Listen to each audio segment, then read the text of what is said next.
Ability of 67 overs today. I don't think bad light will allow for that if the sun sets at the time that it has the last couple of days, Kat. But we're in a situation now where only one team can win the test match, and that's Pakistan. They're going to have to go all-out aggression because that partnership between Labuschagne and Smith could end up blunting any momentum they have as well. Yeah, it certainly could. I think Australia will be viewing this now with time taken out of the game with the rain overnight and the delayed start. They'll be thinking about just trying to make sure that they slow things down and get to that Pakistan first innings, and then it makes it very difficult for Pakistan to get in a position to win this test. So they're going to start with spin. Looks like it'll be Norman Ali. He bowled 15 overs, 4 maidens, 1 for 49 yesterday. Slow left arm orthodox, 35 years of age. He picked up Usman Khawaja, reverse sweeping, caught at short leg off the glove by Imam Al-Haq for 97. And that was when he was operating from our broadcast end, and that's where he'll start today as well. It's Labuschagne on strike. There's a slip, there's a short leg, the two catching men. 67 overs on the clock. And Pakistan have to take 8 wickets as quickly as possible to give themselves a realistic chance of setting up a game on the final day. They can't let this drift. They have to be positive. Just being held here by umpire Aleem Dar. Healthy crowd in, considering how much rain there was around earlier. Plenty of flags waving. Vuvuzelas already in operation. A few Aussie fans in the crowd today as well, we've detected on the screen. Great to have them here. Just waiting for Aleem Dar to call play. The clock has struck 1 o'clock. Always weird, isn't it? They were in position 2 minutes ago, Kat. They could have started, but they said 1 o'clock, so it will be 1 o'clock. Cricket, what a sport. Norman Ali through the umpire round the wicket. First ball of day 4 delivers to Labuschagne on the drive down to long off. There's a single there. He's straight away into the 70s, 2 for 272. That deficit's 204. Well, Labuschagne straight into it there. Very positive start, wanting to get down to Ali, and he's got the offer of a single to deep mid-off. So Pakistan with a little bit of an in-out field. The deep backward square moves up from the deep for Steve Smith, knowing that he's probably not going to sweep the left armour. So bowling with a 5-4 field. Norman bowls to Smith, who goes back and defends his first delivery. So yeah, slip and short leg, the two catches. Backward point, cover, extra cover, long off. A deepish mid on, that's Naseem Shah beneath us. Mid-wicket, and a man at backward square leg, cutting off 1. Norman to the crease here, delivers. Smith comes forward to defend this time. Good start, middle of the bat. There have been 6 wickets in 3 days. One of them was a run out. So when I talk about Pakistan needing 8 wickets in a hurry, it's said from the perspective of, I suppose, wishful thinking and wanting to get something going here on day 5. Norman bowls and Smith comes forward again to defend. In all probability, Australia will surely take the view that all they need to do is bat for a couple of sessions here, and they'll go to Karachi with the series tied at 0-0, which, considering they had 476 runs taken from them in the first innings, wouldn't be a bad result. Norman to the crease here, wide of it, bowls to Smith, who again comes forward to defend. Yeah, I think given the situation, with time taken out of the game, obviously we've had bad light, we've had the rain. The other factor is this wicket. You probably play the test match on day 10 and it's still good to bat on the way it's gone so far. Norman to finish here. To the crease, and Smith comes forward and pushes into the onside. So 1 run from the first over of this 4th day SEN Test cricket for Henley Holmes, delivering affordability. And for tyre power, 25% off Kumo tyres. 2 for 272 is the score. Labuschagne 70, Smith 24. A reminder of the session times that we ran through just before we came to air. We're going to have 135 minutes in the first session. That'll take us up to 3:15 local time. Then the usual conventional 20-minute tea break. Then 130 minutes in the final session, with the additional half an hour available from 5:45. There's no way they'll be able to get into that because the sun sets here at about 5:45, which is bit of an issue playing Test cricket in this part of the world at this time of year. So they've tried to adjust it by starting at 10, but yeah, we're fighting against the dimming of the light from around about 4:30. So maybe they might get 50 odd overs in before that's a factor. Sajid Khan will start from the pavilion end at Labuschagne. 1 for 94 from 27, his figures. He bowled David Warner for 68 just after lunch yesterday. One of the 2 wickets to fall on day 3. He'll also start with a slip and a short leg, but 1, 2, 3 out on the leg side. Deep backward square, deep mid-wicket, and a long on just in front of the pavilion.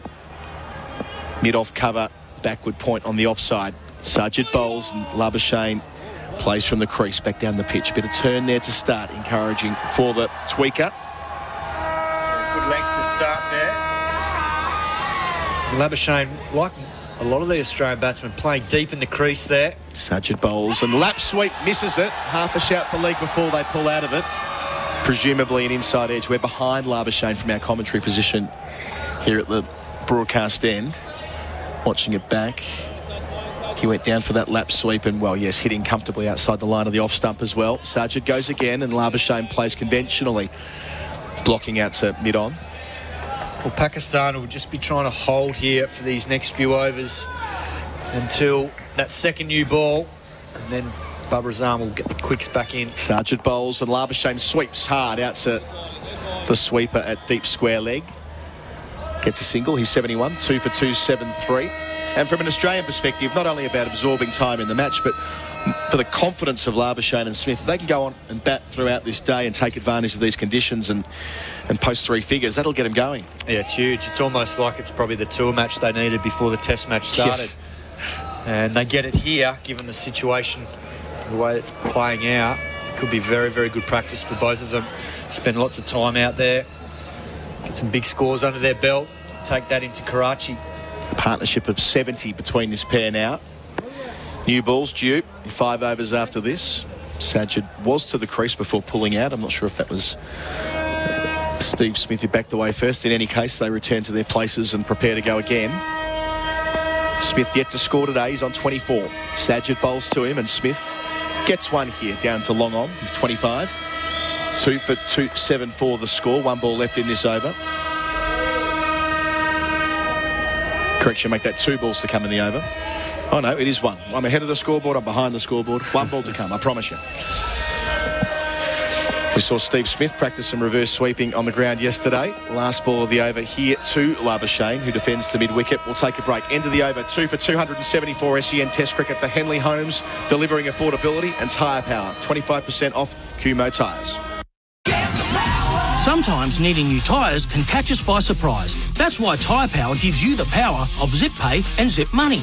It means you can get what you need now, get back on the road safely and pay for it later, taking advantage of the interest-free periods. So if you need new tyres or mechanical repairs, don't wait till it gets worse. Get them now with Zip Pay or Zip Money at Tyre Power. No fuss, no wait, no worries. Terms and conditions apply. So visit tyrepower.com.au or call 13 21 91 for your local owner-operator. SEN Test cricket for Henley Homes. Build with confidence, henley.com.au. Norman Ali, left arm around the wicket with his orthodox spin. Bowls here to Stephen Smith, who's forward and defending. Down towards that deepish mid-on, but Naseem Shah races in and ensures that there's no single taken. It's an interesting field here with deep mid-off already to Steve Smith. He's only just started his innings today on day 4. It's quite defensive. Norman to the crease, the veteran. And through mid-wicket goes Steve Smith. That's a lovely shot. Got to the pitch of the ball, playing against the spin, and times it out to the rope in front of the shower back door enclosure. The first boundary of day 4 via the batter Stephen Smith, who's 29. Australia 2 for 278, and that deficit drops below 200. It's 198. Yeah, that was beautifully played from Steve Smith, but a poor ball there from Ali. That ball was pitching really full and missing leg stump, so Steve Smith knew that. It was practically a free hit.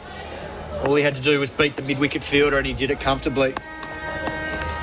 Norman again to Smith. Through the umpire before delivering, and Smith goes back and defends.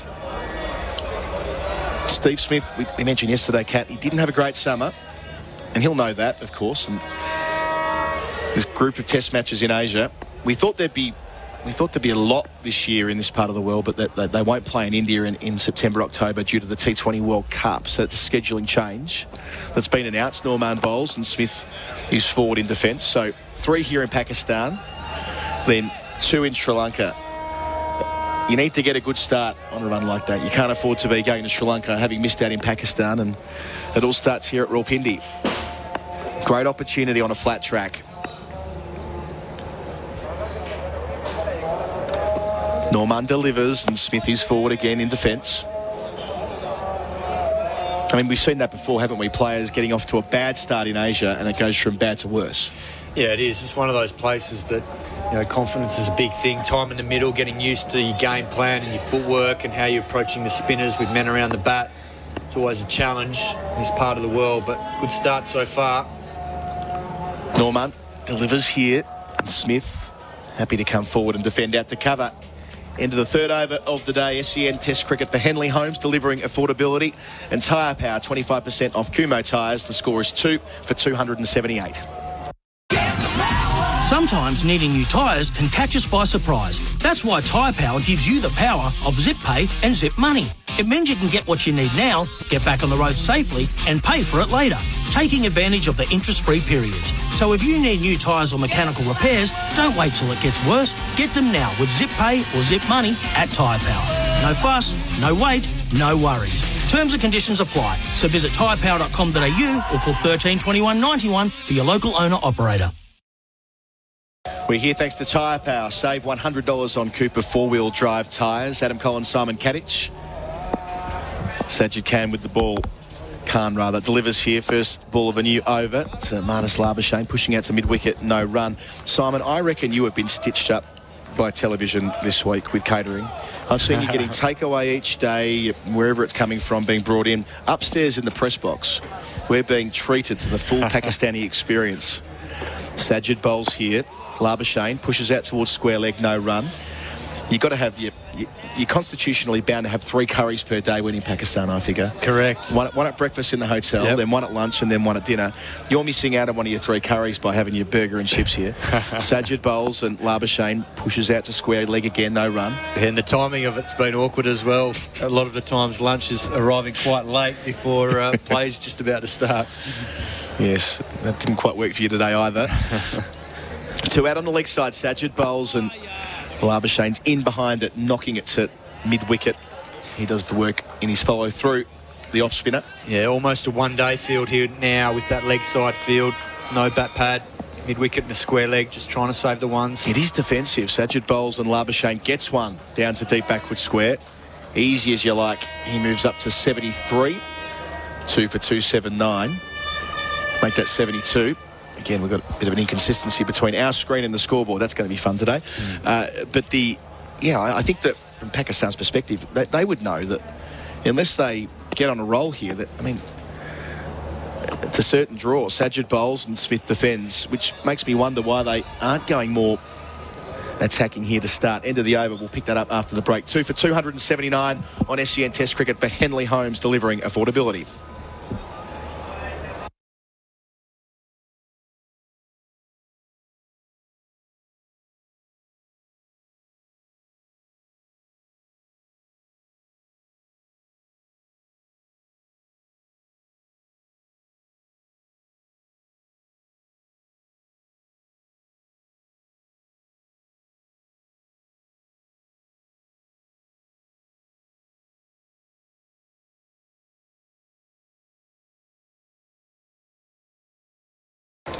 If you want to listen to the footy, tonight's Amy Community Series match between the Gold Coast Suns and Geelong, jump over to the SEN app and select SEN Fanatic.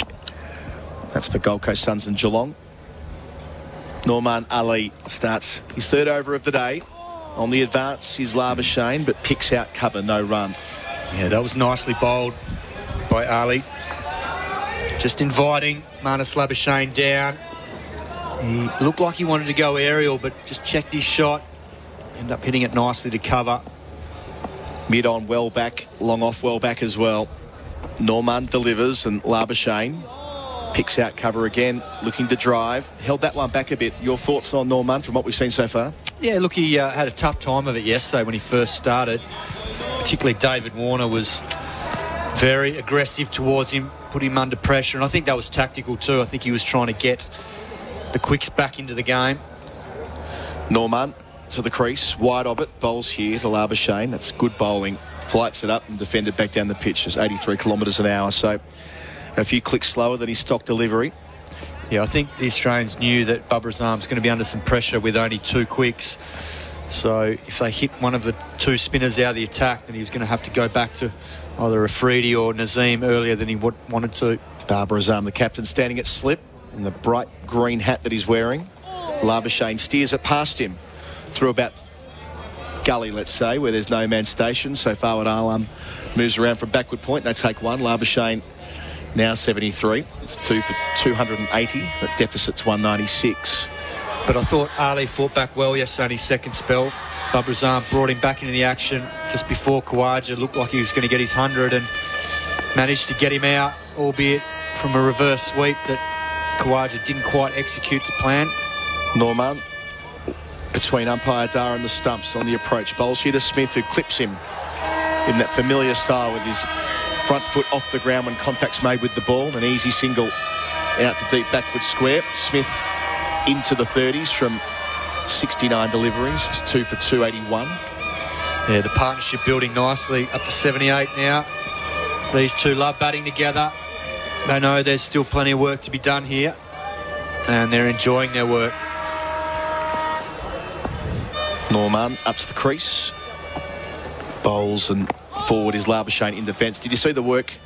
In fact, we'll talk about the test match. Oh, no, we can do so. We're not going to now. It's 2 for 1, 2. Sorry, start again. 2 for 281 the end of the over. Labuschagne 73, Smith's 30, the deficit's 195.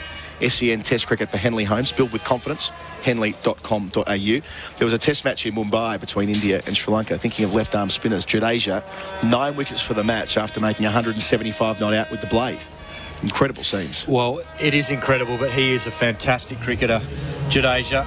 He's only getting better and better.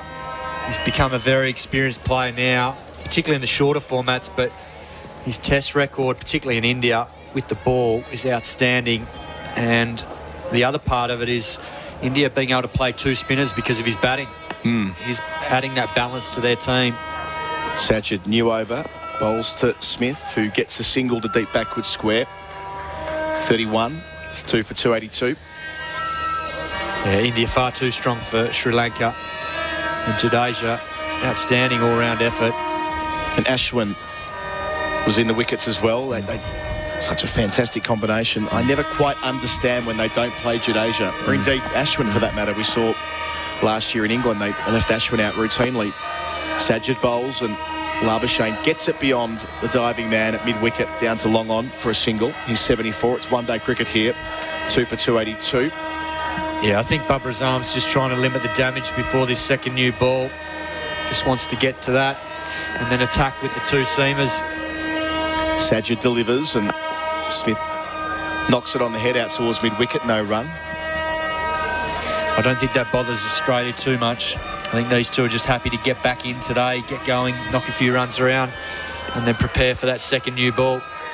Not far away now. Sajid bowls, it's flat, and Smith again defending. At least they're rushing through the overs. I suppose that's one thing. If they want to get as many of these 67 in as they can, they've got to get to the second new ball really quickly here. Let Shaheen Afridi rip. Smith here turns the next ball just around the backward square leg. Another easy single out towards Imam Al-Haq, the man who made a century on day 1. 2 for 284 the score. Smith up to 32. He was 24 when we started today. So 1 ball left in Sajid's 30th over. He bowls here. And Labuschagne takes an easy single down the ground. I'm saying it time and again, easiest of singles on offer. Like the middle overs of a one-day international here at Pindi Cricket Stadium. End of the over, 2 for 284. Smith's 32, Labuschagne 74. The deficit's 191. We're here for Henley Holmes, delivering affordability and tyre power. 25% off Kumo tyres.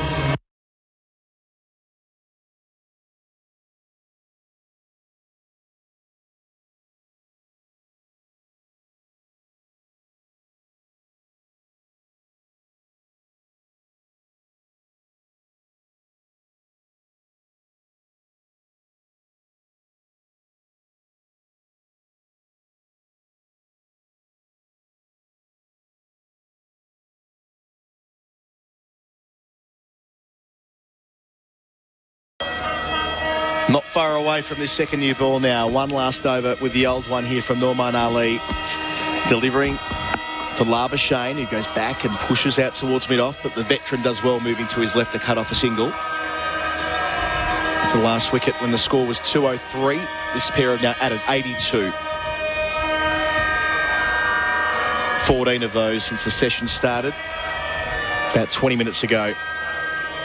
Slipping a short legger catches there in close for Norman as he bowls and does well again, moving away and diving onto the turf to deny a single. Labuschagne stays on 75. Well, he knows that's where Labuschagne wants to get the single, so he's got to try and own that area on his follow-through. On that occasion, dived away nicely to his left to save the single. So not far away from Shaheen Shah, Afridi and Naseem Shah getting another crack. Norman bowls using his feet. His Labuschagne getting an edge and past the slip. Babar Azam couldn't get a hand to it. Might have carried. Just judging by the response of the bowler in his follow-through, that might have gotten to Babar Azam on the dive. Will make for an important replay here. And watching it back. So Labuschagne was well forward. No, not quite. It was on the turf. It was a misfield that he was frustrated about rather than a missed opportunity for a catch. So Norman goes again. Deficit's 190. This time at Smith, wearing shirt 49. He's forward, defending to cover.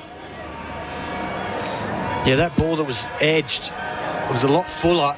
Labuschagne's eyes lit up, but he managed to squeeze it into the turf, so it went safely to first slip. But that's what Ali's trying to get, just trying to get one to grip, maybe out of the fuller area around the crease line. Here's the left-arm spinner to Steve Smith. Pushes out again to cover, no run there. The problem he's got, though, is that because they're both right-handers, a lot of the wicket that he's landing it on is pretty normal. It's not really affected by the footmarks of the bowler's follow-through, so it's still held together very well, this wicket. Last ball of the over. Norman delivers, and Smith down the leg side takes one, at least one, might be two.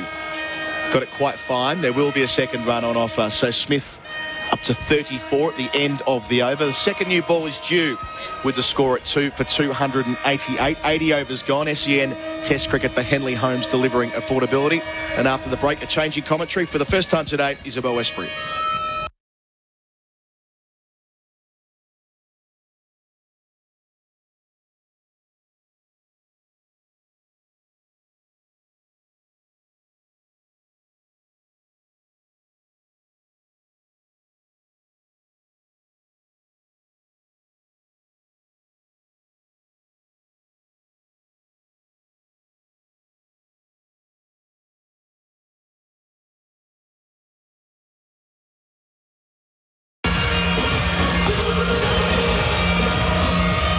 Australia 2 for 288, 188 the deficit, and the local favourites minus Labuschagne and Steve Smith. A lot of placards around the ground. I was lucky to accompany, I think, that PTV, Pakistan TV, and News 24 were doing lots of vox pops around the stadium.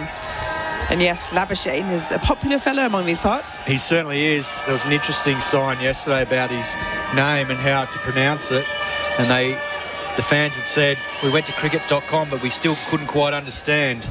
Because he's got an explainer, hasn't he? When early in his career, they put up a video of him trying to explain how to pronounce his name and all the many variations of it. But correct. I can't pronounce it in Afrikaans, but I do know his teammates refer to him as loose bus change, and that's probably the easiest way to describe his name. Labuschagne. That's correct. There you go. Yeah. That's the last time I'll be saying it that way. Yeah, I can't quite pull that one off. He's on 76. He's faced 138 deliveries, and he seems to be enjoying it out there. A lot of the batters have so far in this test match. Just the 6 wickets to fall across the 4 days. Here comes Shaheen Shah Afridi over the wicket, and you can hear the reception there. It's wide of off stump. But they like watching him bowl here. A few Pakistan flags being waved amongst the crowd. I think it's The culture of Pakistan seems to get going a little bit later on as the afternoon and evening wears on. It tends to be the first session about, I don't know, half, 2/3 full, and then comes into its own by the afternoon, evening sessions. Yeah, I think they like a lie in here. Well, we had prayer on first day, didn't we? We For did, the extended indeed. lunch break. 2 slips in a gully. Shaheen Shah really towards us, past the outside edge. That's a brilliant looking ball. And Marnus Labuschagne walks away to square leg. Shaheen Shah Afridi, in fact, has his finger up. Are they going to review this? Do they think it took the outside edge? It feels as though it was just a really good ball, frankly. Yeah, I agree with you, Izzy. That was an absolute beauty from Afridi. Labuschagne just probing at it outside off stump, but I think he just played inside the line of that delivery. Only just missed the outside edge.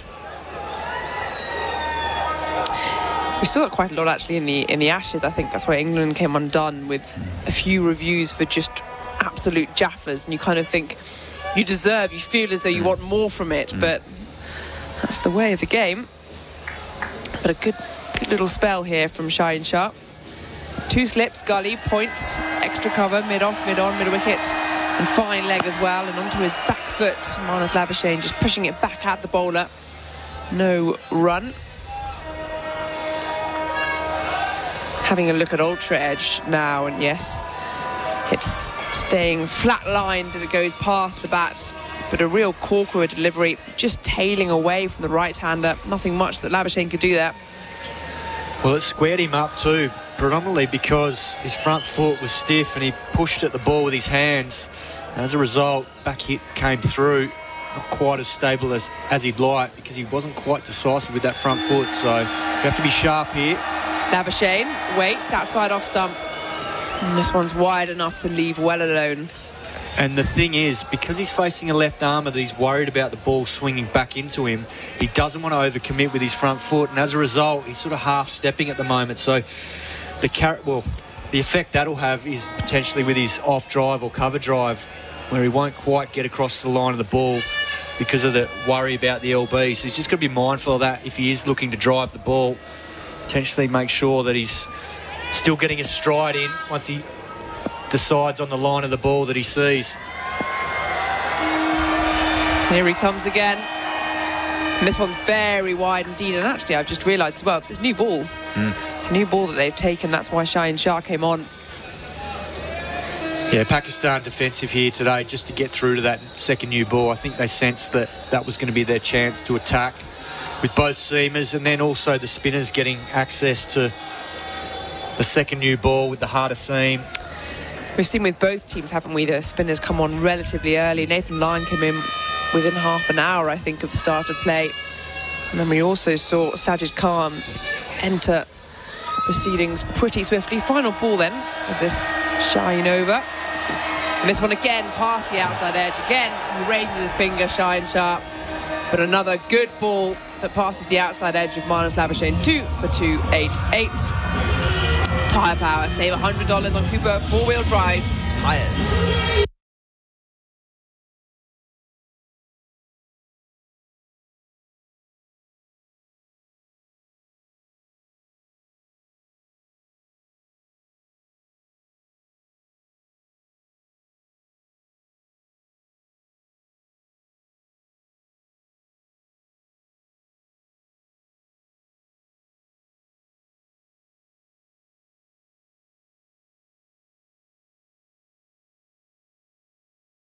...81 overs bowled of this Australia first innings. 1 over into the new ball, 2 for 288. Smith and Labuschagne putting on a partnership of 85 so far. We've seen 1 200-run partnership and a couple of century stands as well. That is the theme on this pitch. Hasn't done much for the bowlers, unfortunately. I think they could play on this pitch probably in another 5 days' time. They absolutely probably could. Here's Nauman. And Nasim Shah even right arm over. Pushing Smith onto his back foot. He plays it out to point. But even with the new ball, he seemed to have all the time in the world there, didn't he? Very much under control, not troubling him. Well, there are some little runner cracks going down it, but it's such a firm wicket and there's not a lot of wear and tear on it considering it's day 4 and the amount of overs that's been bowled. So the batsman will look at it and think that there's still plenty of runs in it and feel confident that they can play their shots on the back and front foot. Naseem away from us. And that one just squares up Smith a tiny bit. He's forward, again defending, almost pushing into the covers. So another dot ball, 2 for 288. Good pace from Naseem Shah, around the 140 kilometres per hour. Really bends his back, the youngster. Nice seam position as well. But the pitch, unfortunately, for the stellar cast of seam bowlers, not offering it up. Naseem, top of his mark. Orange soles running away from us. A few parasols up in the crowd. Down the leg side, helped along its way. That's going to be 4 runs. A fine leg. And it's called leg buys. I wonder if Smith got a bit of bat on that. I don't know. Yeah, no, I think he just brushed his thigh pad there. Yeah, but it's just straightened up at the last moment. That's what the new ball can do off the seam. But easily watched. And yes, 4 more runs to the total. The deficit now at 184. Yeah, I just wonder whether they could think about maybe having a leg slip in there because... Welcome to the 2022 Amy Community Series on AFL Nation. For McDonald's, get tonight's dinner sorted at your local Macca's drive-thru. Great to have Macca's on board for another season of AFL Nation. And you can get your dinner sorted at your local Macca's drive-thru. They've got plenty on offer, I can tell you that from experience. Amy Community Series on AFL Nation coming your way tonight from Metricon Stadium on the Gold Coast. Obviously, Queensland has been hit pretty hard with rain. And Metricon's not looking too bad, which is okay. And it drains well, Metricon, so it's got that going for it. So this game, I think they did consider moving it, but it's still going to be played at Metricon. What do you think of the intensity of some of the games, Adam, in the pre-season comp? Because some have been a lot more intense than others. Some have been high, none higher than Brisbane and the Western Bulldogs on Friday night, going back now. Yeah, that two genuine, had a bit of spice to it, didn't it? Genuine premiership contenders, almost sort of not really prepared to let the other get what they wanted, even though yesterday I saw a game where in some ways the West Coast played the way they wanted to play and they let Freo play the way they wanted to play, and they didn't really shut down that short kick game until, halfway through the game and thought, okay, well, we better bring a stop to this. Yeah. Because two teams, when they're just trying to work their own style out, aren't necessarily playing to stop the other. Yeah, and Fremantle looked quite good with ball in hand, and they were able to switch the footy and work it out to the far side of Optus Stadium and cut through the West Coast Eagles. And as you said, when they shut that down, it looked a lot tougher for them. So there's been a lot of doom and gloom about the West Coast Eagles in the pre-season, and a lot of positivity about Fremantle. So it ends up being closer than what we would have anticipated. But, gee, there was, in terms of heat on the game, that one between the Dogs and the Lions could be a little precursor on things to come, because I honestly haven't thought about the Brisbane Lions a lot in the off-season. It's been more about teams that can try and crack into the 8, about can the Dogs beat Melbourne, because we were expecting Melbourne and the Western Bulldogs to be right up there at the pointy end of the season. And there's been a lot of talk about Geelong. Are they over the hill? But I suppose we haven't spoken a lot about the Brisbane Lions and the position that they've found themselves in over the last few years. But might be a bit of a wake-up call for us and the footy world in Melbourne that the Lions are still going to be there when the whips are cracking. Well, they got Cam Rayner back as almost a new recruit. Joe Danaher is looking really comfortable. If Joe can have nights where he kicks 4 goals 2 instead of 2 goals 4, it's a completely different game, isn't it? Are we ever going to get that from Joe? Because it might be 6 goals straight and then the next week 1 goal 5. Yeah, so I think that's just Joe. But McStay's looked good as well. He's sort of lifted his rate in the pre-season and looked really solid, where he's only really been a bit parts guy the whole of his career. When's Eric back? Round 16 or so, so it's not going to be for a while. Yeah, right. So they're going to have to get themselves to that position where they're in the 4, and hopefully he can have a good block of training and then come back before finals. So, they were really impressive. Their hunt and their want to help out and outnumber is a feature of their game, and the Western Bulldogs do it pretty well too, mind you. But I just thought that was probably the game of the weekend so far. Can the Cats and the Suns match it tonight at Metricon Stadium? That is the big question. Not sure we'll get the same intensity of the Lions and the Doggies in this one, but you never know, because the older you are, I think the less intense you go when it's this time of year. If you're over 30, you certainly don't want to be going 100% intensity in an Amy Community Series. What have you, Reece Stanley? Do you go pretty hard here? They've got a bit of a ruck decision to make, the Cats as well. I know Segler's injured at the moment, so I'm not sure whether he's available for round one. Still got to work that out. So there are a few older guys that maybe, will spark it up a bit. But, yeah, I'm with you probably. It is overall the players of the Cats might not go that hard. Gold Coast might, though, because there's a few players on the Gold Coast Suns list that are playing for a spot in round one. Yeah, they certainly are. Alex Sexton's one. We look at the extended interchange bench, and I'm looking at it on the AFL website. It's got David Swallow listed on the pine, so whether or not that's a small statement on whether he needs to lift his intensity through the middle of the ground, he's been the one who's been through everything thick and thin and held up pretty well for the Suns. And then you've got Darcy McPherson, Fiorini, who found himself on the outer last year, and then Matty Rowell, who burst onto the scene. Injuries curtailed him over the past season or so, and he just looked a bit tentative, it's fair to say, when he came back. I'm not saying he didn't attack the footy or pull out of contest or anything like that, but it just wasn't the bull at a gate style of footy that we saw briefly from Matty Rowell. So, look, there's a few guys who need to sort of stamp their authority on this 22 for the Suns, so I'd expect them to be going hammer and tongs. And you mentioned straight off the top, Marbia Chol, Levi Casbolt. So new forwards for the Gold Coast, and it will be interesting to see how quickly they get their chemistry going, because they will be there round one.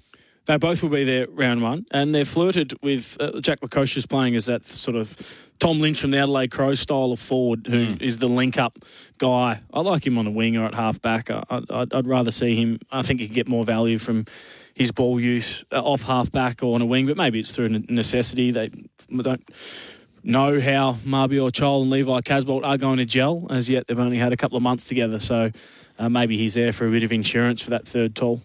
Anyone else you liked over pre-season? Swans look pretty good as well. I mean, they're a bit of a sleeping giant, the Swans. I know they finished 6th last year, so we shouldn't let them creep up on us. But a lot of their young guys are now a year older and looking okay. Yeah, I wrote them off early last year. I said that they wouldn't make the finals after they got off to a cracking start, and they just kept going and going and going, and they certainly proved me wrong. So, yeah, they'll get better. Their kids and their game style has certainly changed and evolved over the last few years. It was the Bloods culture in and under, and we put our head in the hole. But there's a bit of flair about the Sydney Swans now, and the big one is Isaac Heaney. How much time should he spend in the midfield? How much time should he spend forward? Well, it's probably 70% forward, 30% midfield. That's what... because he can kick you 3, 4, 5 goals. But McInerney, I thought, was terrific. Yeah. They've got some good kids with good skills. Yeah, and quick. And you can't buy that. Logan McDonald kicked a couple. Errol Goulden as well. Braden Campbell, these sorts of players who have got sort of 20 games in them now. They go to the next level and they could possibly challenge inside the top 8, maybe even higher. Who knows? I think GWS, again, we speak about... where they're at, how good their midfield is. Cornelio back in form on the weekend, had it 27 times. Kelly had 40. Tom Green had 30. Cal Ward had 30. So that is a seriously star-studded midfield. I like the way that they went about it. Who kicks their goals is the only issue. Finlayson's gone. Jeremy Cameron's gone. Jesse Hogan didn't play on the weekend. So it might be left to... too few to do it down there. I'm not sure who gets them into those positions to be able to win games off their own boot for the GWS Giants. Well, if two teams are going to make the 8, if Richmond and Fremantle are going to get in, who didn't get in last year, then two teams have got to miss out. Yes. Do you see the Giants as vulnerable? No, I don't. I don't. I think that they'll make the 8, and I think they might even push for a top 4 spot. Okay. What about Essendon then? I'm a bit worried. Bit more worried about Essendon and where they're at. I mean, their best is clearly good enough to beat most teams in the competition. But, I mean, and Ben Rutten has done a great job shoring up and structuring up defensively. So, and when you sort of think about Essendon, you think about them cutting through the middle of the ground, getting that overlap handball, a bit of sexy footy into Jake Stringer, who kicks a mercurial goal on his left, whereas they're a bit more well-structured now behind the footy, and they're a bit safer, which will help them out, and that might get them 1 or 2 extra wins. But, yeah, I think they're vulnerable on missing out. I want to say that the Cats are vulnerable on missing out as well, but write them off at your peril because they're just so hard to beat down at Geelong. Freo, you were impressed, but impressed enough to think they'll sneak in. Finished 11th last year. The Saints, they've been okay. Finished 10th last year. Carlton looked pretty damn good. Finished 13th last year. Yeah, you're going to squeeze them all in, Ryan. I think Carlton should make it as well. There's going to have to be 4 teams that go out. NBA play-in system where there's let's not call it a wild card round because people... And Nassim running away from us. This is in real time, actually happening. Full and mistimed drive by Marnus. No run to mid-off. Australia are 8 for 120 by tee. 9 for 150 with an hour to go. Khawaja and Lyon take it to the final over. Hanging on. Usman Khawaja reaches his tongue with 10 minutes left on the clock. Lyon is dismissed in the final over of the test. Khawaja carries his bat for 102, not out. And Australia lose. Wow. Gee. It's all happening. I've got a feeling I know what Colo did last night. I'll explain to you after this delivery. Nassim in, and that's an outside edge, genuine edge, along the ground, wide of first slip, runs away for 4, good piece of bowling. And Labuschagne, he's beaten there, but he got runs. 2 for 306, he moves to 85. That's a good bit of bowling, but it's not going to carry that, is it? There's a town quite close to here, well, not that far from here, up in the hills, called Dara Adam Khal. It's famous for its hashish. I wonder if Colo was there last night, and that's what inspired that. How did you come to that conclusion? That sort of scenario, Colo? We'll have to find out when he comes on air. Inspired thinking. Let's get back to the game. Labuschagne on strike on 85, and this one's driven nicely. Doesn't beat the fielder at mid-on. Slightly over-pitched there from Nassim, no run. Partnership of 103, 184 balls. That's what add to the 5, 6, 7 century stands we've already had. Something along those lines. Yes, it's a batter's wicket, isn't it? It's absolute batter's paradise. Yes. It's like every kid wins a prize if they get the bat in their hand. It's like when you go to the bowling alleys and they put those things in the gutters for the kids. You just can't fail. You will knock them out. Here's Nassim again, flicked off the legs by Labuschagne, out to deep square leg. The man stationed out there, Imam al-Haq, with his glasses on. So a single then to Labuschagne, score ticks over to 2 for 307. So we've had 2 opening century stands. Yeah. And then we had that 200-run partnership between Imam al-Haq and Azhar Ali. And now we've got Marnus Labuschagne and Steve Smith. Good spot to bat, I reckon. Pindi? Yeah.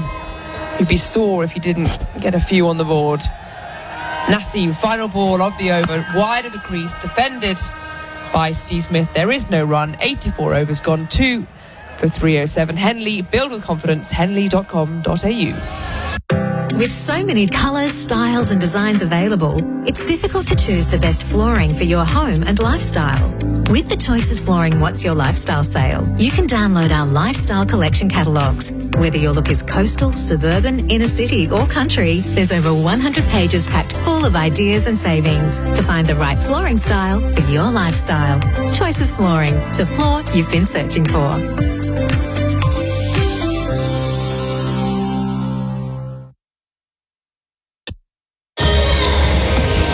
SEN Test Cricket Australia, 2 for 307. And in making that commentary transition, I've nearly fallen off the desk and Pete's nearly had a chair go through his foot. We started well, Peter. Had to take his microphone off because he was going to start swearing. Sorry, Pete. That's all right, mate. Feeling a bit like... It's all for Henley Homes, delivering affordability. Shaheen Sharafridi delivers here to Labuschagne, shoulders, arms. Oof, are you okay? Yeah. I can see your bottom lip quivering a little bit. See, Partridge, Alan Partridge? Yes. Yeah, yes. in that episode yes, where he tries to climb the spiked fence and it goes through his foot. And he goes and hosts the function anyway, and there's blood spilling out of his feet. That's not quite what's happening to you. Well, wait till I take my boot off. Yes. Thank you. All right, the deficit's 169. Are they going to declare or make a game of it, Adam? No, but there was a reason I drafted up that scenario for Isabel this morning. And it wasn't the reason that I came up with. No, it wasn't the reason you come up with. I was with you last night. Here's Shaheen, bowls to Labuschagne, defending out to the offside. It's simply that Izzy's only with us for one test match. She returns to the UK later in the week. She's not coming to Karachi and Lahore. She's got, a real job to get back to, as it were. And she's going to be wearing a uniform. She's going to be wearing a uniform. We'll come to that. And we'll come to that. I'm not sure whether she'd like us talking about her next job on air. Let's steer away from that. Oh, okay, sorry. Yeah. But it's her birthday tomorrow. So day 5, International Women's Day, Isabel Westbury Day. And we love Izzy very dearly. And I wanted to drum up a scenario where her birthday and her final day on tour would be brilliant.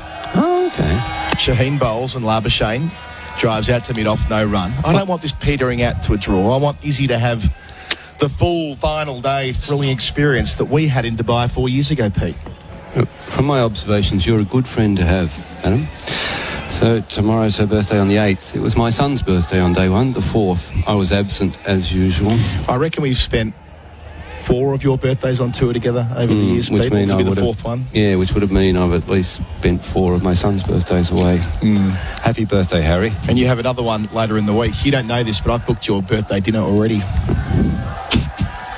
Here's Shaheen Afridi over the wicket to Labuschagne as this game continues to drift. Our commentary likewise, 2 for 307. Labuschagne's on 86 and Smith's on 38. Well, Afridi, Shaheen is not letting it drift. He's bowling, 140s, mid-140s. He's bending his back. He's having a crack. So good on him. It'd be easy to come in and just sort of go through the motions, wouldn't it? We saw Harris Ralph on the field before play today talking to our colleague Waqar Younis, who we'll hear from shortly. He is officially out of COVID jail, as it were. He's passed his negative test. He will be a most exciting debutant next week. I don't imagine they'll play Naseem Shah in back-to-back test matches, a 19-year-old, especially with a 3-day turnaround. Shaheen moving around the wicket now, delivers to Labuschagne. Nice clip through mid-wicket. That's a shot of the afternoon so far. Out towards the rope at deep mid-wicket, and it reaches it now.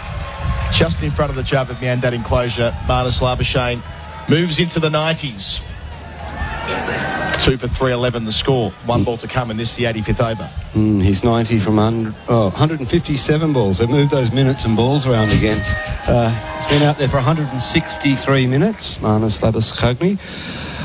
Subject of that song by the Bluesberries, which was released during the summer. I saw it performed live in Sydney at a little jazz club before I came out. It's a good song. Not familiar. So there was a song written about both Marnus and Usman through the summer. That's his 12th boundary in this innings, I should say. Into the 90s again, edging and taking it slip. Shaheen Shah Afridi gets the breakthrough. It's Shafiq moving away to his right, taking the opportunity.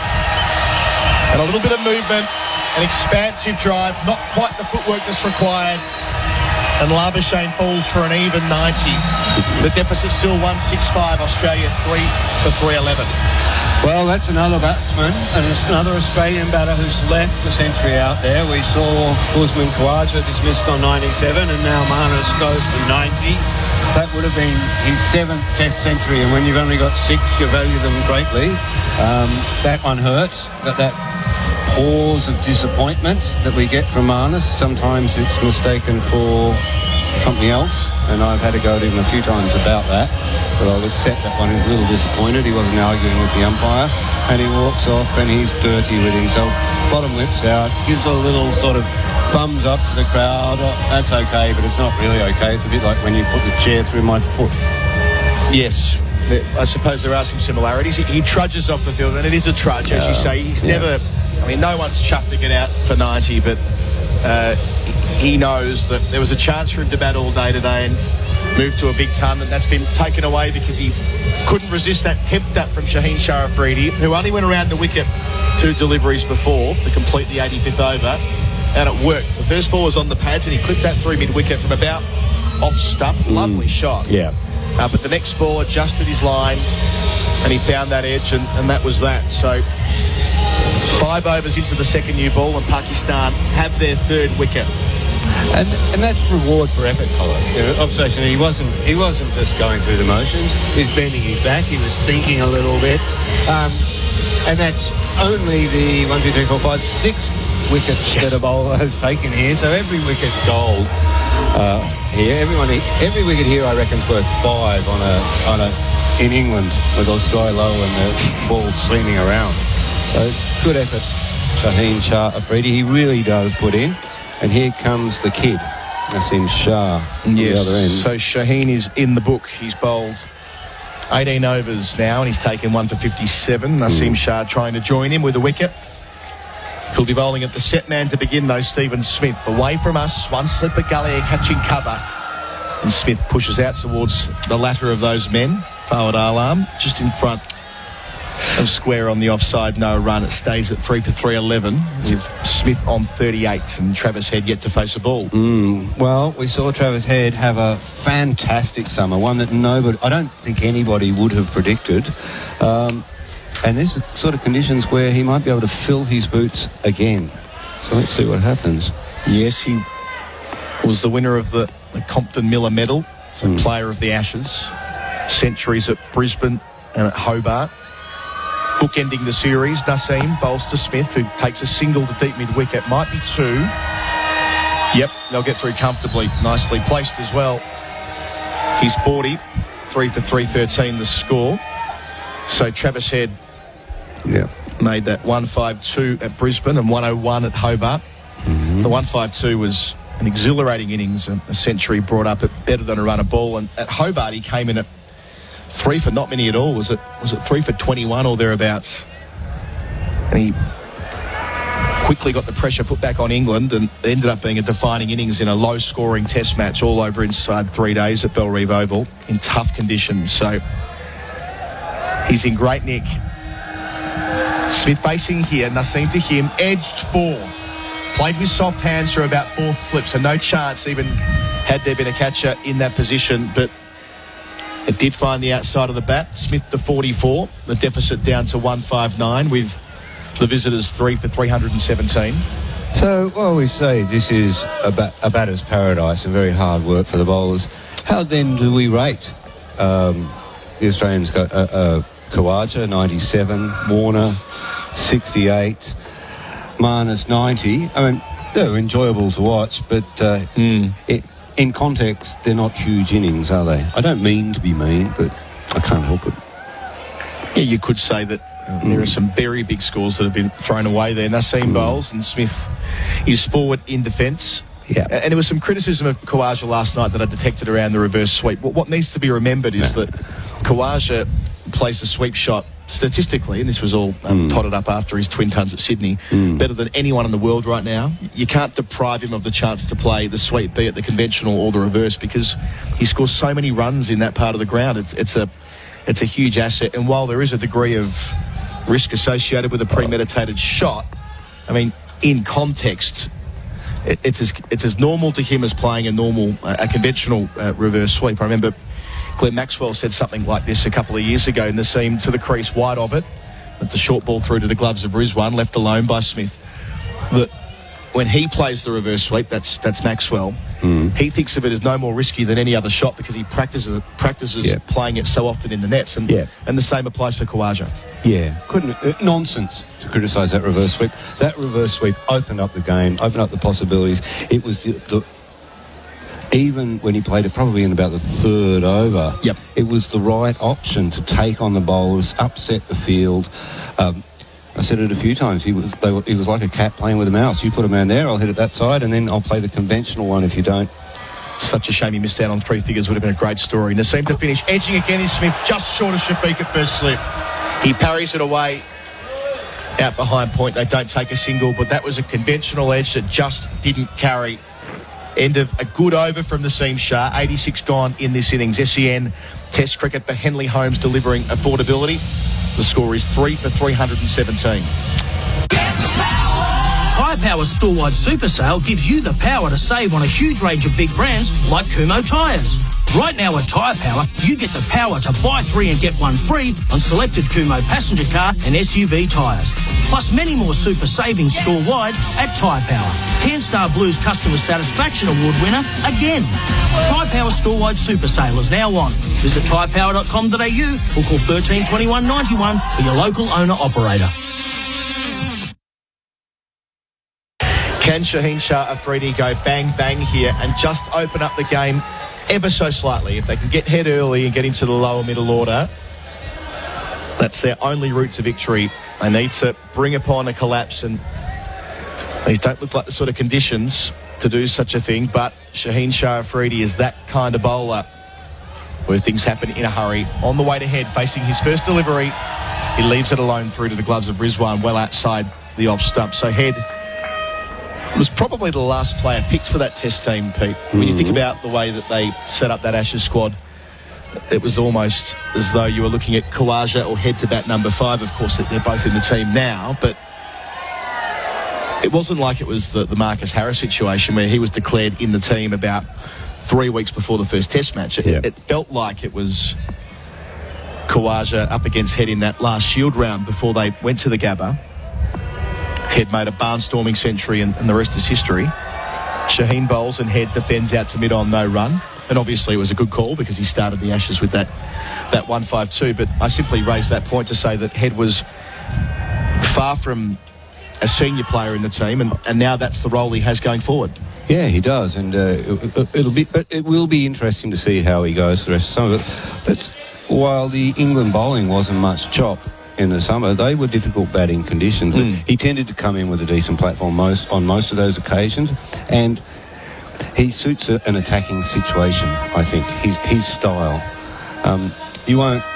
He'll look ugly when he gets out and he'll get a lot of criticism, but he gets a lot of runs with that approach. Shaheen to Head, who defends out into the offside. It's his 5th test match away from home so far.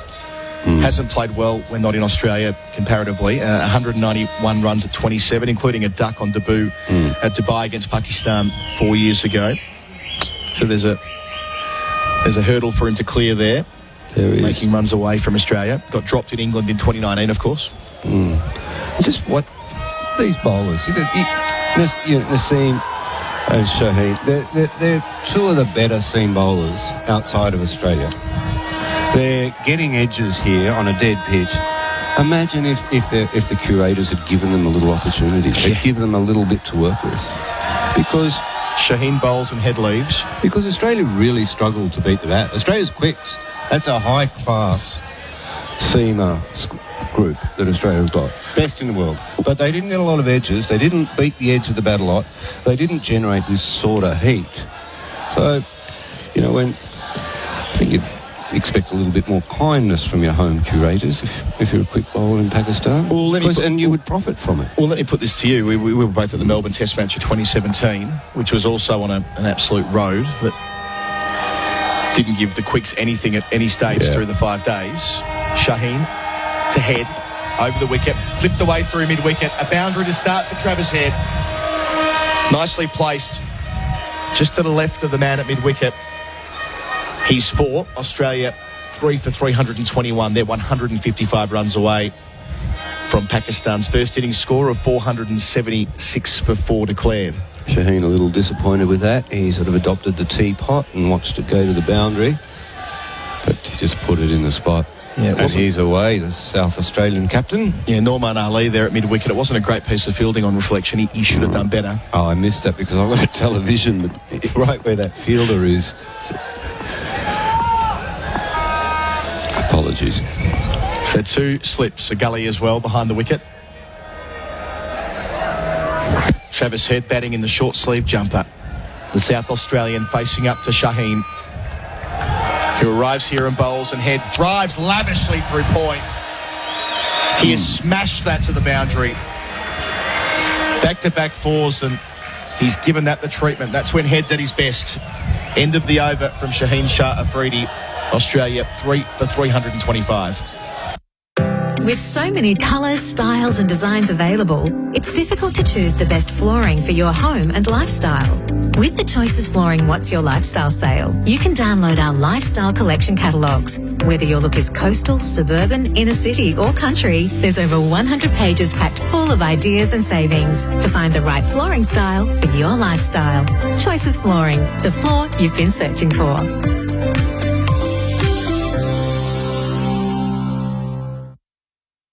Of course, to listen to the footy, tonight's Amy Community Series match between Gold Coast and Geelong. Head to the SEN app and click SEN Fanatic.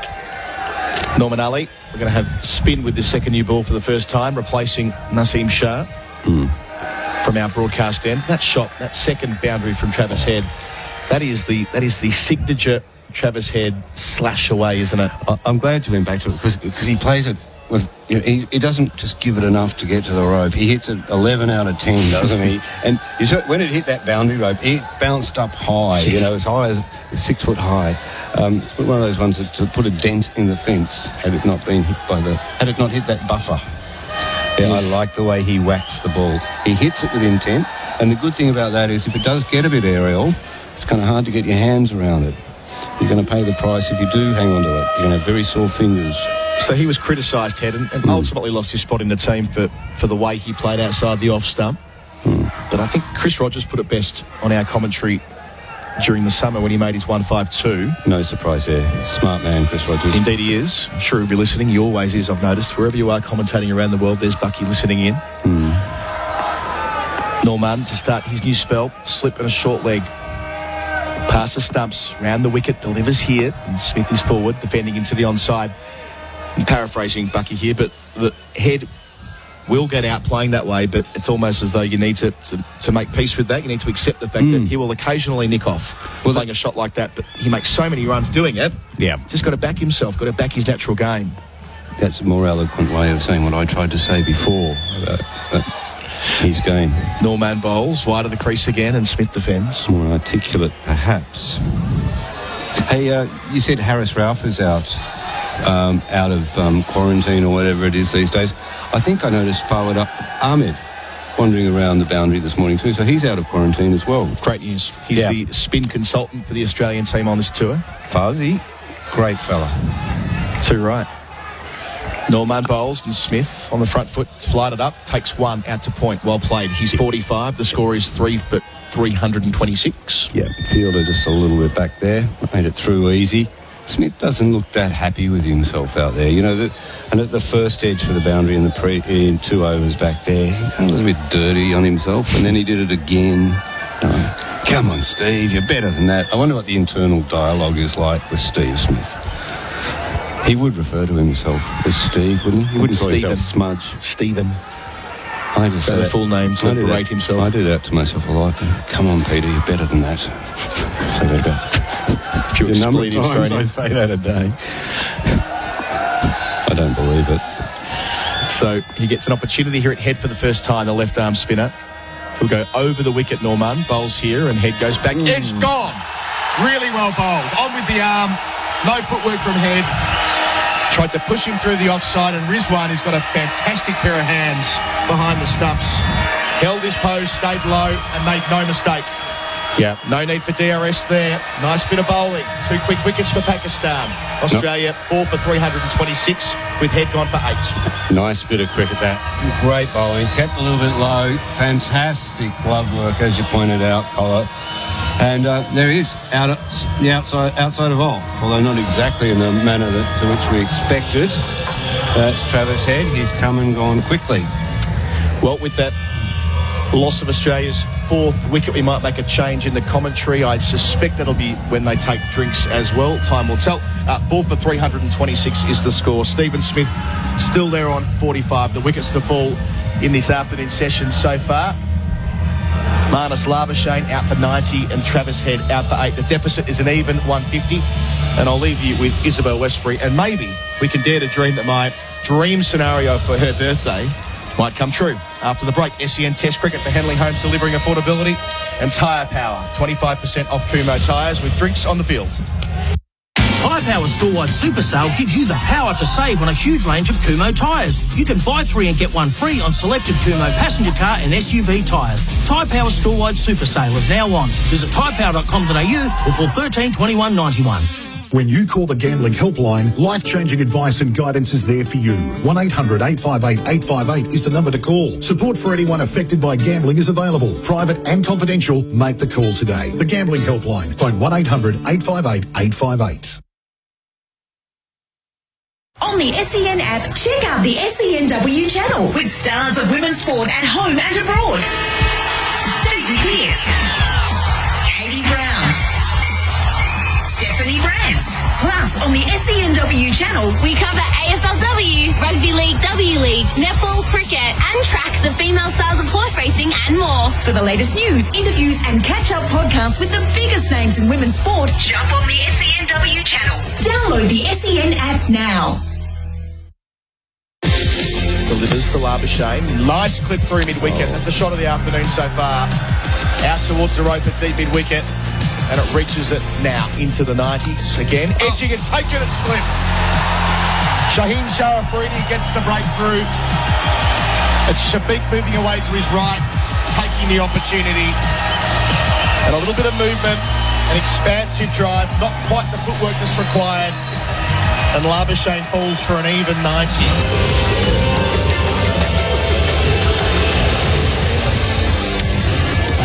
4 wickets down then, Australia. Travis Head falling for 8 from 6 deliveries. We'll welcome our new audience joining us from Western Australia. It's 2 p.m. local time. I think about 5 p.m. over in Perth. 8 o'clock in the evening on Australia's eastern coast. And all of a sudden, a flurry of wickets, Pete. Yes, 2 wickets for what, about 55 runs. That's extraordinary sort of movement in this game, where we saw 2 in about the first 2.5 days. And the baby giraffe, Cameron Green, comes out to take block. Looks like he's grown another 6 inches since we last seen him. He is a very big man. Well, this is going to be a test for him. We saw him play so well during those Ashes with the ball, with the bat, easily fending off England's seam attack. But as pitches on the subcontinent, not quite the spinning pitches you associate with India and the dust bowls over there, but an accomplished attack, a difficult, different scenario. And I think he'll enjoy this. I hope he does. Rob Key's just joined me as Pete Lawler's taken a well-deserved break. And now Manali trying to think how many he's got 2 more balls left of this over, the 88th, and once again we're seeing spin introduced to the new ball relatively early. We're only in the 8th over of that new shiny conker. Here he comes, bowling through the umpire, left arm round the wicket, slip, short square leg in place, very flat delivery first up to Cameron Green, who gets down from on height. A test, I think, for Green. Yeah, I think so. And any young batsman, the first time they come to these conditions, because they spend so much time sort of on bowling machines and hitting through the line, here you've got to have a bit of touch, some soft hands. Final ball of this over and almost inducing that outside edge, but it runs down to point. There is no run. 88 overs gone. 4 for 3 to 6. Tyre Power, save $100 on Cooper 4-wheel drive tyres. Sometimes needing new tyres can catch us by surprise. That's why Tyre Power gives you the power of Zip Pay and Zip Money. You can get what you need now, get back on the road safely, and pay for it later. Terms and conditions apply. So visit tyrepower.com.au or call 13 21 91. If you have a family member that is currently troubled by or addicted to gambling, there is help for you. Call the Gambling Helpline on 1-800-858-858. Life-changing strategies to support your loved one are available. Find out more at thegamblinghelpline.org.au. Australia 4 wickets down, 3-2-6 on the board, 88 overs in. We're 8 overs into the new ball. Shaheen Sharafridi got Labuschagne out for 90. From Travis Head, he came, he waffed, he went. 8 from 7 deliveries in the end for the left-handed Head. And it means that Cameron Green, the tall man, is now poised at the non-striker's end. Steve Smith is continuing. Shuffles across his stumps. This is down the leg side. Smith is on 45. He's faced 96 balls. And he'll be looking to make hay on a wicket that has been conducive on the large part for the batters. Now, Mohammed Rizwan behind the stumps is just shaking his hand. He took that quite far down the leg side, and now he's clutching his glove. He's taken his glove off, in fact, and he's clutching his hand in between his legs, now shaking it around outside. I think that's going to bruise more than anything. He's been pretty good, Rizwan, I tell you. Like, that catch off Travis Head was a good one. A good take down there, the one that when it doesn't quite carry through. I think keepers love it when it carries through waist high. Shaheen around the wicket, full, dug out by Smith, pushed into the covers, no run. And Smith, we've been having this debate about sort of technique and all that type of stuff that inevitably happens when you get someone who's slightly unorthodox to come in. But what he does, he barely goes forward, but he just watches the ball onto the bat so well. He plays it right under his eyes all the time, and even if his bat doesn't come down straight, he's one of the great watchers of a cricket ball, I'd say. It's not straight, but it's in one flowing motion. Yeah. Shaheen around the wicket and guided gently, all in control, down to fine leg. Naseem Shah does the fielding, the youngster, very agile in the field, scrambles through for a single. Smith moves to 46, 4 for 327. See, as you know, and probably other people don't, I'm obsessed with golf these days. No. And they have this saying, which I think is one of the great sayings about sport, I suppose, but for golf, and it works with Steve Smith as well, that rhythm and tempo hides a multitude of sins. And that's what Steve Smith has. He might get in the wrong position, he might do all these things, but he has this lovely flow and this rhythmical way of batting. And that's what gets him out of jail. He's not rigid in any way. No stuttering backlift, is it? No, correct. Full flow, even if you might think from a conventional sense it's all at the wrong angles, it still comes through neatly in that sense. Cameron Green then, he lurches down from on high. Shaheen Shah around the wicket, down the leg side, and Rizwan having to take that shoulder height, fingers up. I think he's in a bit of pain. It's tough when you're a keeper. Yeah, there's no respite. You get one of those bruises on the hand. I mean, it's bad enough if you're in the slips or fielding. Imagine as a keeper. But Green is slightly the opposite to Smith in that rhythm. And sometimes batsmen, the way they wave the bat around, that's what gives them their rhythm. When you're struggling, sometimes just relaxing your hands a bit can help. And he's got this little tap, a bit like what Sangakkara used to have. So just before the ball comes down in, he taps the ground and then comes back up. Slip in a gully to Green, and he's prodding forward at that one, quite tentative, pushing it out to mid-off, no run. Because he's such a big man, and often you see this, don't you, that their footwork looks a bit more cumbersome than to someone else, a smaller guy who's just sort of nimble on their feet. It's funny, in his stance, because he's sort of, he's so crouched almost, his back over his bat, he almost looks quite awkward. Yeah. He just looks like, you know, he's early days in his Test career. You just want to find that tempo, find his rhythm to play this game. In countries like this where you don't have to beat the ball, you just wait for it to be in your area. Shaheen in towards him, and that one's a bottom edge and hits the ground before Mohammed Rizwan takes it and chucks it in the air. Crowd catch. Not out. 4 for 326. 89 overs gone. Henley, build with confidence. henley.com.au.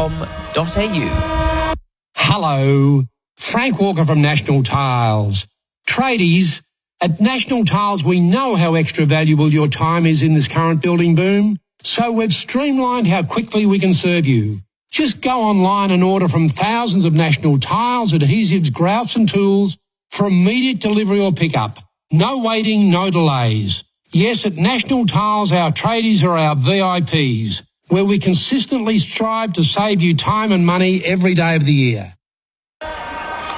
Australia 4 down, 327 on the board, 89 overs in. Spin to the 4. Naman Ali is bowling left arm around the wicket, slip, short square leg in. Smith on strike, outside edge, rolls away to point, no run. Well, Smith, 46 from 99 balls. I think so when Labuschagne got out, I was almost amazed he was on 90. You think of those players that you just look up and they're 20 or 30 more than you realise. And Smith now, he's slightly the opposite, where you actually think he's been in a while. He's been occupying the crease. Flat delivery from Nauman. And forward defending comes Smith.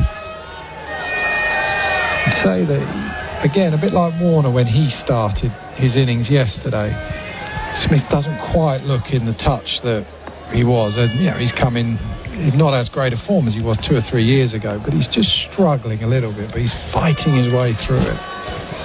Sign of a true champion to persevere when you're not in form, and this is floated full and pushed past the diving extra cover. Perhaps should have done a little bit better there.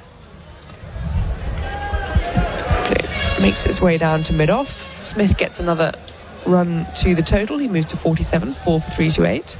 Here you go. I think one to grip at green. If you can just get it and get it to spin, it's going to test him because he's going to go hard at this ball. Got to use that stride and that reach that he's got. Height is an asset. Nauman into Cameron Green, who lunges forward, uses that height to get to the pitch of the ball. No run. You see, even like some of those batsmen, you see it of late, that right shoulder as a right-hander, as he's defending, he's just coming across the ball just a fraction.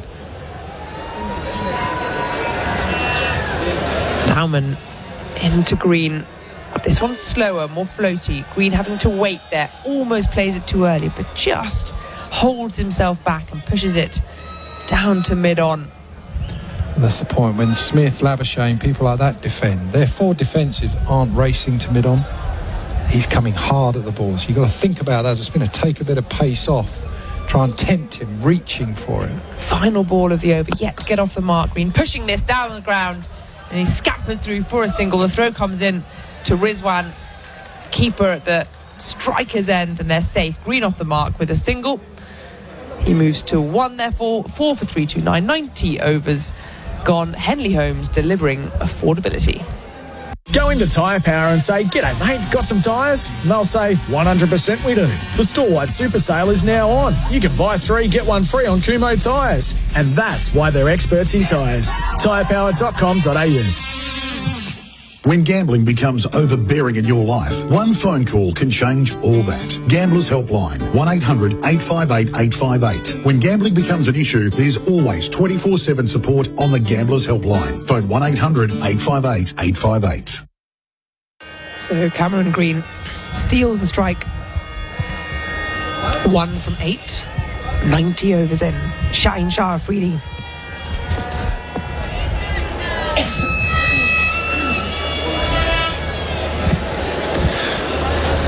Yeah, he's going to have to watch that one coming back from this left arm round. Here he is, and this one's turned into the onside. Doesn't quite manage it.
at the start. There's less swing probably with his second new ball.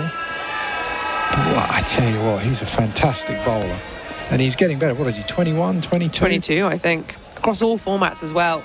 Oh, absolutely. So now it's more about management. Just make sure he can perform at his best when Pakistan need him. 2 slips, gully in place. This one's left alone. Good delivery, outside off stump, but only by a fraction. And that's right. I always sort of think in England we'd be besotted. We're obsessed with these sort of how you manage your bowlers. With young kids, do they bowl enough? And there's got to be some sort of formula for people, and it's always got to be different. But how you do manage this guy, because he is your absolute trump card. He's your Jofra Archer if you're an Englishman, your Pat Cummins if you're an Aussie, Bumrah if you're an Indian. And the success of your side is going to be so... Well, it's so reliant almost on these people being fit. I mean, look at the Ashes without Archer. Australia probably would have won, but it would have been a slightly tougher series for him if Archer was there. Shaheen Shah full into Cameron Green, prodding it into the onside, reaches mid-on, no run, 4 for 329, 91 overs gone. Henley, build with confidence, henley.com.au. The Driver's Seat with Matt McKeldin and Stephen Johnson. This week, defending champion Shane Van Gisbergen joined us ahead of Supercars' return to Sydney. You know, this track didn't really suit us last year, so it would be great if we can only come here once. And we spoke to Scott McLaughlin in the US after his first win in IndyCar. I missed you all, but we'll be definitely catching up soon. I'll be throwing some chicken nuggets down your throat anyway when we're on the first track there anyway. That's this week on The Driver's Seat. SEN Test cricket for Henley Holmes delivering affordability. Australia have lost a couple of wickets in this middle session of day 4, which ended up becoming the first session after a wet outfield made us wait and wait and wait. But there's cricket now and through till around 5:45 local time if light permits. Norman Ali bowling here at Stephen Smith on 47. Slipping a short leg. It's full and defended, and he gets a single down to Naseem Shah at a very deepish mid-on, 4 for 330 to score. Smith up to 48. Did you ever settle on how you were going to describe the name of the bowler who is currently in operation for TV? You've done me, actually, because I keep asking and I keep forgetting. I think it's Noman or something. We've got. Well, I'm curious how you've done it on telly. You see, I heard Izzy in the previous over describing Shaheen Shah Afridi as Shaheen Shah. I quite like that variation. Yes. I haven't gone with the 2 first bits and left off the Afridi bit. Norman bowls, and defending out to the offside is Cameron Green, no run. I heard Waqar yesterday sort of introduce a bit of a U to it as well, a bit of a Newman. Yeah. Newman. That was Seinfeld, wasn't it? At some point we need to speak to the man. He delivers here round the wicket, Green using his feet before defending out towards extra cover. No run there. Do you know what? I always think this with commentary, and I do this all the time. You know, it's the same with like Waqar Zaman. You don't have to full name him. You know, you could just call him Zaman, but every time you sort of roll the dice and go with Waqar Zaman. But I think with Waqar Zaman, you would use, if you're picking one name with him, it's Waqar. It's not Zaman. Correct. The naming conventions in different for different parts of Pakistan. Bowling around the wicket again is Newman, and defended into the offside by Green. I think the emphasis is on man, not mun. Yeah, they sort of, it's like you're saying no man. Yes. Yeah, no man. Yeah, a bit like if you're in the Caribbean, I suppose, or somewhere like that. I mean, it's not as though he's new to the professional game. He's 35 years of age. It's just that he took until age 34 to get a start in the Test team. Silly point now. Instead of short leg, bowling to Cameron Green, who goes back and clips and can't beat forward alarm there at mid-wicket. So the score remains 4 for 330. I tell you what I've enjoyed of late is these Wordles. Have you done Wordle? I've stayed away from it because I figure with my personality I might get very invested in it. You're addictive, are you? So let's steer clear of anything that's going to drain any more time out of my life. Norman delivers, and a drive from Cameron Green down towards mid-off, takes the quick single. Good running, taking on the arm of Shaheen Shah. 431 for 4, or 4 for 331 at the end of the 92nd over. Got to get my naming and scoring conventions right when on Australian radio. Henley Holmes delivering affordability at the end of the over. Smith on 48, Green on 2. At Kennards Hire, we only hire people who've taken the Ken Oath. By taking it, each team member goes above and beyond to help any citizen in need. The Ken Oath, it's a commitment that means more than the sanctity of marriage. The Ken Oath means you'll never miss smoko or beer o'clock. So if you want someone who can tackle whatever, whenever, wherever, talk to someone who's taken the Ken Oath. Kennards make your job easy. Australia still trail by 145 runs. They've been batting for 92 overs, so just over a full day across evening 2, day 3, and now into the afternoon session of day 4. A fair bit of bad light and rain getting in the way there. It's going to be Shaheen Shah Afridi to continue around the wicket from the pavilion end up at Cameron Green, who's 2 from 19 deliveries, a slip and a gully. Correction, it's a change of bowling. Naseem Shah. Shaheen Shah Afridi's been replaced. The first ball ending up in the gloves of Rizwan after Green shoulders arms. But with that scoring convention that I stumbled over to end the last over, obviously Australia is the only country that would say 4 for 331. Yep. As you know, the rest of the world, it's always score followed by wickets. And there is a reason for it. There was a scoreboard built in Australia which had the number round the other way, an old-fashioned hand-reel scoreboard. Must be the first scoreboard ever then. Well, it was about 120-odd years ago. Okay. And someone will correct me on where it was, but I believe it was in Sydney. And that just became the convention at that ground, and in turn, everyone else followed suit. Just a quirk. Not much to it. Naseem bowls, and Green comes forward and defends. Between stints, I'll look it up, and I'll tell you in more depth the story that goes with it. But yeah, it's something very simple. It's nothing to do with rejecting the English way or anything like that. It's simply down to the way one scoreboard was made. Oh, and that's right. It became the template for scoreboards around the country. Okay, yeah. That particular style of hand-reel board in the early part of what would have been, I suppose, the late part of the 19th century. And here we are all these years later still having this conflict or this tension. Naseem bowls and Green leaves alone outside the off stump. Do you remember, I mean, we're lucky now, aren't we? We're spoiled that we get the scoreboards and everything. I mean, playing club cricket or as a kid when you got the job and it was your turn to have to do the scoreboard. You'll put not on the small one, and you had to put them up and stuff. It was like, seriously, I've got to do that. I've got to sit. I can't go with my mates. I've got to sit here and do this for a bit. And you do it every sort of 4 overs. But if you were batting, you sort of think, I must be near 50 now. Why is no one going to put up my score? What am I, 46? Come on, it'd just be nice to know, come on, someone go and find out my score. Of course, that is exactly what happened to Hanif Mohammed when he made his 499. Oh, really? Didn't know he was on 499. Naseem bowls to Green and pushes it into the onside no run. Where was he playing then when he did this? That was a first-class game obviously in Pakistan. Right. But so goes the story. He came off and he was devastated. Run out for 499. He didn't know that was his score. My first ever swear word that I ever learned was by Graham Swan, because we were playing Kent under 10s. Now I might have heard a swear word, but Swanee was playing for Northampton. He came out, he was batting, and as he's batting, there's a wicket goes down, and no one knows the score. The sun's out now at Pindi as Naseem arrives and bowls to Green, finds the inside part of the bat. They'll get a single out behind square. They want 2. Good running from Green. Smith to the danger end, but he's through. The Australians still looking for runs. There might have been an overthrow on offer, but it looks as though it deflected off Smith's boot, so that the convention is you don't run in that situation. So Green moves to 4. It's 4 for 333. So Swanee, obviously the lad has told him what he's on. So he comes in, he hits the next one straight to me at extra cover, and he sprays that. I didn't want to know I was on 49, and goes off swearing. We were sitting there going, what on earth has this kid just said? I mean, he must be 9 or 10. Swanee used to talk so much.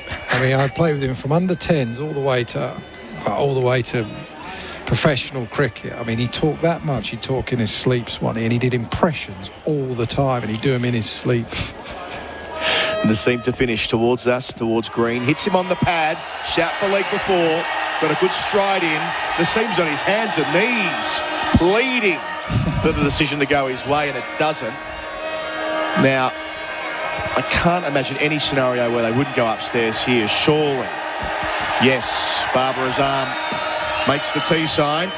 And Ashan Raza's decision will be reviewed by Asif Yaqub, the TV umpire. I mean, just the way that Naseem got down onto his knee, like Dennis Lilly.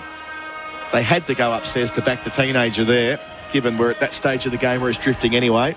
Yeah. Why not? Well, it hit him on the shin. We'll have a look on the TV replay now. Your first impression? I thought it looked pretty close. I'm looking at it. It looks like it might be just outside the line. But the problem you have here as an umpire is as soon as they start appealing, the crowd then appeal with you. So it looks even more out if you're listening to the crowd. Here we go. So we're getting a proper look through from behind the stumps on the replay. And that looks to be hitting outside the line. I mean, this is before we go to ball tracking technology. It might have even clipped an inside edge. Come on, Quilly, what do you think? I think outside the line. I what think about outside you? the line. That's what you're going to be sticking with that? Outside the line. Unit on it? Yep. Okay, perfect. I think it might clip a stump. Yeah, but it's just not going to meet the criteria. I think it would get, if he'd have given it out, I think it'd get overturned. Good bit of bowling. That might just be some reverse swing, Keezy.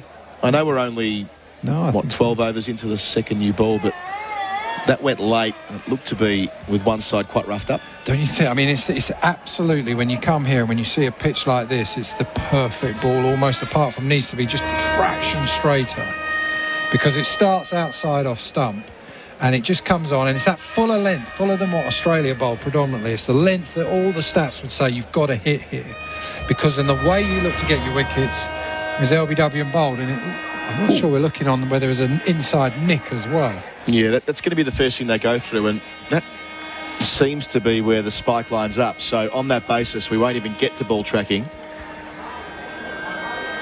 The decision from Ashan Raza will be upheld, and they lose their review. So it stays at 4 for 333. Stephen Smith 48, Cameron Green 4, Adam Collins, Rob Key with USEN Test Cricket for Henley Holmes, delivering affordability. And Tyre Power, save $100 on Cooper four-wheel drive tyres. 92 overs into this innings in Australia. Still a long way behind, trailing by 143 runs. A couple of wickets for Pakistan here this morning. Yes, you were talking about Graham Swan and players you grew up with. It's a pretty good generation, isn't it? You won the Under-19s World Cup with Swanee, is that? We did. That's right. I mean, one of the great days, winning that. Norman around the wicket, going wide of the crease, and Smith sweeping. Is there an inside edge? There'll be runs. It's either buys or a half century for Smith. We'll wait for the signal. It's gone all the way down to the rope for 4, and it is 4 buys.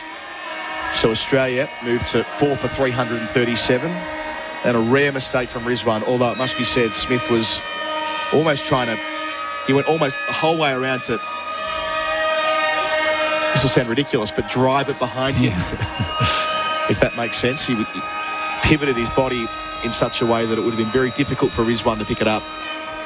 If he would have hit that, it would have just gone almost on the offside from a sweep shot, because it was just like just a slap behind him. Right behind him it would have gone. So Smith is still on 48, facing up to Nouman. West Ham orthodox. All passed. No, not passed for a moment there. I thought it hit high on the bat and might have been of a bit of interest to Babar Azam at first slip, but he gets it down. Well played. Good bowling too, that extra loop. Feels as though when he bowls slower, I know that is often said about finger spinners, but the slower he bowls, the more effective he is. Sun peeks through again. He bowls to Smith, who defends off the front foot, no run. And that's the thing, isn't it? You've got to find the speed for it. And so many times we've watched cricket from this part of the world, it's driving it into the pitch as fast as you can, and then it explodes and spins. This actually is the opposite. This is bowl it slow, let it get up, and then let it turn. Norman, it's over the top here and bowls to Smith. Good length, bringing him forward on 48. See, my generation was a very good one, I think, for English red ball cricket in particular, not so much white ball cricket. The Flintoff, Harmison, Simon Jones, Graham Swan, Strauss, that sort of generation that actually had a bit of success in Test cricket. Probably about the only one, actually. Norman bowls. Coming forward is Smith in defence. Were you out there commentating the 19s World Cup that finished recently? I did it from the studio. I had to present that from the studio because no one else was there to do it, which was, I mean, presenting's hard. What you lot do is much harder than what we do as pundits. Norman here, away from us, to the crease. Really wide on it when he bowls, and Smith is able to push that out towards cover. No concerns there. End of the over. 93 gone in the innings. Australia 4 for 337. SEN Test cricket for Henley Homes. Build with confidence. henley.com.au. On the SEN app, check out the SENW channel with stars of women's sport at home and abroad. Daisy Pearce, Katie Brown, Stephanie Brance. Plus, on the SENW channel, We cover AFLW, Rugby League, W League, netball, cricket, and track the female styles of horse racing and more. for the latest news, interviews, and catch-up podcasts with the biggest names in women's sport, jump on the SENW channel. Download the SEN app now. If you want to listen to the footy, the Amy Community Series match between the Gold Coast Suns and Geelong, download the SEN app and select SEN Fanatic. Naseem Shah towards Cameron Green. Start of a new over. Green takes 1 to mid-on, moves to 5. 4 for 338. The deficit is 138.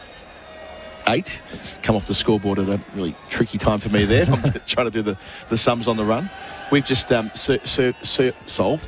your wordle between overs. There's no we about it. You needed to find me one letter. I had the other 4. I mean, you've worked out what it was. Don't tell anyone, because they'll probably be playing it. And we have a whole WhatsApp group about this. There's about 20 of us on it. I'm at 100%. Let's dig into this. Naseem bowls, slipping a gully, catching cover too, and that's where Smith tries to drive and can't beat the extra cover, which is standing on what would be the edge of the limited over circle. Any other high flyers in this WhatsApp group of yours? No, there's a few. Well, I don't know about high flyers. Zach Crawley will be on it, the England batsman, his old man, Tim Henman. Oh, that's a name drop. Tiger Tim Henman. Yeah, flex, I suppose. Yep. Is that what you used yesterday? That's what my flex. daughter uses. She, oh, Daddy, you're just flexing about that. Stop flexing. There's one more I can give you. Naseem bowls and Smith turns it into the onside in front of square. There's 2 men out in that direction. They might get 2. It's weighted well. No, they're happy with 1. Smith to 49 from 111 deliveries. It's 4 for 339. My other mates is a singer. I'll give you a clue. He's in a band who did a very famous Christmas song that got done by someone else. And he was also the Masked Singer, or was in the Masked Singer back in England. So I don't know if you saw that. He was caught one episode, but I didn't. I mean, it was foisted upon me. Like, watch this show, you'll enjoy it. Do you have the Masked Singer in Australia, do you know? Well, I don't live there, so I don't know. No, maybe they true. do. So a singer in a band that had a Christmas song. Well, it wasn't a Christmas song when they released it. It was a number 1, their biggest hit, and then it got done by Lily Allen. Oh, right, I was going to say, not the Pogues. No. Naseem bowls short. Cameron Green gets out the way. That Shane McGowan was the Pogues, was it? I was going to say, Shane McGowan's in the Masked Singer. He's in doing the Masked Singer, and he's in my Wordle group. Yes. then we've got a different conversation altogether. Then I'm watching. Then I'm tuning in. All right. So the song was Somewhere Only We Know. Lily Allen covered it. Right. Yeah. Was that an English band? Yeah. Was that that wasn't Snow Patrol, was it? No, it was like that sort of era. Keen. Keen. Yes. Tom Keen. There we Chaplin. go. Yeah. One of the great bands, actually. Fantastic, though. 2 out on the leg side. Shafiq, the catcher, has slipped in the action today so far. Green, deep backward square for the second time in the over. He's 6. It's 4 for 340. So your background with Zach Crawley, you've had a lot to do with his development down at Canterbury. Not so much. I mean, every now and again we have a hit and stuff like that, and I've sort of the word they use is mentor, but I cringe when I say that, I suppose. I just if he ever needs me. I mean, his old man's a good mate of mine. Zach's a good friend of mine. Yeah, and he's on that journey, and your job really, if you're doing a decent job helping people out, coaching them, they don't need you that much, and you're just there to try and. He's a bright lad. He's got to learn from himself, and if you're just trying to help him not make the mistakes that I did. Naseem to the crease, finishing his over, and Smith again pulling out to the onside. So they've gone short in this over, and it hasn't worked. There really is nothing in the pitch, and it enables Smith to get through to another Test half-century. Has a great record against Pakistan. And it continues here. Smith, 50 from 112 deliveries, 4 for 341 the score at the end of the over. And Stephen Smith, having failed to convert a couple of half-centuries to 3 figures during the Ashes, has a great opportunity here on a flat track to start the series in style. Yeah, I tell you what I love about Steve Smith. But let's be honest, this hasn't been the most fluent of knocks of his to watch. But you know what your job is to, as a batsman, your job's to score runs. And that is exactly what he's done. He's looked like he's slightly at odds with his game. And he's just, you know, Labuschagne, for example, scored quicker. And you look up and Labuschagne's got more, 20, 30 more than you think. Smith has been the opposite, even though he's been, 112 balls. But this bloke, what he knows, his currency is run scoring. It doesn't matter how. It's just how you get them and how many you get, and that's exactly what he's done today. Yeah, when he was at his absolute peak in terms of run scoring, he was just, I mean, it's one of those cliches you hear about dominant players. Norman starts a new over and Smith comes forward. He would reach 20 before you'd even look up. Absolutely, and spin in particular. I mean, he uses feet, all kinds of Absolutely. Stuff. That's probably not the case at the moment. He seems to be a bit harder held earlier in an innings, and it takes him a little bit longer to find his rhythm. But I suppose that's the same for any player that's around for a long stretch of time. They'll go through periods when it isn't quite as fluent, and I suppose that's what we've seen from Smith since the 2019 Ashes. He's really been absolutely at his best. He's forward here in defence.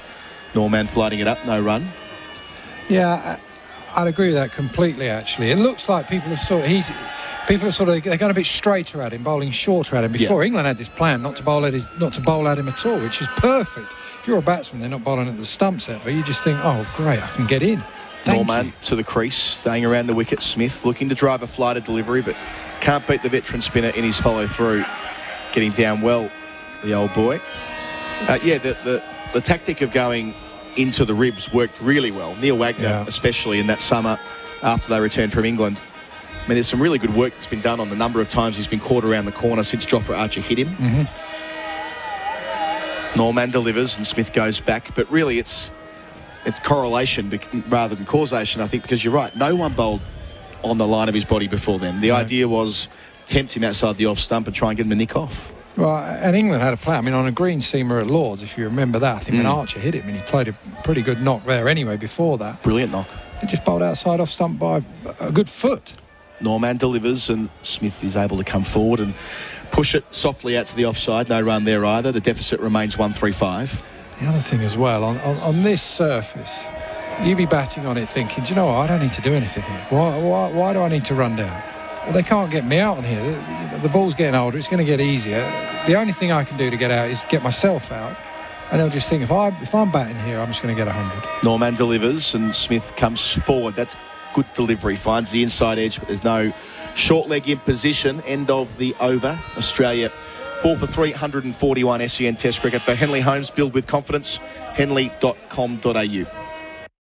Sheds come in all sorts of shapes and sizes, but if you're after a shed, go and have a word with the family-owned team at Best Sheds. The sheds at Best Sheds are up to a staggering 40% cheaper than the competition. Wow, 40%. Plus, all their sheds come with a 20-year manufacturer's warranty, and you can choose from the standard range or customise the shed of your dreams. So, come on, team, let's hit the sheds. Best Sheds, 100% Australian owned and manufactured. Visit bestsheds.com.au. Australia then 4 down, 341 on the board. They're still 135 runs behind. We're into the afternoon session of day 4. The morning session was, I say, washed out. There was rain, but the morning session was bathed in sunlight, but it was a swamped outfield due to the overnight rain. In fact, there was so much rain that part of the road here this morning, we were about 20 minutes delayed because part of the road was flooded. So that's how much we've had. Green on 6, he's on strike. Tall man lumbers down, crouches beneath a shorter ball, and it flies through to Mohammad Rizwan, the keeper. Another good looking delivery. Smith on 50 at the other end. Green just finding his way for the first time overseas. Had a stellar Ashes, but is trying to show what he can do on all different grounds, different pitches. As Naseem Shah, another youngster trying to prove his worth in Test cricket. He's had 76 runs conceded against him. He's into his 19th over, still searching for his first wicket. One slip in a gully as he begins his run up towards us from the pavilion end. Right arm over the wicket and guiding this. It's a lovely stroke into the covers from Green. He spliced the field, the chase is on. It will just hold up in the outfield because it is wet, it is damp. But they'll come back for 2. That was a really lovely timed shot as Waqar Younis comes and joins me to my right. Green looks all right on this pitch. Yeah, I mean, good cricket. I mean, long wait. But now, both teams are still fighting hard and they're giving their best. Good chase by Hassan Ali. And, I'm really enjoying the battle between Naseem Shah and Green. Green looks a very, very good player. I saw him bowled earlier, good pace, but when it comes to batting, he's very compact. He's got a nice technique. Naseem into Smith, it's straight. He turns it into the onside, only so far as mid-wicket, because, in fact, Green came back for 3 there. It's quite a long outfield, and it was quite a big chase from backward point on the boundary. An extra cover who was inside what would be a one-day ring. So a lot of ground to make up.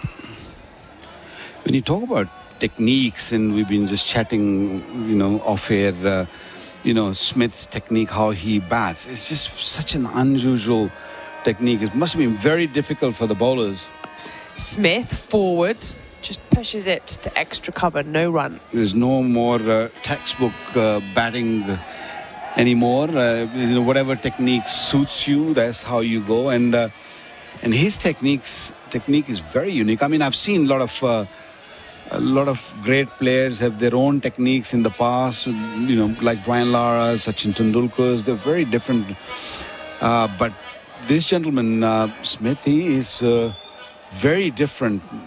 Plays with the close face of the bat, and then he moves his right leg, the back leg across, and when he goes across, literally goes onto the 5th stump outside off stump. A slip and a gully in for Smith, and that's an outside edge, but the soft hands, good eye for the ball, plays it along the ground, wide of gully, and they ease back for 2. He moves to 52, and the thing about Smith is he's unconventional, but it's all one motion, it's all free-flowing still, it's not sort of that jagged backlift or anything. So it works. I know. It's I guess whatever technique suits you, and you probably do a lot of rehearsal, a lot of practice, and keep playing those balls and keep backing yourself. And in batting, they say just keep your head still at the time and make sure you play under your head or under your eyes, and I think that's what he does it really well. And then he watches the ball very closely, because with that technique he allows the ball to come really close to him and then plays with his soft hands. Slip in, there's a full delivery kept out by Smith. That'll be the end of the over. 97 overs gone, 4 for 3, 4 6. So Smith on 52. He's faced 121 deliveries. Green on 9 from 30. Australia still trailing by 130. Waqar, where do you see the state of the game at this stage? Don't just say draw to me. No. Look, I won't say it's going to be draw, but who's going to make a move? Both the camp, they're still sort of sitting back and waiting for something to happen. Pakistan needs to get the Australians out, and they got to get their next 6 wickets quickly, because the time's running out. The weather at the moment is quite okay. I mean, there is a little bit gloomy, but no sun out. But I don't think there is any chance of rain at the moment. So time is the key. So and Australians, they are in no rush. And if they want to declare, maybe get another 60-70 runs, maybe 60-70 runs behind Pakistan, and come out and try to bowl Pakistan in 100 or 150. Spin. Nauman Ali is through. Flighted delivery, very full. Cameron Green leaning forward. There's a slip and a short extra cover in catching. Ready for the mistake from the tall man. Okay, let me do the calculation. 43 overs remaining after this 142. Nauman. Slower delivery and nicely weighted by Cameron Green. He really did have to hold himself back, and he's guided it backward a point down to the wide third man boundary. Again, it hasn't quite reached it. It's held up, and Point had to scamper after it, and they've come back for 3. So a nice bit of cricket there from Green. Really patient from the young man. Good control over the shot. He planted his front foot way early. The ball spun a little bit and he played it very late, allowed the ball to sort of guide off the face of the blade. So 42 overs. Slip in place. Nauman again through and around the wicket, left arm round, and forward comes Smith defending at the bowler, no run. So the Australians, if they want to make a move, they have to sort of declare maybe 15 overs remaining or maybe 20 overs remaining. And the next 20, 22, 25 overs, they have to get maybe 100 runs or maybe just under.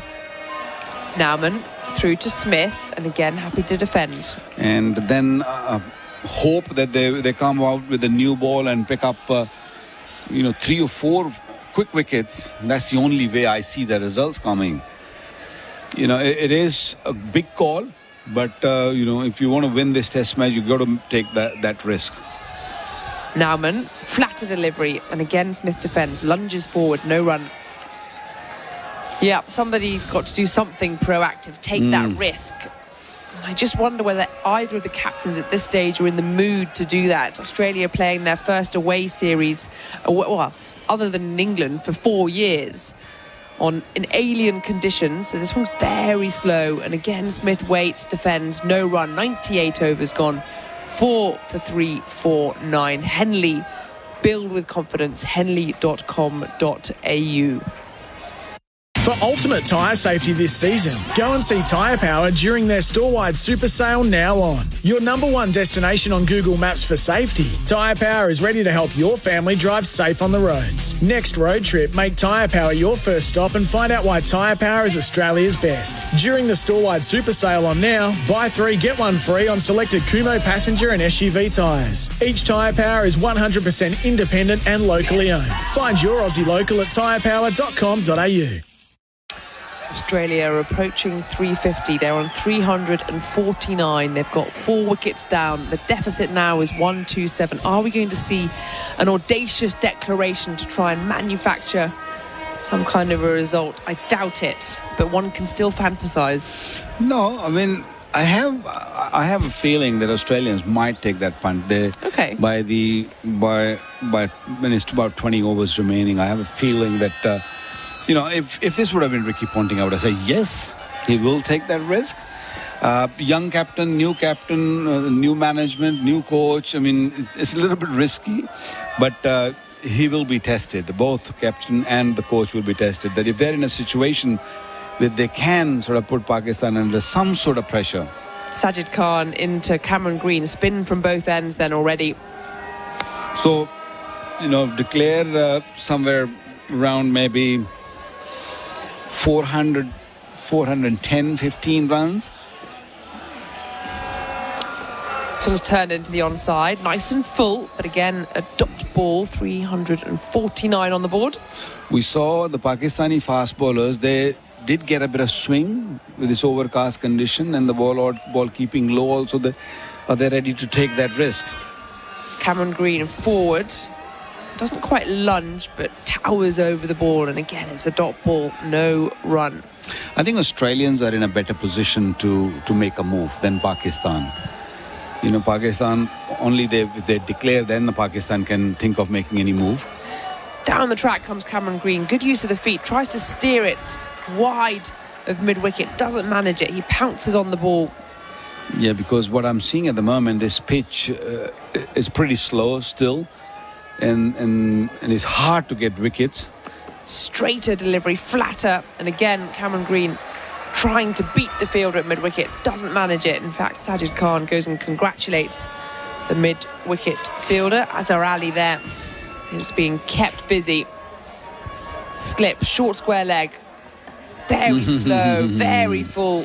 Cameron Green meets it on the bounce as well, not to have that aerial or anything else, and it's the end of the over. How many are gone? I'm not quite sure. 99 overs gone. There we go. 349. 4 wickets down. And yes, it feels as though... Well, I mean, it's not feel. Like you can't declare in a fielding innings. It's up to the batters now. Yeah, I mean, unless or until Pakistan, bowl them out, that's a different ball game altogether, which I don't see happening that quickly. You need time to get wickets on this pitch. Yes, Australians can make a move and they can just get quick runs. Both these batsmen are looking good, and if they can push and get maybe 100 runs in 20 overs or go by 5 and over or 6 and over, then things can change. But so far in the last few overs we have seen, they are in no rush. They're just sort of still very happy in the way they are batting at the moment. Nauman Ali in from the shell end, again going to bowl through the umpire, left arm round the wicket, and there is quite the chant going on around the stadium.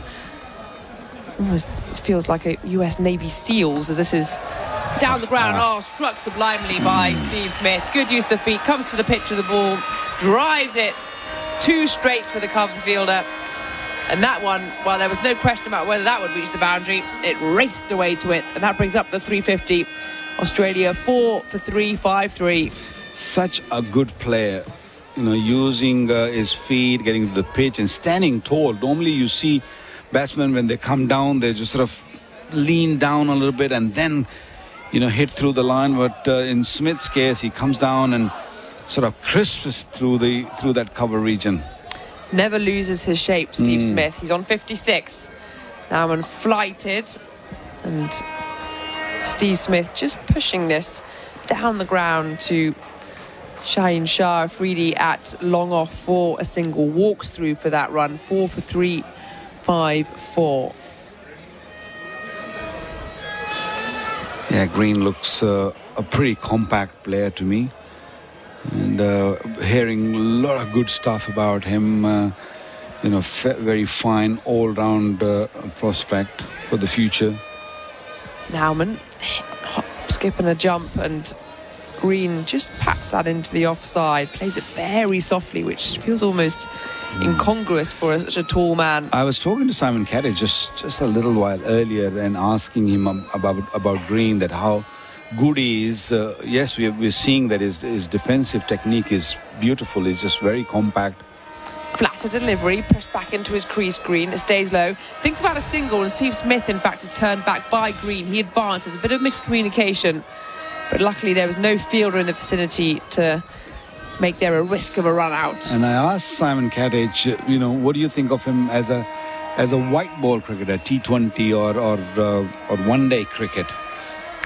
Slip and a short extra cover, very flat delivery, whipped off the legs by Cameron Green, helped down to the square leg, mid-wicket boundary even, and the chase is futile. That's 4 runs, 4 to Green. He moves to 16, and Australia 4 for 3, 5-8. That was a lovely shot. Yeah, this shot indicates that he can play white ball cricket even. And as I was talking about Simon Katich, talking so highly about him, that how powerful he is. He is 6'7", 6'8", a tall man, hits it long, and he will be soon playing white ball cricket also for Australia. But he brings such a good balance when you talk about the bowling and batting of Australians. Final ball of this over, it's flighted outside off, turns away from Cameron Green. He leaves it alone. It's the end of the over. 4 for 3, 5-8. Henley, build with confidence, henley.com.au. On the SEN app, check out the SENW channel with stars of women's sport at home and abroad. Daisy Pearce, Katie Brown, Stephanie Brands. Plus, on the SENW channel, we cover AFLW, Rugby League, W League, netball, cricket, and track the female stars of horse racing and more. For the latest news, interviews, and catch-up podcasts with the biggest names in women's sport, jump on the SENW channel. Download the SEN app now. Spin continuing from both ends. Sajid Khan from the pavilion end, as Babar Azam, who's stationed at slip, is just marshalling his field. He's bringing a straight mid-wicket over to extra cover for Smith.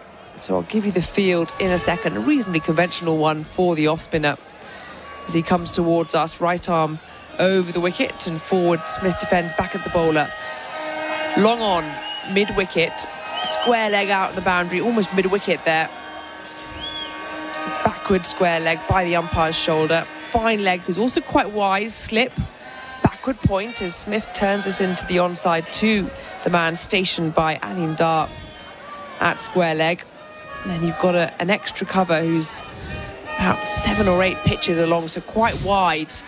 It's unusual for the off spinner, in fact. And this one's turned into the onside again down to square leg, and then finish it up with a mid-off fielder.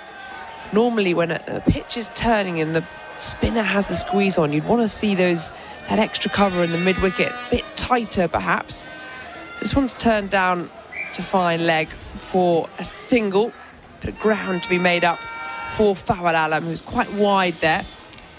But Sajid Ali or Babar Azam, should I say, he's got 5 men on the onside, and with Sajid Khan, such a good spinner, such a spinner who bowls from the top and looks to get that extra bounce, and I'm not really very happy the way he's bowling at the moment, because he's bowling too straight or bowling more to the leg side. Cameron Green pushed into his crease, and he punches that off the back foot down the ground to long on. Comes through for 1 run. He moves to 17, 4 for 3, 5, 8. Do you agree? I mean, I'm not sure why the mid-wicket and extra cover is so wide, because you're neither here nor there. You're not attacking. And I'm trying to see where, okay, we need wickets. Pakistan need wickets. Sajid Khan is through and flighted, poached back at the bowler, no run. So where is the wicket going to come from? Yeah, that's exactly the question. As we finish that over, 101 overs gone, 4 for 360, top of the hour, 3 o'clock here in the afternoon in Rawalpindi.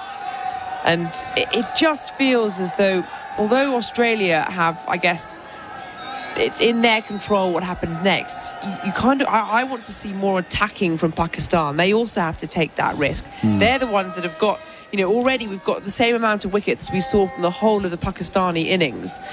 They should be on the ascendancy. They have the advantage. Now squeeze. Yeah, I would like to see a man, a short leg or a silly point, because the ball is spinning. Maybe not from the middle of the pitch, but anything just outside the off stump, especially from Noman. He does get that spin, the required spin. Noman is into Green, who's reaching down, dot ball back at the bowler.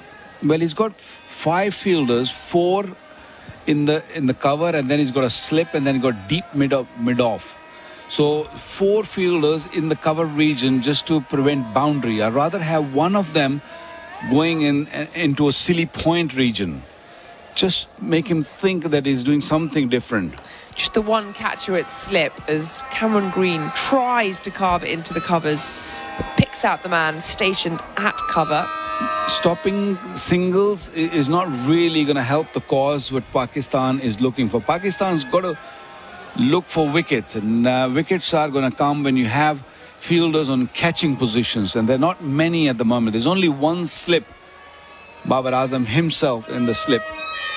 Nauman full through to Green, and again driving, but again picking out a fielder, this time extra cover.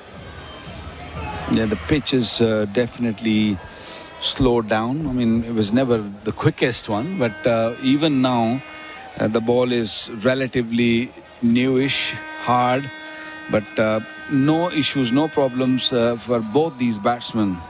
Green on 17, again driving, and he's sort of going round each of the fielders, because this time it's the straight extra cover. So there's a slip, backward point, cover, who's about 2/3 of the way down to the boundary, then a more conventional extra cover, and then a very straight one, almost in catching, about 3 pitches across, as well as a long off down on the boundary. As Nauman is into his final ball, or his penultimate ball even, and this time it's extra cover, the wider one. For me, I feel that the one of these fielders is a waste. I can understand for 3 men, one for a short delivery for the cut shot, or even the backward cover who's a little bit back. I think that's even okay. But that fielder short cover, I think it's a waste. Final ball, and pushing Cameron Green back into his crease. Dot ball to end the over. 4 for 360. Green on 17, Smith on 58. Henley, build with confidence. Henley.com.au.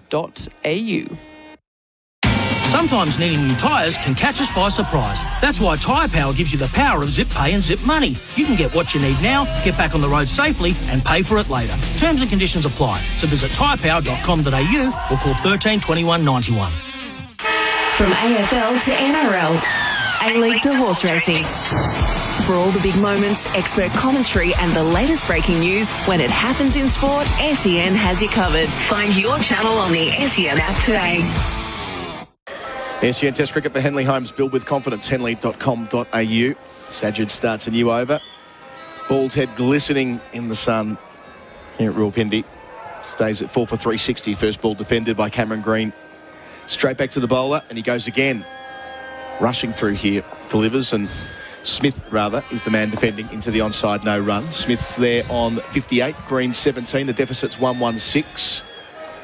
He's really motoring through these overs, Sajid. Reminds me of Jadeja, who bowls him in about 75 seconds. Smith here driving, slapping out towards mid-off. A single on offer. He moves to 59. 361 is the score for the loss of 4 wickets. That's a better length, better line, just outside the off stump and trying to spin the ball back toward the stumps. Earlier, he was just bowling nice and straight and more toward leg side-ish, more defensive bowling. I think Pakistan got to stay on the attack because wickets, the only way Pakistan can challenge Australia in this test match. Sajid bowls flights at Green forward. We went through this a little bit earlier in the session. How could we construct a scenario where the game could be alive tomorrow after tea?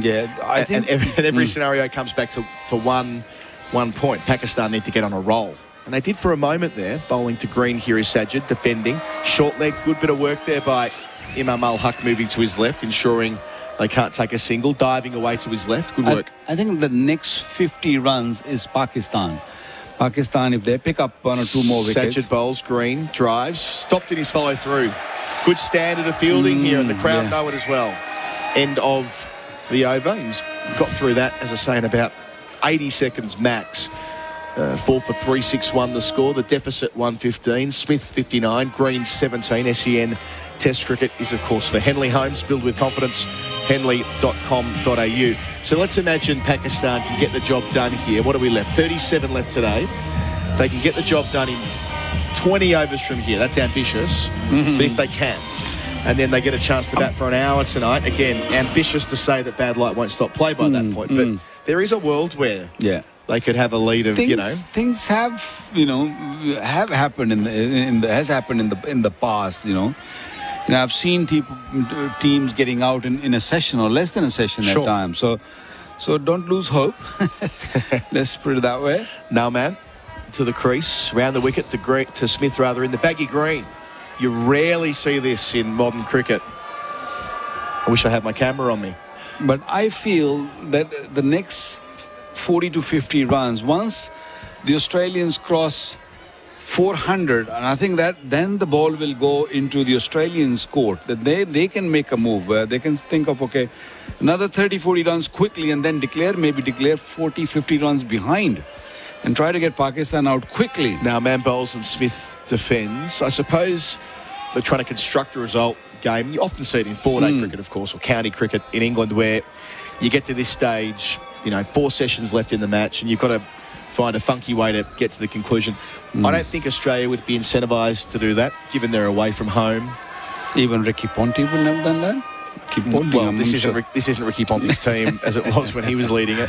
No, I understand. Not that strong, leaving alone here is Smith through to the gloves of Rizwan, well outside the off stump. I do understand that, but the only thing is, it's the first test match of the series. Would you take that risk, or would you just say, okay, let's play a draw here and go to Karachi and then Lahore and see how it goes? The bowlers will have more overs in them. They'll probably have seen Pakistani bowlers bowl the right length, and they'll probably pick from that and go in Karachi and apply. Nauman bowls and Smith drives down towards long off, gets a single. He's 60, 4 for 362. I reckon that's Australia's best outcome here, that they bat for another, let's call it 2 sessions. They get bat deep tomorrow.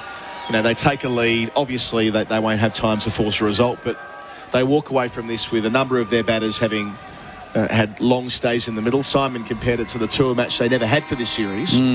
Now, man bowls and going back is Green, defending under his eyes. But from Pakistan's perspective, because they are ahead in the game, they control it to the extent to which they're bowling. They can speed it up by quick wickets. And if they were to knock Australia off here, again, Green looks completely set. He's faced 54 balls. Smith's on 60 and going nowhere either. So it's all thoroughly theoretical, but why not? It's reached that stage. The game is drifting. We may as well have some fun with this. That might be a world where they could get to a lead of, you know, let's call it 100 odd by tonight. Bowling again past the edge. Beautiful piece of bowling there to finish. End of the over. 4 for 362. Green was the man beaten on the outside edge. He's on 17. Smith's there on 60. SEN Test Cricket for Henley Holmes. Build with confidence. Henley.com.au. The Driver's Seat with Matt McKeldin and Stephen Johnson. This week, defending champion Shane Van Gisbergen joined us ahead of Supercars' return to Sydney. You know, this track didn't really suit us last year, so it would be great if we can only come here once. And we spoke to Scott McLaughlin in the US after his first win in IndyCar. I miss you all, but we'll be definitely catching up soon. I'll be throwing some chicken nuggets down your throat anyway when we're on the first track there anyway. That's this week on The Driver's Seat. Steve Smith preparing to face Sajid Khan. It'll be the penultimate over of this extended session. Day 4 here at Pindi. He's bowling with 2 men out on the leg side, deep backward square, and a deep mid wicket. And 2 catching men, a slip and a short leg. Smith's forward, defending out towards mid wicket, no run. So yes, to end that thought bubble, it requires Pakistan to take 6 wickets from nowhere. They did take 2 in 3 overs earlier in this session. Labuschagne and head out in about 15 minutes of each other. I think once the ball's gone softer, it is not easy. And you know Smith, the way he plays, he maneuvers the ball, you know, both sides of the pitch. It's very, very difficult to get his wicket. Yes, it can happen, but tough, I would say, for Pakistan. Sajid delivers to Green to Smith in the baggy green. Tucks him round the corner. 1 to long leg. Smith 61. 4 for 363 the score. They're 113 behind. So you think that this Pakistan can win this game? You think so? There's more chance of draw. No, I think it's a 98% chance this ends up in a draw, and I think that the other 2% sits with Pakistan. You think so? Sajid bowls and driving out to extra cover. Is Green no run? I mean, I can't conceive of a scenario where Australia win. Yeah, I mean, to give themselves a chance, I feel that if they declare behind maybe 40, 50 runs. Well, that would be fun. Sajid bowls and Green defence. That's a risk you take, isn't it? But I reckon that might be where they take the bigger picture approach. Get some more overs into the Pakistani bowlers. Only a 3-day turnaround before Karachi. Yeah. And they can leave here using that comparison that Kat used to a tour game. I think that's what they are going to do. Sajid bowls and Green beats mid-wicket with a nice drive down to long on. He's 18, 4 for 364, 112 the deficit now. And it is the end of Sajid's 34th over. He's taken 1 for 106 bowling Warner yesterday, the first of the 4 wickets to fall for Australia so far. Smith on 61. Green on 18. That's another point here. Smith on 61. His confidence would be done a world of good by getting to 3 figures. Now, of course, Steve Smith's got 27 test tons. It's not as though he doesn't know how to do it. But he's only made 1 of those since the Ashes of 2019. It's just been a little while since he had a dominant phase of his career. Now, if he can start this series with 3 figures, that'll do wonders for them when they go to Karachi next week. No, all I'm saying is if this would have been a desperate situation, we'll just say Australia 1 down the series going into the last test match, then probably they'd be thinking differently, isn't it? Well, if we were playing that game, let's see it in those terms, where Australia need to win this test match. How would they go about it from here? That's what I'm If there was saying. a sense of urgency as Norman starts a fresh over, probably the last before tea. To Cameron Green, off the back foot punching, but only to point where Sajid does the fielding, no run. He's 18. If they were in that frame of mind, I'd say that you'd probably want to declare pretty soon. You'd want to get those, in fact, now. I wouldn't wait a moment. The sooner you're bowling, the sooner you have the chance to take the 10 wickets you need. Sajid delivers, and Green goes back and defends, but there's no way. Maybe not now. I mean, 112 still. If they give Pakistan a go now, and Pakistan gets 150, 200, they can give it back to them tomorrow lunch, and they'll have 2 sessions on Australia. It'd be hard for them to sort of survive then. So I'm saying 40, 50 runs, still Pakistan, either you get them out early, or if they're going to get runs, it's going to take a long time. Now man bowls and Green defends. I suppose the other part of this is the tempo Australia are going at. If they were desperate to force a result in that hypothetical, they'd need to be going at better than 3.5 runs and over. They'd be going at a runner ball now. They'd be trying to take risks, and Cameron Green can go at quite the clip. He's faced 61 deliveries for 18. So that would be the major difference, I suppose, if that were the scenario. Now I'm in wide of the crease. Sidearms it down to Green, who defends, back to the bowler. No, look, nothing is happening what we're talking about. We just sort of if you're just joining the broadcast now, we haven't lost our minds. We're not saying Australia should nothing like that. Do any of this. We're just assuming that we're giving the situations that what can happen or what can be done. But I'm sure that the 2 captains, they know what exactly their team needs. They've got a very experienced management sitting in the dugouts. Now man bowls and Green defence. I suppose that's something you would have seen in county cricket at different times when there are these extraordinary declarations, forfeited innings and all the rest of it in order to give a team a chance for something special in the final session. No, I mean, if a team is down, 1 test down, and you go into a 3rd test when there's no test left, then you'll probably take that risk. You'd rather lose 2-0 than 1-0. And take that risk to make the series draw. Last ball of the session. Now men bowls, and Cameron Green drives out to extra cover with the clock at 3:15. The bails are flicked off by umpire Aleem Dar. And anyway, the time will tell. Time will tell. Thank you, Waqar Younis. We'll speak to you again in the final session. Australia started the day's play belatedly at 1 p.m. With the score at 2 for 271, and they're now 4 for 364. The 2 wickets to fall in that session were Marnus Labuschagne, who was out for 90, caught at first slip from the bowling of Shaheen Shah Afridi. And then Travis Head, who on 8 was also caught behind from the bowling of Norman Ali. And this pair have since put on 38 to take Australia to a position where they are still more than 100 runs behind, 104 runs behind. Make that 112 runs behind, sorry, different scoreboard here. 106 overs into their innings. So a long way away from Pakistan's first innings tally of 4 for 476 declared. But they do have Stephen Smith there on 61, well on the way to another test ton, and Cameron Green on 18. Coming up during the tea break, we'll continue taking in tributes to the late Shane Warne and hear from another of his long-term teammates, Jason Gillespie, who spoke to Dwayne Russell today. This is SEN Test Cricket for Henley Homes, delivering affordability and tyre power, your trusted tyre experts. Get the power of safer tyres before you go on holidays. A road safety message from Tyre Power. Having out-of-balance tyres causes uneven tread wear and an uncomfortable ride. You'll also cop excess wear on your suspension and other parts of your vehicle. If you experience severe vibration while driving, especially highway speeds, get your tyres dynamically balanced at your local Tyre Power store straight away. Get the power of expert advice. Get the power of Australia's biggest independent. Tyre Power. There's the power.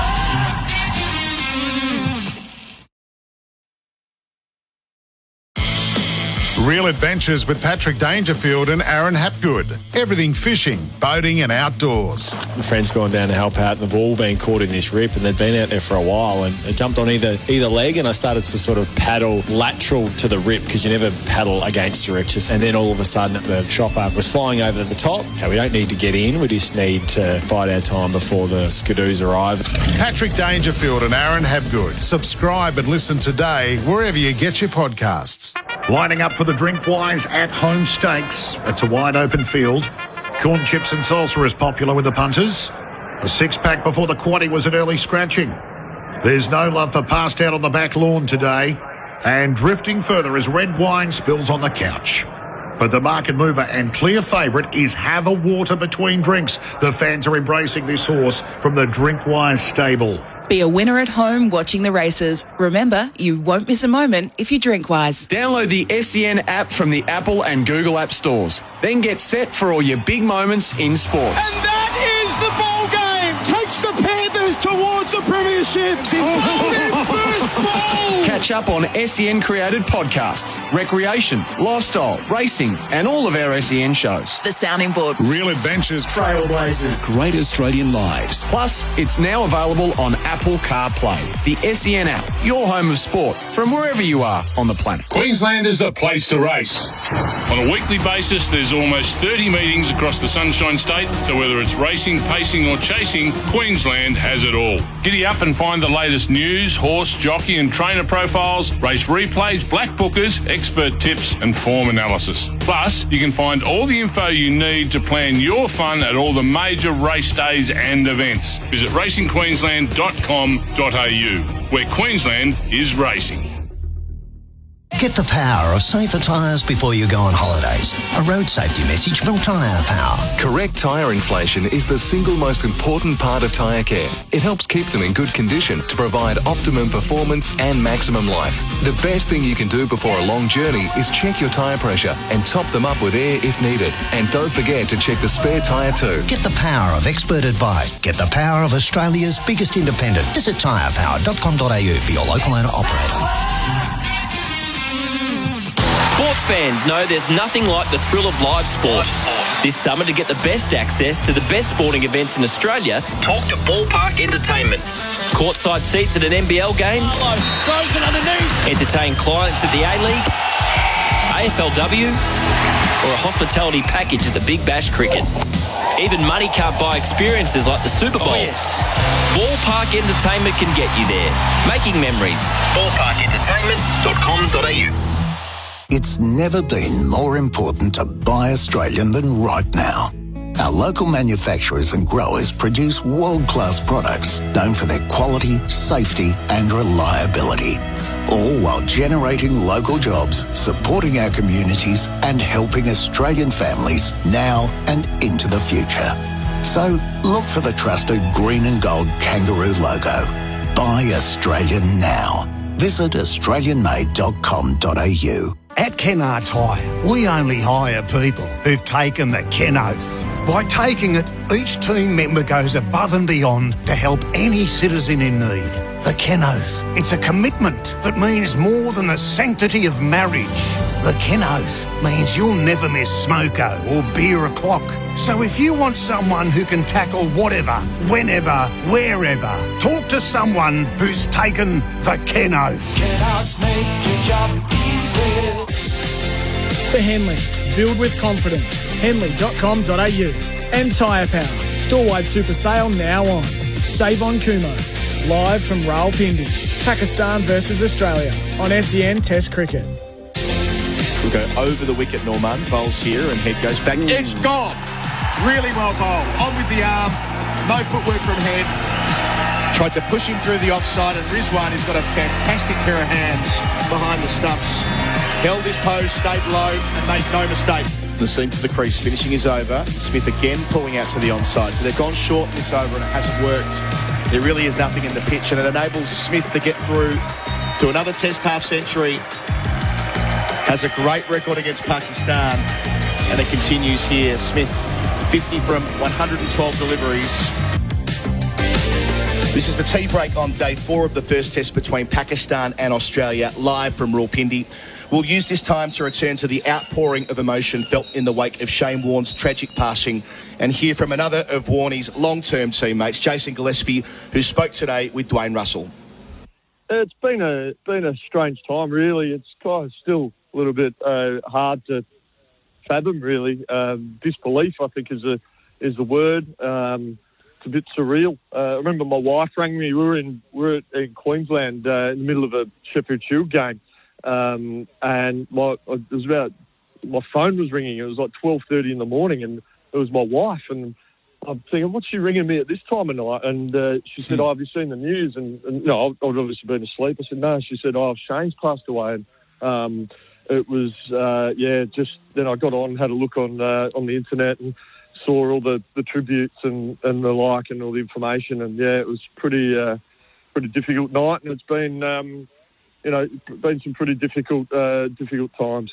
Shane was, like a great teammate, great person, and we we shared some great times, and people saw the public persona of Shane, and but we saw off field, the type of guy he was, and the type of person he was.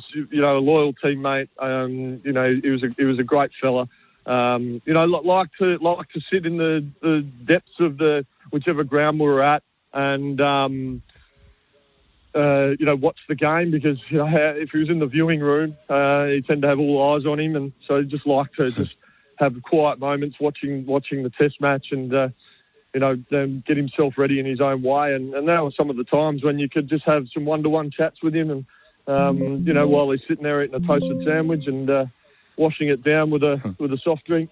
There were times we kind of just caught up and had a chat, and we kind of continued our, all of us had those moments with the great man. Was there ever moments of doubt with Warnie that you saw, Jason, or was it always cocky and a belief? Oh, there was one time I do remember, him saying that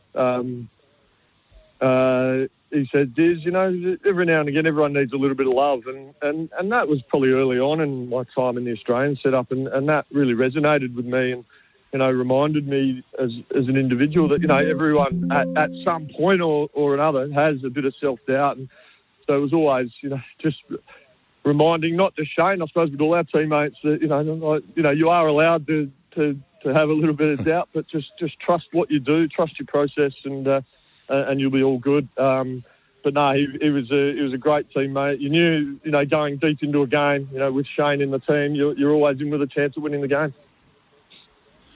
And was it a feeling of invincibility that he carried on the field as well, that was a genuine ability to make you feel as if he was going to take a wicket with the very next ball, regardless of how flat the pitch was or how little turn he'd been getting? Yeah, well, he was a master craftsman, wasn't he? I suppose the bluff and bravado. At the end of the day, he bowled a big turning leg break and he bowled one that didn't turn. And I think he would make out, with the oohs and ahs, and that there was more happening than there was on the ground, on the surface, because he was so accurate and he had such control over his craft. Then a lot of it was just getting in the batsman's head and creating doubt for them, and he just knew he could just land the ball where he wanted to land it, and then just be patient, and then all the bluff and bluster of him, creating the theatre out in the middle there, and that's what I think he endeared himself to everyone, because he made people watch the game. People wanted to watch Test cricket, wanted to watch the Australian team play, because Shane, was just doing his thing and creating that real theatre. He was like an actor up on a West End stage. He just, in the middle of the ground. That's where he made his name. That was where he belonged.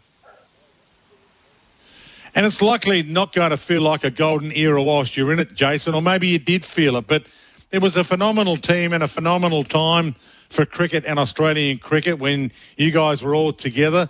McGrath, Brett Lee, Adam Gilchrist, the people that came through in that era that absolutely transfixed the sporting world in Australia. It was an amazing time. Did you feel it at the time?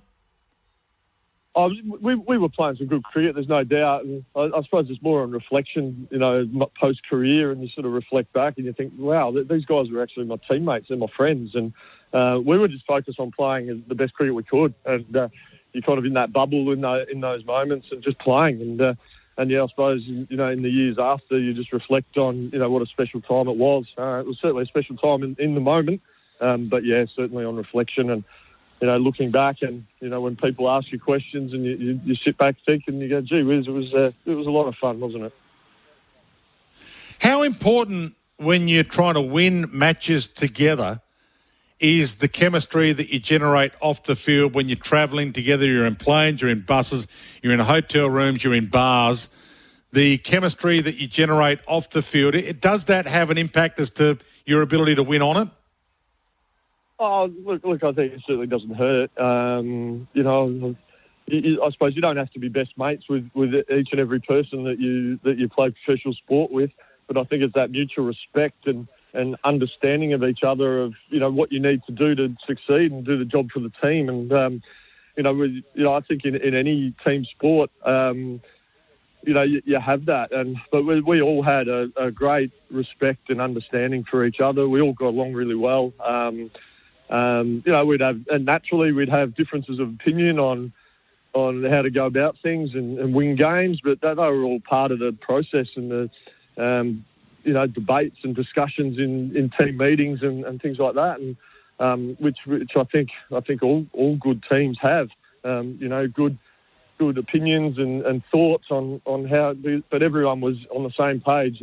Striving to win games of cricket for Australia, and I think that was really, really healthy. If anyone had an issue, it was pretty much sorted, and you just sort of took someone aside, had a chat, bounced some ideas around, and moved forward. I think that's what good teams do. That's what good communication is, really. So as I said, I don't know any team, any organisation where everyone agrees on absolutely everything all the time, because if everyone agrees, then a lot of people are redundant.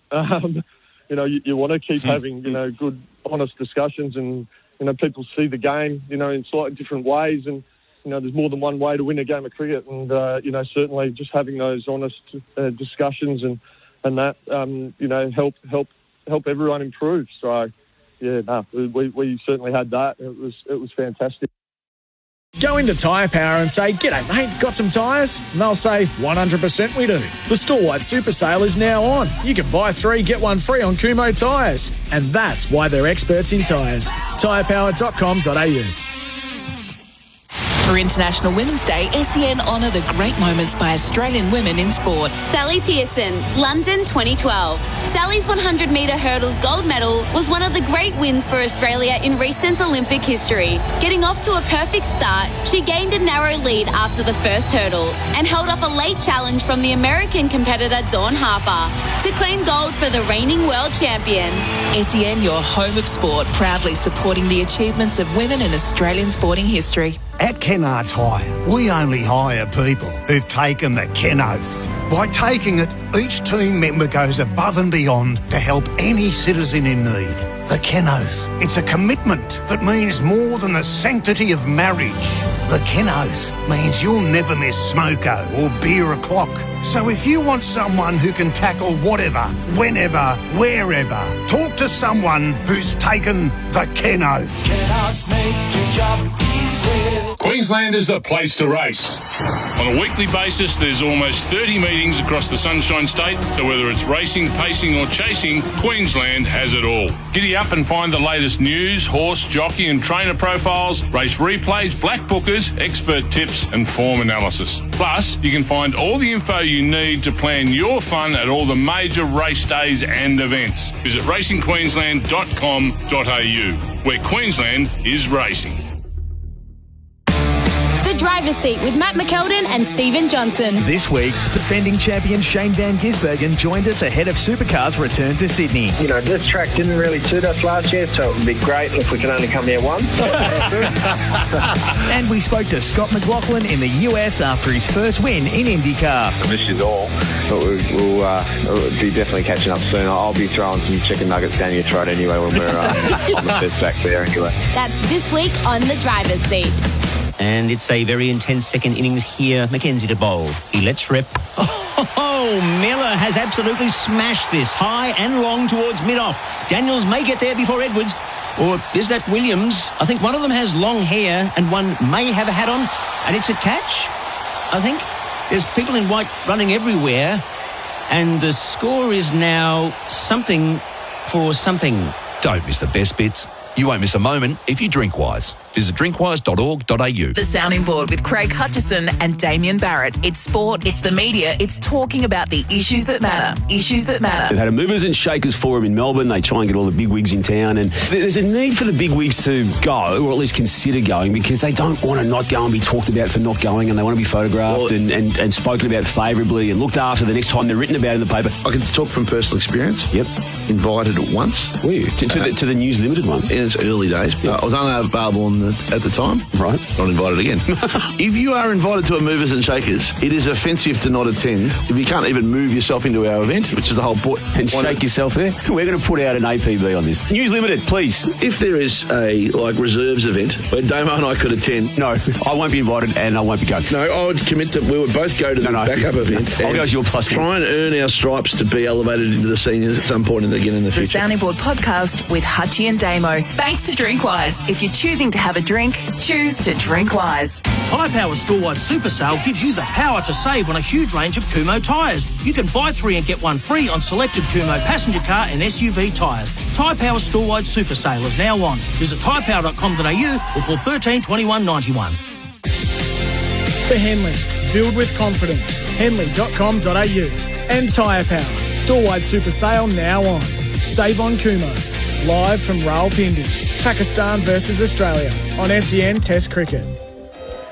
SEN Test Cricket for Henley Homes, delivering affordability. And Tyre Power, your trusted tyre experts. Adam Collins and Simon Katich ready to take up commentary for the final session of this 4th day at Rawalpindi. Australia remain 112 runs behind. They've been batting for an awfully long time, but with all the delays we've had over the last couple of days, they're at 4 for 364. Stephen Smith on 61, Cameron Green on 18. They're put on 38, Simon. We were playing around with this with Waqar before tea, or rather Waqar was mostly playing around with it, saying, how could Australia win from here? In reality, it'll be about getting Steve Smith to 100 and just seeing where they're at the close of play and thinking about tomorrow to get the most out of this without giving Pakistan any chance of pulling off something ridiculous on day 5. Well, there's still that slight chance. I think the hardest thing at the moment is this wicket just looks so good to bat on. So I think for Australia to win this test match, they need something to happen tomorrow with the wicket deteriorating, but it just doesn't look like it's going to happen. It's not hot enough here. It's held together really well. I think for Australia to put pressure on Pakistan, if Steve Smith does get 100 and Cameron Green happens to join him, then if they got 150 in front, you never know, but sure, you would say that it would be a massive collapse on Pakistan's behalf. And Australia would have to produce something special with the ball. Yeah, you're relying on them sort of taking the view that, well, we're going to tee off for 2 hours, probably starting from now. And I don't see why they would even entertain such a notion when they are so far behind in the game. So therefore it becomes, what are the marginal gains they can get out of the last 4 sessions of this test match? And one must be around Stephen Smith and Cameron Green, yet to make a test ton. I know he's only on 18, but if he can bat for a couple of hours here before bad luck gets in the way, he'll be well beyond 50. Oh, definitely. There's plenty to be gained here for both of these two. And let's not forget Alex Carey. Yeah. He comes into this after the Ashes where he only averaged just over 20. And albeit at times he had some awkward situations to bat in, once in Sydney there before the declaration, but there'll be a great opportunity for him, first test in the subcontinent, to get out there and experience it and try and get some runs under his belt. Yes, in Cameron Green's situation, he averaged 33 in the Ashes, a couple of half centuries, one at Sydney and one at Hobart. But yes, wants to go to the next level. Shaheen Shah Afridi will start after tea. Pavilion end to Smith, who drives out towards cover point, no single there. As for Carey, he averaged 20, only 20 in that Ashes series, a half century at Adelaide and finished with a 49 at Hobart. And look, he's obviously the keeper they're investing in, but he'll need to up those returns pretty quickly or it won't be as clear-cut as it might seem at the moment. Well, I think, at the start of the summer, there was talk about Josh Inglis as well, and he's another very good young player, very good young gloveman. He's done well recently in the Australian T20 team. Here's Afridi bowling to Smith, who defends. Nice and full. But I think in Alex Carey's case, he had a great start at the Gabba behind the stumps. Had a few little slip-ups, I think one in Sydney, and he's still certainly learning what Test cricket's all about. So there'll be a great opportunity for him when he gets a chance to bat in this innings to get out there and experience it and to try and get some runs under his belt. Shaheen just being held. Slip in a gully. His 2 catches. A catching cover, you could say, as well. Fawad Alam in there. He bowls and Smith defends out to that cover position. Correction, Azhar Ali's the fielder there. 4 for 364 in the 107th over. And there'd be other glovemen around the country who, quite rightly, would think, well, OK, Let's see whether we can put some pressure on at Shield level. You have a big season with the bat, as Inglis did 2 years ago. That's why he's in the conversation, and suddenly you're putting pressure on Carey, and that's competitive tension.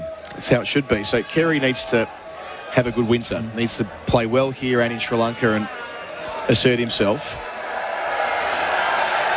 Shaheen bowls around the wicket. Smith again driving from the middle of the bat, but straight to that man at cover point, no run. And that's not to get on Carey's back, by the way, but it's just the reality of the situation. If you're averaging 20, you're not going to last. You're spot on. It's certainly something that he will know, and he knows that every opportunity he gets is a chance to stake his claim to making sure that he cements that position, because I think no one can take their position for granted unless you keep stringing together consistent performances, and that's what he'll be aiming to do. And a pitch like this is great for building confidence, as we've seen throughout. Smith on the drive, Shaheen's full, out to mid-off, no run. Imam Al-Haq, of course, making his maiden Test 100. Azarali reaching 3 figures, and then Usman Khawaja and Marnus Labuschagne both falling in the 90s, but a couple of other half-centuries in the match too. A string of 100-run partnerships. It's the kind of place you've got to make the most of, because, as you well know, Simon, you're playing more days of cricket on tough tracks than you are on roads. 2 out for the pull. They're not far away from each other. Deep backward square and fine leg. Shaheen to finish his over. It's full. Smith drives straight. Doesn't get all of it, though, and Shaheen collects it by his boots and just has a bit of a word to Smith as well. I wonder what that was about. The score remains 4 for 364. Smith 61, Green on 18. SEN Test Cricket for Henley Homes. Build with confidence. Henley.com.au, and Tyre Power. Their buying power puts the power in your lane. And I should note as well, if you want to listen to the Amy Community Series match between Gold Coast and the Cats, download the SEN app and select SEN Fanatic. It's Adam Collins with Simon Katich. The Benaud-Qadir Trophy, as it keeps coming up on telly, brought to you by TikTok. Some incongruity there, but that's okay. This is the modern world. Have you had to mention that on telly next door, that it's the TikTok Benaud-Qadir Trophy, or have you avoided that formulation of words? I've avoided it. I'm still coming to grips with what TikTok's all about, given my vintage. Well, even I'm too old for it, Simon, to be honest with you. If I pop up on there, something's gone really wrong, I think. So there's a slip for Nauman Ali. Left arm around, orthodox spinner, delivers here. Green, first ball he's faced after tea, well forward in defence. So if we can park the conversation about results and reframe it around what can Australia get from this, well, it's these two blokes. Smith hasn't saluted for 100 since the SCG last year. And it's only done so once since Manchester in 2019. And Green's never done it, and Carey's never done it. So there's the short-term gains. 112 behind still. Now a man delivers. Green using his feet and driving down to long off, getting the first run of the session. He's 19, 4 for 365. The deficit 1-1-1. Yeah, it's interesting having that deep mid-off fielder back for Cameron Green. I just wonder whether after the break they could consider bringing him up and just trying to build some pressure and make him go over the top. I know what they're trying to do. They're trying to get him to hit there and try and bring that short cover into the game, or first slip if one grips out of the rough, but it also allows him to get off strike and just release that little bit of pressure that builds up from not having to face the rest of the set. Norman to the crease, bowls, and Smith plays back in the crease out towards cover point again. He's been peppering that region since tea. No run. Sajid Khan does the fielding. Yeah, I was slightly perplexed by the quite defensive field that was set for Cameron Green when he came in. I mean, they take him 2 wickets in the space of 15 minutes, which constitutes a collapse in this Test match. And they weren't able to make the most of that advantage because they were setting 3 blokes back straight away. I mean, where's the pressure? Yeah, and even the line that Sajid Khan was bowling to the right-handers, he's bowling very, very straight. Now, man, bowling with just one catch or a slip. Lights it up to Smith, who gets down and plays into the offside. And that line's okay if you've got a bat pad and a leg slip and that, but they didn't, and it just felt like he didn't really want to ask any questions of them outside off stump, potentially spinning back into off stump to get him hitting through cover and either bringing the stumps or first slip into the game. Now, man, Gets to the crease and bowls to Smith, who defends, and he collects it in his follow-through. We get a good look at that bald patch which accompanies the receding hairline, the oldest man on the field. Actually, not, is he? Because Farwin Alarm's 36. But he has seen a thing or two across a long professional career that was turned into a test career unexpectedly in Zimbabwe last year. Now a man to the crease, and Smith rides the bounce to finish. Good over. 2 good ones from Pakistan to start the final session. 4 for 365 is the score. The deficit 111, Smith 61, Green 19. SEN Test Cricket for Henley Holmes. Build with confidence. henley.com.au. Sometimes needing new tyres can catch us by surprise. That's why Tyre Power gives you the power of Zip Pay and Zip Money. It means you can get what you need now, get back on the road safely and pay for it later, taking advantage of the interest-free periods. So if you need new tyres or mechanical repairs, don't wait till it gets worse. Get them now with Zip Pay or Zip Money at Tyre Power. No fuss, no wait, no worries. Terms and conditions apply. So visit tyrepower.com.au or call 13 21 91 for your local owner operator. SEN Test Cricket for Tyre Power. Their buying power even puts the power in your lane. Bit of a tongue twister there. Thanks to Tyre Power and Henley Holmes, our partners in this broadcast live from Rawalpindi. We move next week to Karachi.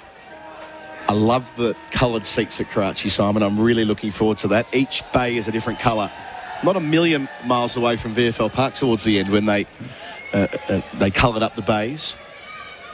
That reference will mean nothing to anyone who's not from Melbourne or not from an AFL state, but there you go, or a traditional AFL state, I should say. Every state's an AFL state these days.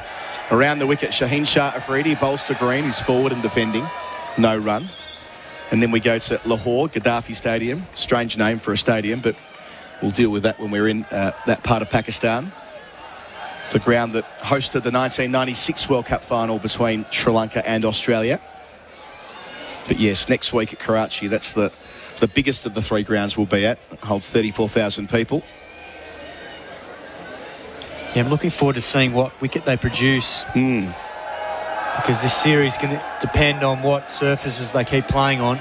Shaheen to the crease, around the wicket. Green working it off his hip. There's one to fine leg. He's 20 rather, and the score is 4 for 366. The deficit down to 110. Yeah, I sort of started asking Pete about this, but we were broken up on commentary. I wonder if the ICC might take a look at this pitch. Potentially. I think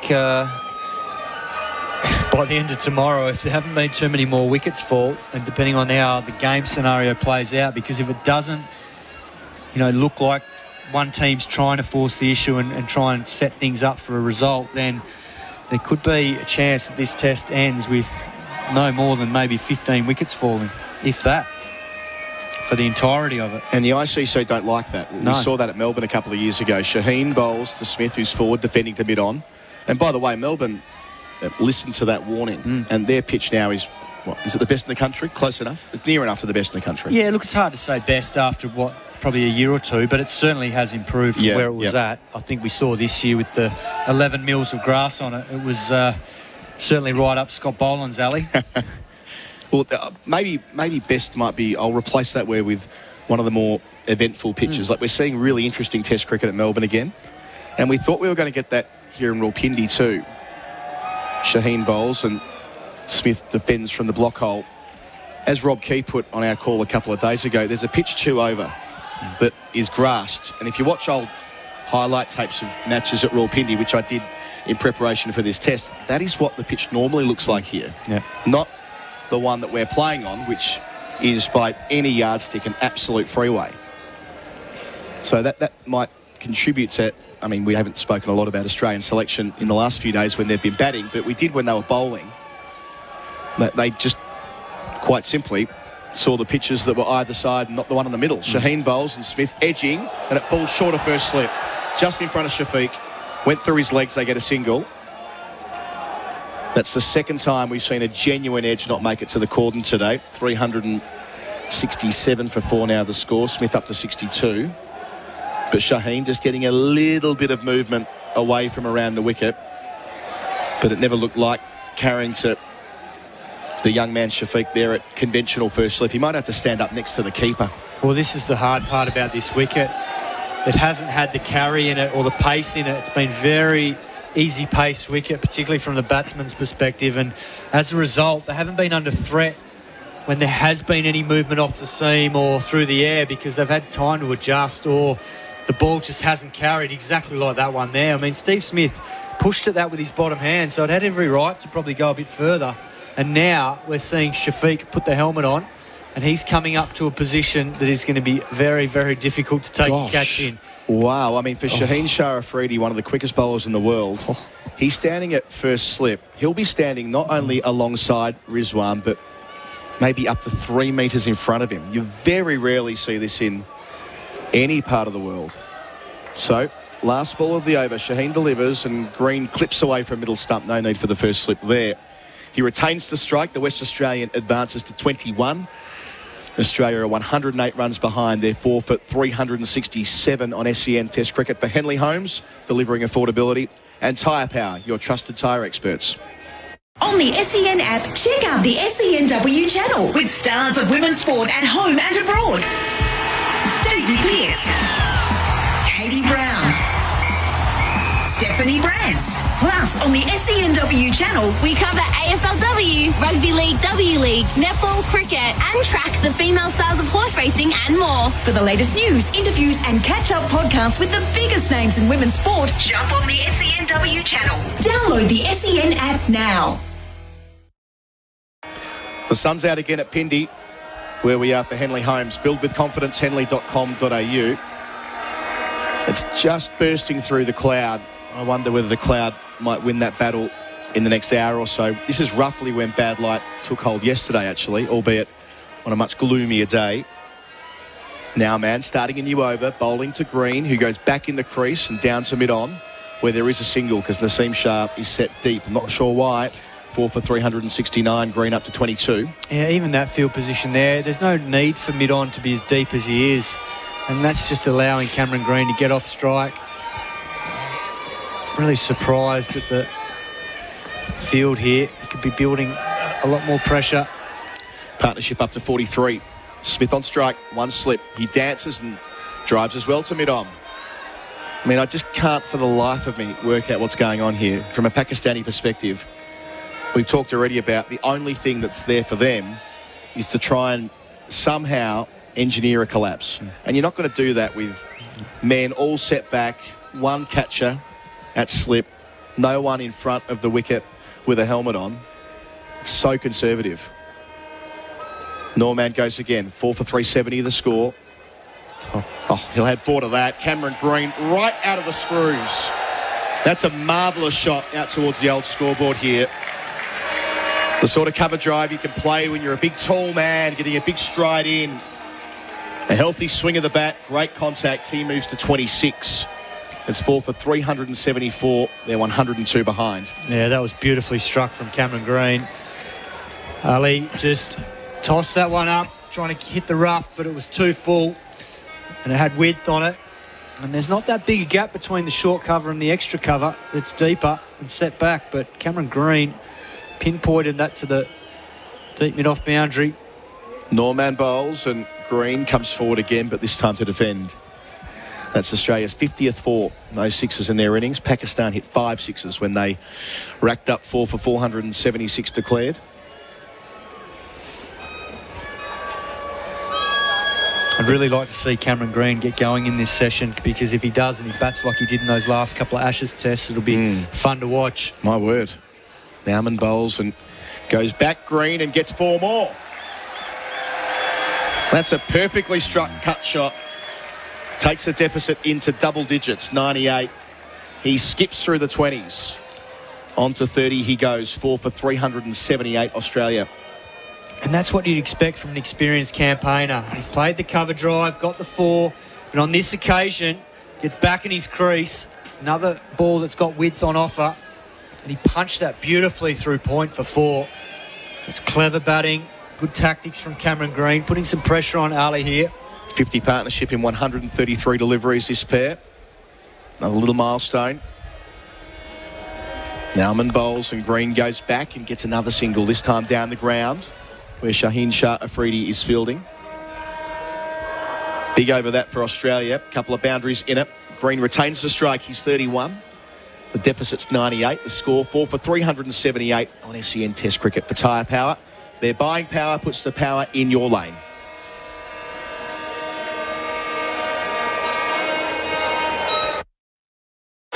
We'll keep the call with us here at Pindi. No out at the end of that over. Smith on 63. Back to him shortly. But yeah, with Green, if he can continue to bat as productively as he has in the last quarter of an hour or thereabouts, I mean, he'll I said that as we started the session, he'll be beyond 50. He'll be nearing 100 if they get all the overs in. There's still another 30 overs left today. Yeah, I think he learned a lot from the back end of that Ashes series, because early on he was a little bit tentative, and yeah, and rightly so. It's the first big series in an Ashes at home, but he learned a lot. And then at the back end of the series, come Sydney and come the test in Hobart, he realised that the tempo of his batting was important to put pressure back on the bowlers, and he did that, and he got the results. And I think he's learned a lot from those couple of innings. Even like last year when he played at the SCG, and I think he got 80-odd in that test against India, when he decided to put his foot on the pedal, he's got power, and it puts pressure on the opposition bowlers. Now, these Pakistan bowlers have been out there for 110 overs, so if he can get through this next little 15, 20-minute period, then there's every chance that he could go on and really put some pressure on them for the rest of the day. And we've still got 30 overs left, so there's plenty of time for him to get a big score here. Change of field. There's a short leg. Shafiq goes from slip under the lid, and that means that umpire Ali Dar had to sprint across from square leg to point, and the players all enjoyed that. Shaheen to continue. Pavilion end in at green on 31. Ducks the bouncer. So a change in strategy, perhaps. Another catching man around the corner. I wouldn't call it leg gully, but on that angle, about 20 metres from the bat. And then the two men out for the hook shot, fine leg and deep square. Well, Pakistan have obviously done their homework, because from memory, Cameron Green got out to the pull shot in the Hobart Test when he was looking well set, and he got bumped out. So they've decided to try and slow him down. They're going to employ this leg side field and bowl to it. Yeah, bounced out for 74, a big top edge off Mark Wood. In here to Green again is Shaheen. He defends back down the pitch, playing from the crease. Yes, that night, Simon, we were well on board that the Cameron Green first ton train that night. He batted superbly until the moment he got out. We were I think we got a bit ahead of ourselves that night. Yeah. Not unreasonably, because it was a really polished innings in tough conditions, but couldn't resist, and that was that. So they'll give him a little bit of a workout here. Just one catcher behind the wicket at gully. Shaheen bowls. Good bouncer on target, and Green waits a long time before getting his helmet out of the way. He played that beautifully, Cameron Green. Just ducked down under it nonchalantly. He's a big man, so it's always difficult to sway out of the way, but he watched the ball nicely there. That's why you got a helmet for. Did you see that Steve Smith was batting in the baggy green before tea? Did you get a chance to do that often in your career, Simon? I did. I certainly tried to do it in the subcontinent, particularly if I knew I wasn't going to sweep. And when the spinners are on at both ends and it's hot and humid, just felt like it gave you a little bit of a breather from having the helmet on. Shaheen Shah Afridi bowls here, and Green off the back foot, punching through cover. There'll be runs there, at least two of them. They'll be satisfied with that. He's 33. The board ticks over to 4 for 381, 95 runs behind. There's a couple of memorable moments in the subcontinent when Michael Clark called for the baggy green on Test debut in order to bring up the 100 wearing his new cap, and Ricky Ponting made 100 against Pakistan in the baggy green in 2002 in extreme heat. He didn't take it off because of the spinners. He took it off because he was hot. He was hit in the head, in the cheek, wasn't it? Yeah. Kept going, as was Ponting's way. Shaheen bowls another accurate bouncer with Green repeating the dose from earlier in the over, waiting a long time before pulling his left shoulder down and getting the head out of the way. Yeah, Mohammed Sami got him, I think, from memory in the jaw, and he batted on. Unbelievably tough. I mean, he was a quick bowler, Sami. Yeah. And Ponting's like, nah, that's all good. Yeah. Bit hot, lid off. Gets hit, makes 100. Well, it was about 50 degrees or something ridiculous like that. Real throwback there. Don't see it too often in the modern game. Cameron Green facing up to Afridi. It's full and driven down the ground. 4 runs. His third boundary of the session. He just lent on that half volley. No concerns for the big, tall West Australian. He's 37 at the end of the over. Australia moving on to 4 for 385 there. 91 runs in the red. SEN Test cricket for Henley Holmes, delivering affordability and tyre power. Your trusted tyre experts. Go into Tyre Power and say, "G'day mate, got some tyres?" And they'll say, "100% we do." The store-wide super sale is now on. You can buy 3, get 1 free on Kumo tyres. And that's why they're experts in tyres. tyrepower.com.au. From AFL to NRL, A-League to horse racing. For all the big moments, expert commentary and the latest breaking news, when it happens in sport, SEN has you covered. Find your channel on the SEN app today. Sajid Khan back into the attack from our broadcast end, the northern end here at Pindi. Partnerships 59. In the case of Sajid, he's bowled 34 overs, 1 for 106. Picked up the wicket yesterday of David Warner. And the sun is out. Nice reflection off his scone. He's a bowler we've enjoyed over the last couple of days, Simon. He gives it a rip. Does so here to Smith, who comes forward and defends, and he collects it in his follow-through. Looks like a real competitor. Yeah, he certainly is. And look, he hasn't had everything in his favour, really, because he's quite a slow off-spinner. And because this is an easy-pace wicket, he hasn't got that same sort of zip that he needs. Sajid delivers, and Smith goes back and squeezes it down to long on. Just had to beat mid-wicket. Did it well in the end. Naseem Shah does the fielding. It's 4 for 386. Smith has 64. He's certainly toiled hard into his 35th over here. Sajid bowls and Green dances before taking it to the exact same spot at long on. Always a single there to Naseem Shah. Green 38. Australia 4 for 387, a deficit 89. Yeah, he's ticking over nicely here, Cameron Green. It's really up the ante after the tea break. Shadows lengthening. Sajid bowls and Smith, third time in a row. Just too short. Knocked down to mid-on, or long on, when Naseem Shah races in off the rope. Smith now 65. This is one day batting. 4 for 388. What'll be interesting from the Pakistan point of view is leading into that Karachi test is if Ashraf and Hassan Ali are fit again, which it's starting to look like given their workloads they're doing during the breaks with their bowling, then they'll have some selection decisions to make with the balance of this team. I wouldn't imagine Naseem Shah plays back-to-back tests. That'd be my gut feel as a 19-year-old. Round the wicket now. Change of angle from Sajid. Played respectfully by Green. Back to the bowler. No run. Yeah, that'll be an interesting discussion. And then whether both the spinners play as well. Sajid again round the wicket. Nice and sunny now. Green goes back to defend. That sun might help the lights stay or go past probably 4:30, 4:45. Well, let's hope so. SEN Test cricket for Henley Holmes. Build with confidence. Henley.com.au. End of the over. Australia 4 for 388. They trail by 88. Green's on 38, batting nicely. Smith on 65. And after it, a few further thoughts from you, Simon Katich. Replacing me, it'll be Isabel Westbury. On the SEN app, check out the SENW channel with stars of women's sport at home and abroad.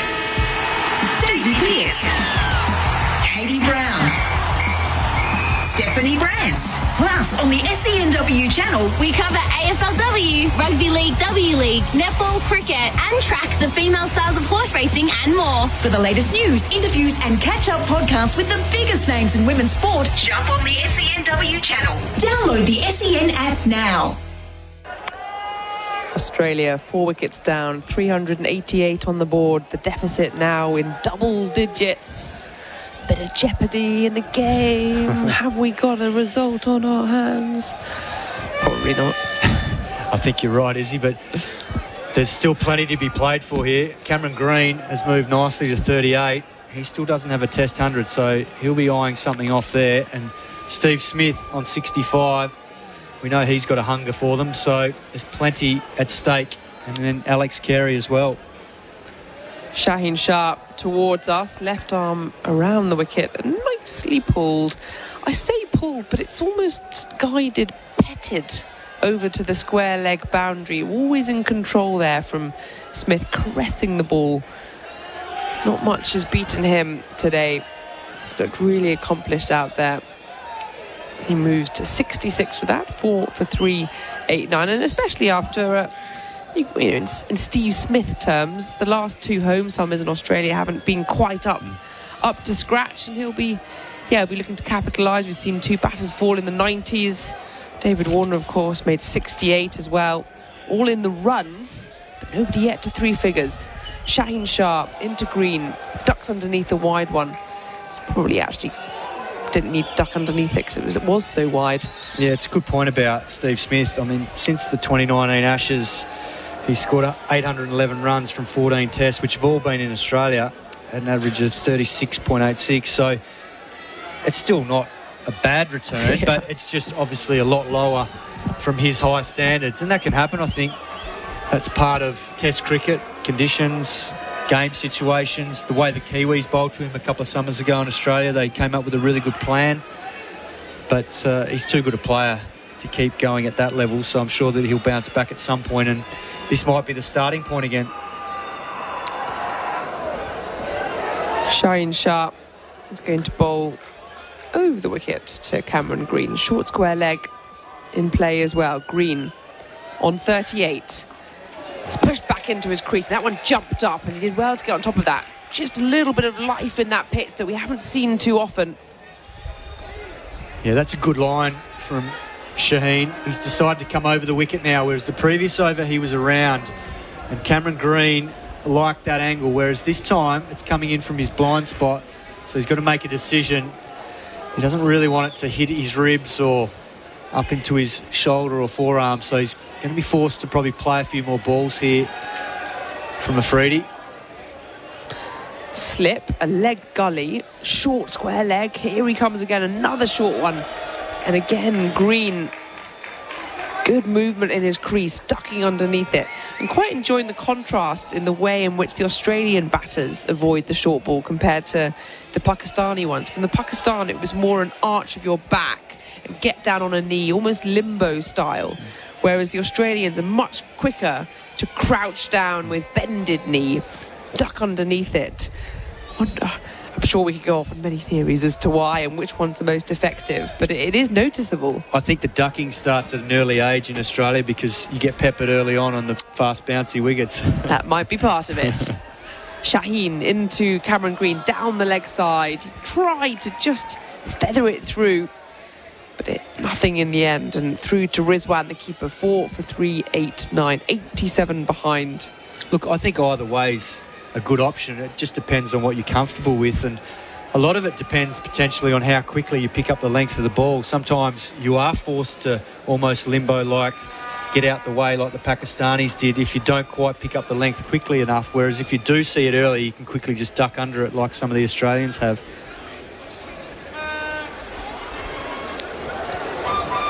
Shaheen Shah is just at the top of his mark. Cameron Green taking a while to adjust, surveying the field in that crouch of his. And again, waiting for the short ball. It arrives, he ducks underneath it. It's the end of the over. 4 for 3, 8, 9. 113 overs bowled.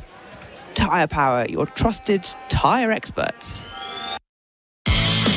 Real Adventures with Patrick Dangerfield and Aaron Hapgood. Everything fishing, boating and outdoors. The friend's gone down to help out, and they've all been caught in this rip, and they've been out there for a while, and it jumped on either leg, and I started to sort of paddle lateral to the rip because you never paddle against the rip. And then all of a sudden the chopper was flying over the top. Okay, we don't need to get in, we just need to bide our time before the skidoos arrive.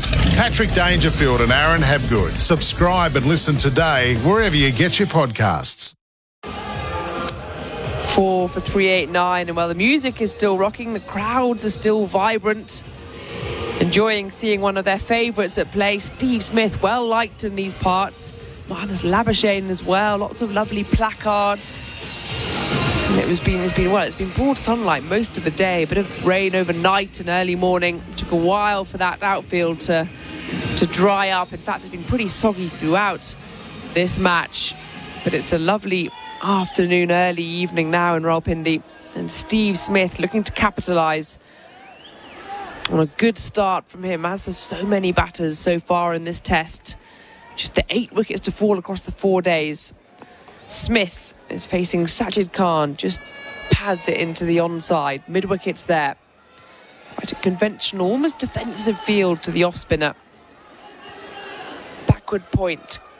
Extra cover mid-off on the offside, and this is punched into that offside. There's a huge gap, in fact, between backward point and extra cover.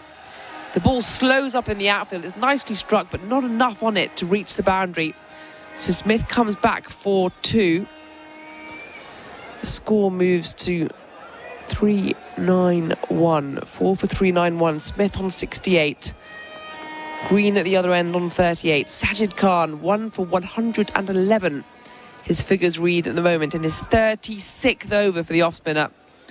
Heavy workload. Forward comes Smith, defending, pushing back at the bowler. Backward point's been pushed out onto the boundary. Extra cover mid-off. Long on.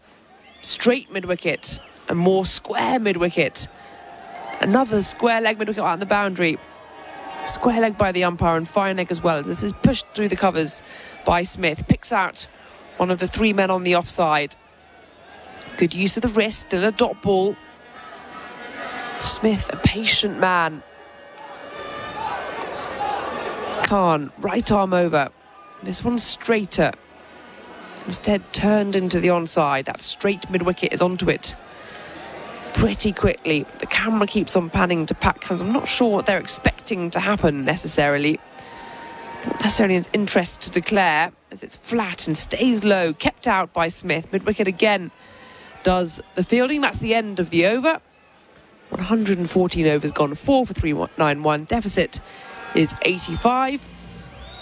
Tyre Power, your trusted tyre experts. On the SEN app, check out the SENW channel with stars of women's sport at home and abroad.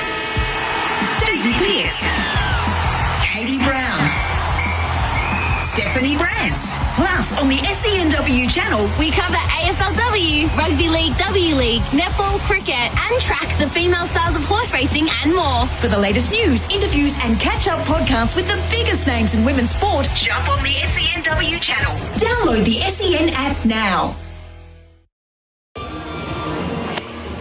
Cameron Green is about to face up. I think we have a change of bowling. Looks as though Imam Haq might have. Am I seeing things? Waqar Younis is about to join us. Is that Imam Haq about to bowl?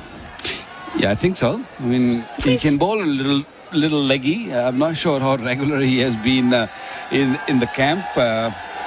In my coaching days, I remember he used to bowl that leg spin, good googly, but never been a regular, bowler in the nets. And when you're not regular, we'll see what he does, but it's never easy. I'm excited. Here he is, right arm over, and Cameron Green onto his back foot, immediately punching it into the onside. Bit of work to be done by the man long on, had to make some ground over to his right-hand side. He does, but 2 straight away. I think this could be, what is it? When a spinner doesn't know where the ball's going, the batter doesn't either. So that's when they can be at their most dangerous.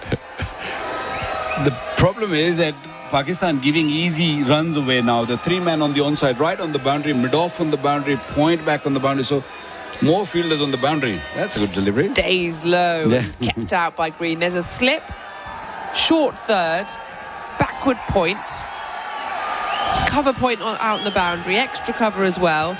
Then we've got a wide long on, mid-wicket out on the boundary, and a backward square leg also by the advertising hoarding. So yes, a very defensive field to the part-time leggy Imam Haq. And that stays low.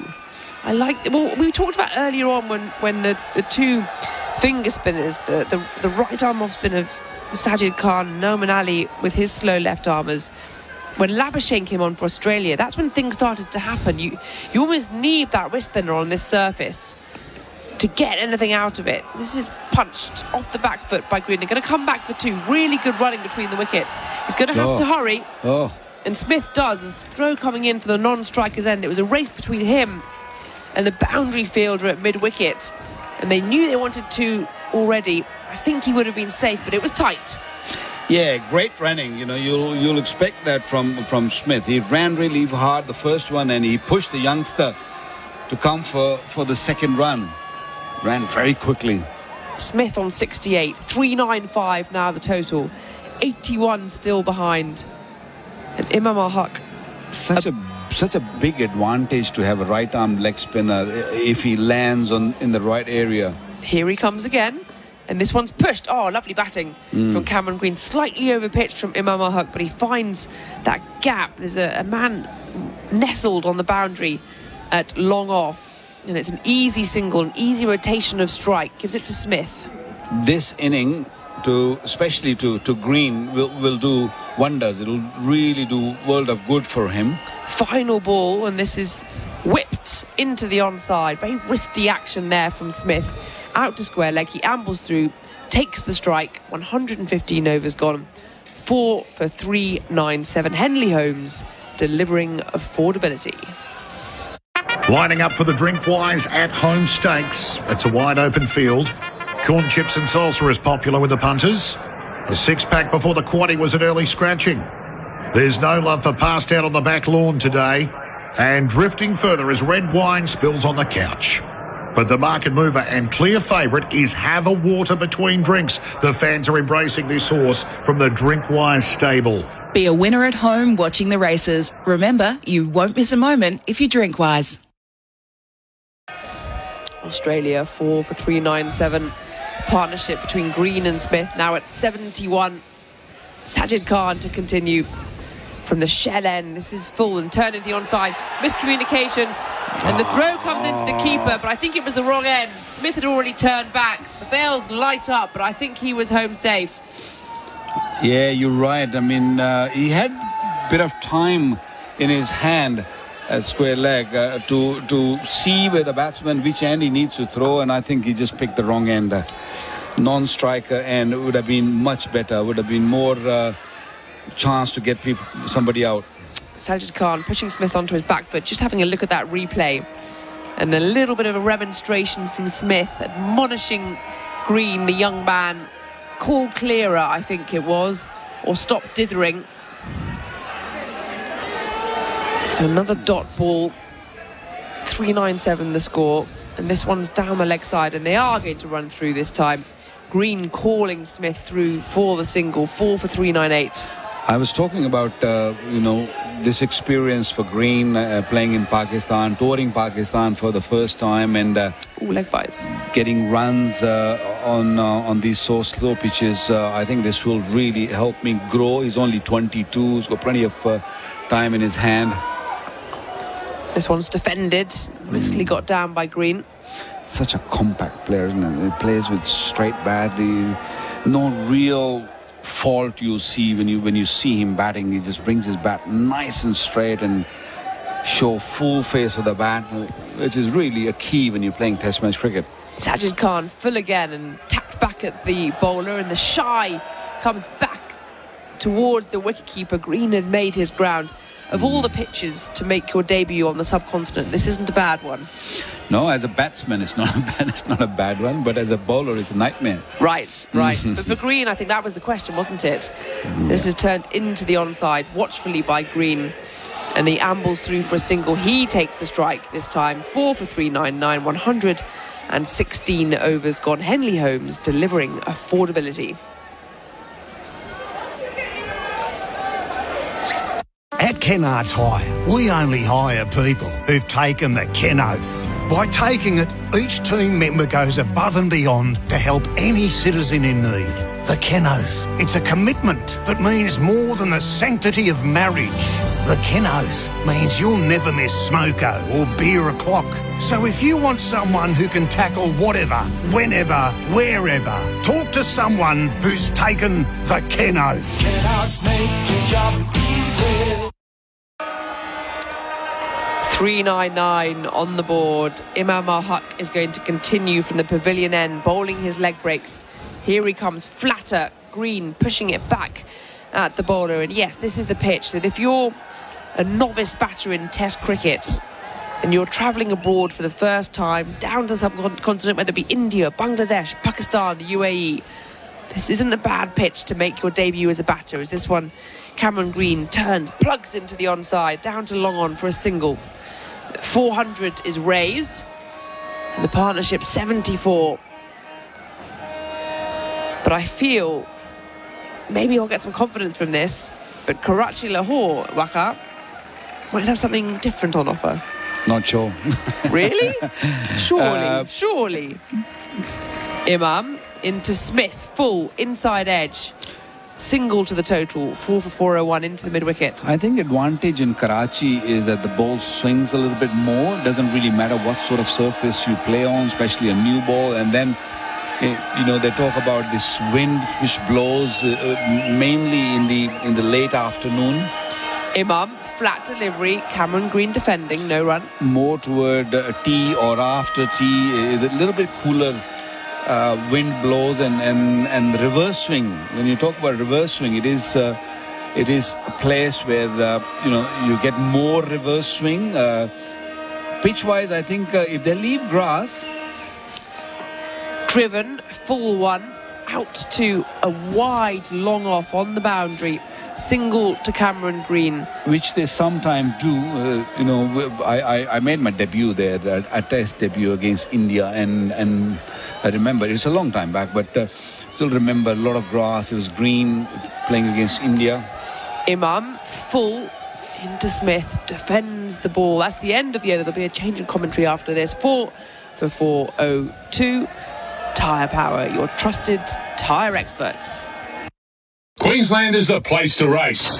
On a weekly basis, there's almost 30 meetings across the Sunshine State, so whether it's racing, pacing or chasing, Queensland has it all. Giddy up and find the latest news, horse, jockey and trainer profiles, race replays, black bookers, expert tips and form analysis. Plus, you can find all the info you need to plan your fun at all the major race days and events. Visit racingqueensland.com.au, where Queensland is racing.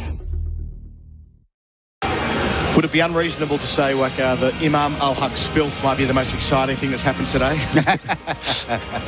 You're not far away. Yeah, I mean, and he bowled decently. I mean, I wasn't expecting that because I've not seen much of him. Used to bowl in the nets here and there, especially to the tail enders, but he's controlled it quite nicely. He's not really spinning big, but the lengths and lines are pretty decent. So Sajid Khan will continue from our end. 1 for 112, his figures from 37 overs. In at Green on 46, who gets down the track and can't beat the bowler in his follow-through. An observation made by our colleague in Australia, Andrew Wu, was that, and I agree with him, Imam looks a little bit like Shane Warne in his approach to the crease. I'm not saying he bowls like Warney, but the approach. And he pondered as Sajid bowls and Green defends, whether there might be a little bit of Warne influence there, watching him growing up and thinking, gee, I wouldn't mind bowling some leggies. There'll be a lot of kids out there who had that experience. Yeah, look, Imam is not the only one. Yes. You'll probably see a lot of cricketers in Australia and Pakistan, all over the world, that would like to copy him. Sajid bowls and Green drives, can't beat mid-off, so he'll only be able to get a single. He moves to 47. It's 4 for 403, deficit 73. Well, before you jumped onto this seat, we were just talking about Karachi, what we're going to get in Karachi, because I'm not sure where this game is going at the moment. I hope we'll have a twist in this. Sajid bowls, flights it up to Stephen Smith, batting in the baggy green. He defends out towards mid-wicket. But going from here to Karachi is a little bit different. The weather will be a little bit different, a little bit more humid, more sweaty weather. And if they leave a grass on the pitch. Sajid bowls to Smith, who defends out towards mid-wicket, no run. Which I don't think it will happen. But for sure that you will get more swing, reverse swing, when you go to Karachi. Smith goes back again and turns just into the onside, no run. End of Sajid's over.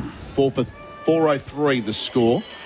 73 is the deficit, with Smith on 70, Green on 47. SEN Test Cricket for Tyre Power. Their buying power puts the power in your lane. The driving driver's seat with Matt McKeldin and Stephen Johnson. This week, defending champion Shane Van Gisbergen joined us ahead of Supercars' return to Sydney. You know, this track didn't really suit us last year, so it would be great if we can only come here once.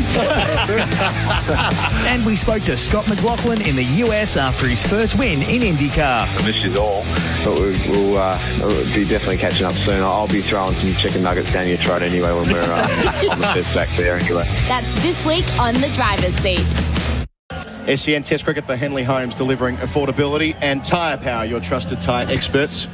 Unfortunately, the Imam Al Haq experiment ends after 2 overs. Boo. Boring. Noman Ali returns the bowl from the pavilion end. All we wanted was some part-time spin, throwing it above the eye line, giving it a rip. But no, back to the conservative left-arm finger spin of the veteran in this Pakistani team. They're going to have a long on, a deep mid-wicket, deep backward square. Yeah, the old tactics coming around the wicket, coming over the wicket of the left arm spinner and trying to bowl in that rough region and try to make him uncomfortable.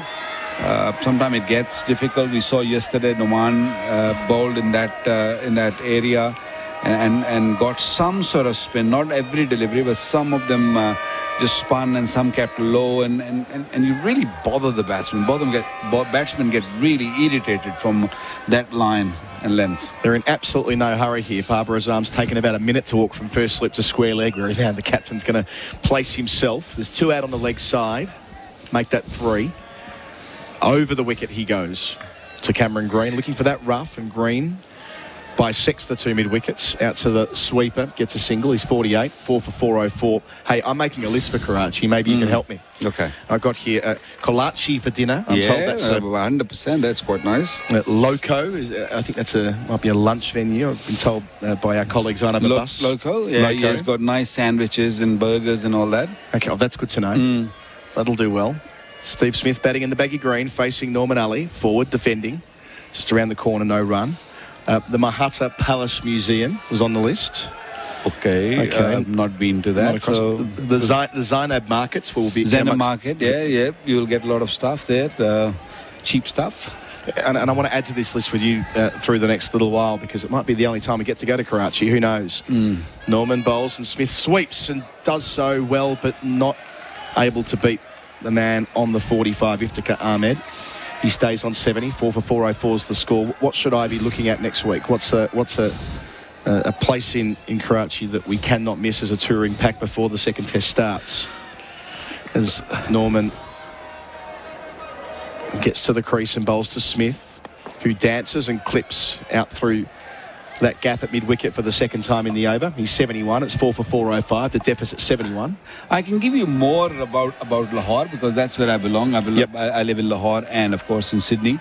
But Karachi is... I always go for cricket, playing cricket. Never been that much. You know, it's a beachfront. So get down the beach?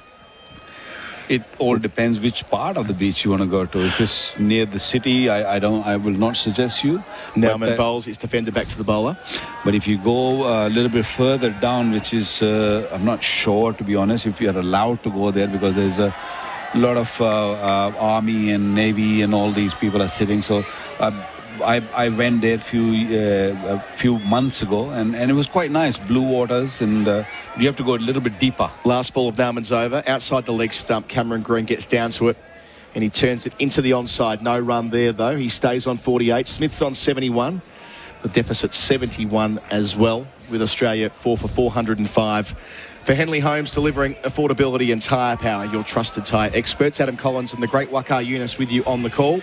Labuschagne and Head, the wickets to fall today for 90 and 8 respectively, after a delayed start due to the wet outfield. Took some time to clean up, which means that this test is drifting somewhat at the moment, but a great opportunity for Cameron Green to post a half-century for the 3rd time in a row, and Stephen Smith, his first ton for a while. So plenty there for the visitors in the first test of this series here at Pindi. Sajid Khan's going to continue. He's bowled 38 overs so far, most of them from our broadcast end, away from us here. To Smith to start, who's forward, and clipping, but there's a man at square leg, so no run. What else do you like? You like, biryanis, and you like niharis? Yeah. Let's do it. Well, I think our starting point as a media pack is we want to do what we wouldn't be able to do elsewhere. Yeah, that's what you get. You get the best biryani in the world. That's in Karachi. Okay. And Sajid bowls and Smith advances and can't beat mid-off, no run. Nihari is a curry. It's like beef curry. It's quite nice. That you can get halim, which is like a dal. You know dal? Yeah. Yeah, it is like a dal, but very, very nice and Sajid bowls and Smith defends again. And there'll be plenty of places for us to... It's not about going to one particular... No. It's a big city. It's a city where... it's a business hub of Pakistan. Sajid bowls and Smith goes back to defend this time. There was a mass migration to Karachi after partition. So, and it's had that vibrancy as a result. Lots of different cultures there. A lot of people there. It's you will... there are a lot of nice... Sajid bowls and Smith does get a single this time. He walks one down to long on. Shaheen Shah Afridi is fielding there. He's 72. 4 for 406 the score. A lot of nice malls have built and a lot of shopping and all these things. I mean, I can't think of anything on the top of my head, but there are definitely places to visit. You'll find out. Okay, it's a good start. Ending the over here is Sajid, turned into the onside by Green. No run again. End of his set. 70 runs is the deficit for Australia. They're 4 for 406 after 120 overs. Our coverage for Henley Homes, delivering affordability, and Tyre Power, your trusted tyre experts. Get the power of safer tyres before you go on holidays. A road safety message from Tyre Power. There's one wheel that affects the performance of all the other wheels on your car, the steering wheel. And if your steering is out of alignment, it affects handling and vehicle stability. Poor steering alignment also causes rapid and uneven tyre wear. If you feel your vehicle pulling in one direction on a straight road, head to your nearest Tyre Power store and get your alignment checked and adjusted as soon as possible. Get the power! SEN Test Cricket for Henley Homes, delivering affordability, and Tyre Power, your trusted tyre experts. Now Manali staying over the wicket to Smith, who sweeps out to deep backward square or long leg when Naseem Shah does the tidying up. He's 73. No hurry from Smith today. What about Lahore? Should we talk about it, or should we leave it when we are in Karachi and we can talk about Lahore? I think the way we'll do this is, before we go to Lahore, we might spend a lot of time talking about how we nail our time there. We get an extra day between Karachi and Lahore as well. There's plenty to see in Lahore anyway. Nauman bowls and Green is able to work this off his front pad, but there's a man at backward square. That's the captain, Babar Azam. No single. 4 for 407 remains the score. Australia 69 runs behind.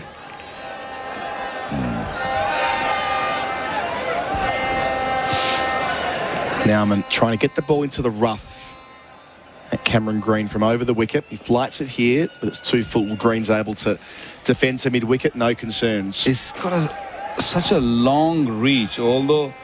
that ball wasn't really too full, but because he's tall, long legs, and he just reached and played it on the other. A little bit risky shot when you're playing on the onside against the spin. It can easily go back to the bowler. Nauman again. That's off target, but a catch at backward squares taken.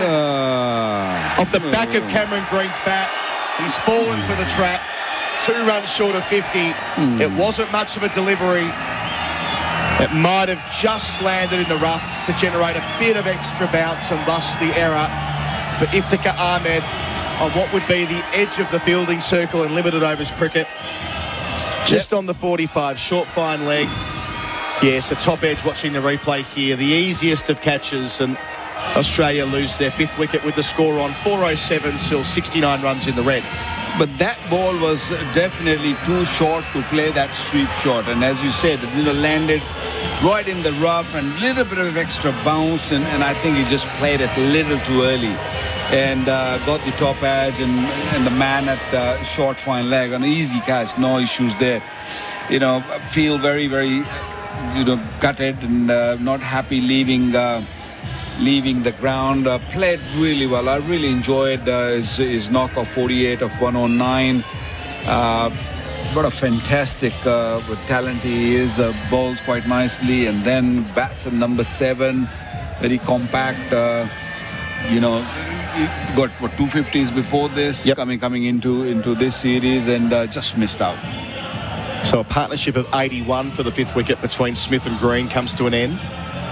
We're in the 121st over of the innings. A great time for Alex Carey to walk out late on day 4. There's still 19 and a half overs left before stumps is scheduled, and I reckon they might get most of those in because the sun is still shining here at Pindi, a great sign. Nowhere near as dark as it was on days 2 and 3. Yeah, and Alex Carey, who averages just 20 in Test cricket, he's into his 6th match now, but that Ashes series brought him 183 runs, a half-century at Adelaide, where he made 51, his highest score. He also made 49 at Hobart in the final Test match.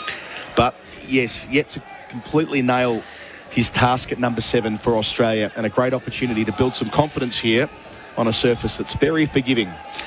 Yeah, pretty seasoned cricketer, isn't it? 30 years of age, been around the circuit, a first-class circuit for a long period, and played a white ball cricket for Australia to start off, and now given the opportunity again, since Tim Payne is not part of this team, and you know, good glove man. He's got a very good hands when you can talk about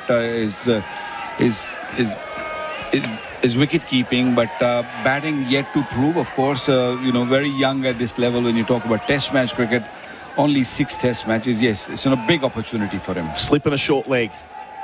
Nauman staying over the wicket. Carey forward, defending out the way of the man at short leg towards mid wicket. Nice start from him. He's played 6 one-day internationals against Pakistan, averaging 33, and 13 one-days in Asia, averaging 34. So he's, as you say, been around the block over the last 4 years in white ball cricket. Nauman to finish his successful over, delivers here. Reverse sweep for Carey, off the mark with a single.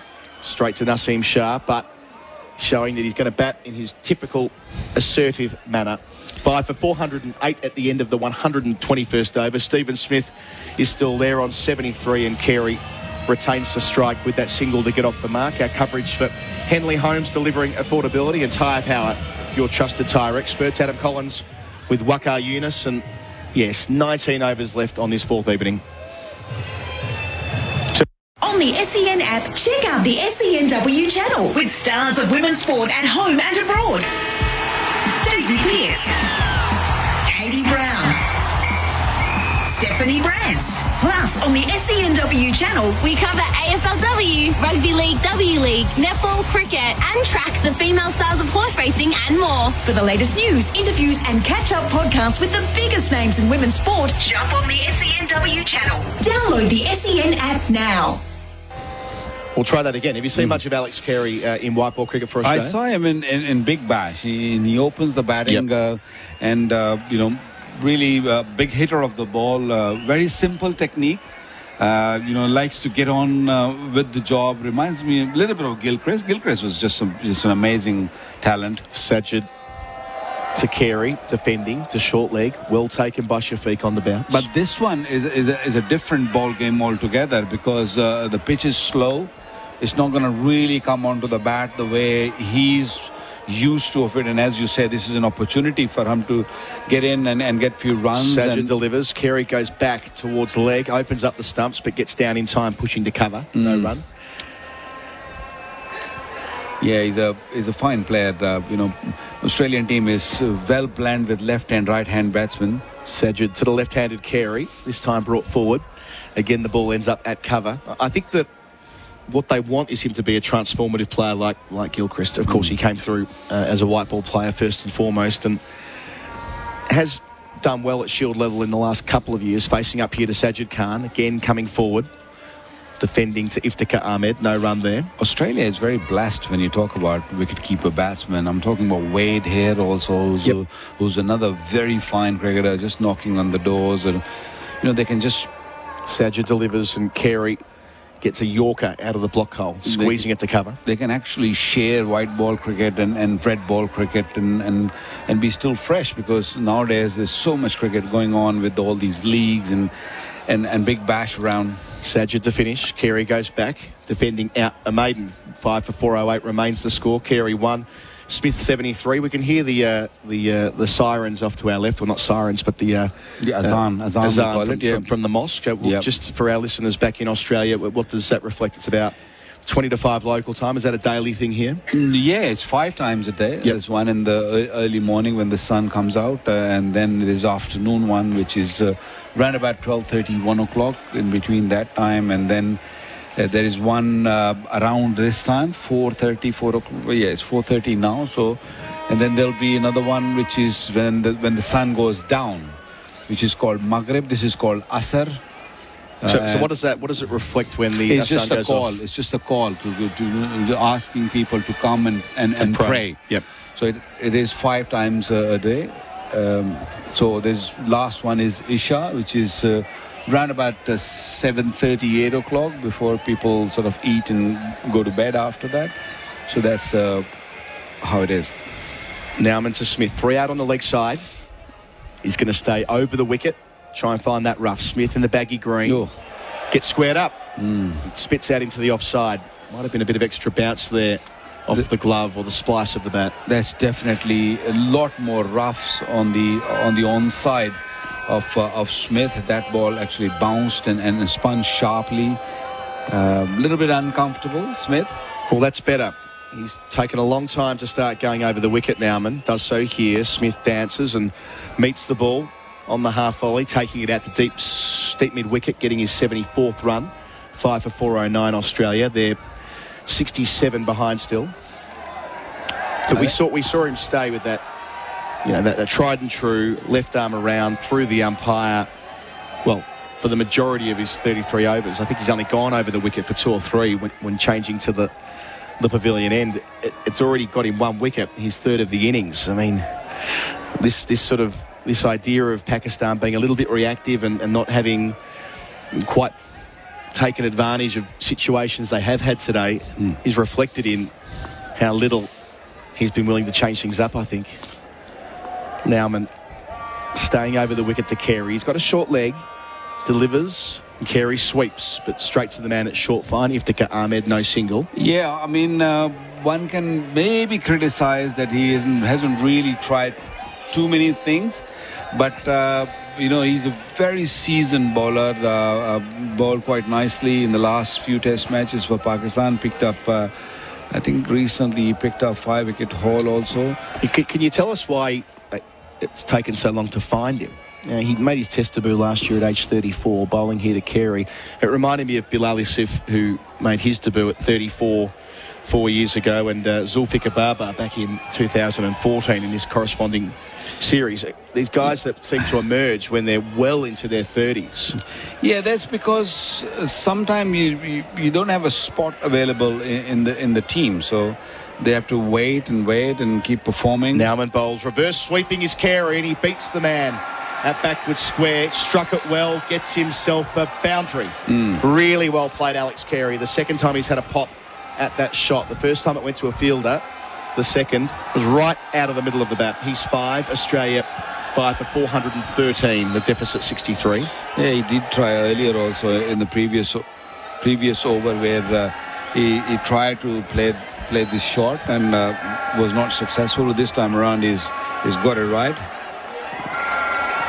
I'll let you pick up that thread of the conversation with Isabel in a moment around spinners in Pakistan taking a long time to make it to the big stage. Even Yasir Shah was 30, wasn't he? Yeah, because there's always someone there, at the time. I mean, we had Saeed Ajmal, we had Mohammad Hafiz was bowling, and then we had Zulfikar Babar, as you said. Before that, it was... Before it was Nauman time. Finishing up here. Another reverse sweep. It just ends up over the top of first slip. That could have easily been Carey's demise. Instead, he'll get a boundary. 2 in the over, both via the reverse sweep. He gallops along to 9 at the end of the 123rd over. It's 5 for 417 with Smith on 74 and Carey on 5. We'll let Waqar Younis go as drinks come onto the field. He'll return to television. That deficit is 59. The 1 wicket to fall in that passage of play was Cameron Green, who was gone for 48, 2 short of a half-century, caught from the bowling of Norman Ali at short fine leg, miscuing a sweep shot taken by Iftikhar Ahmed. At that stage, It was 5 for 407. He put on 81 with Stephen Smith.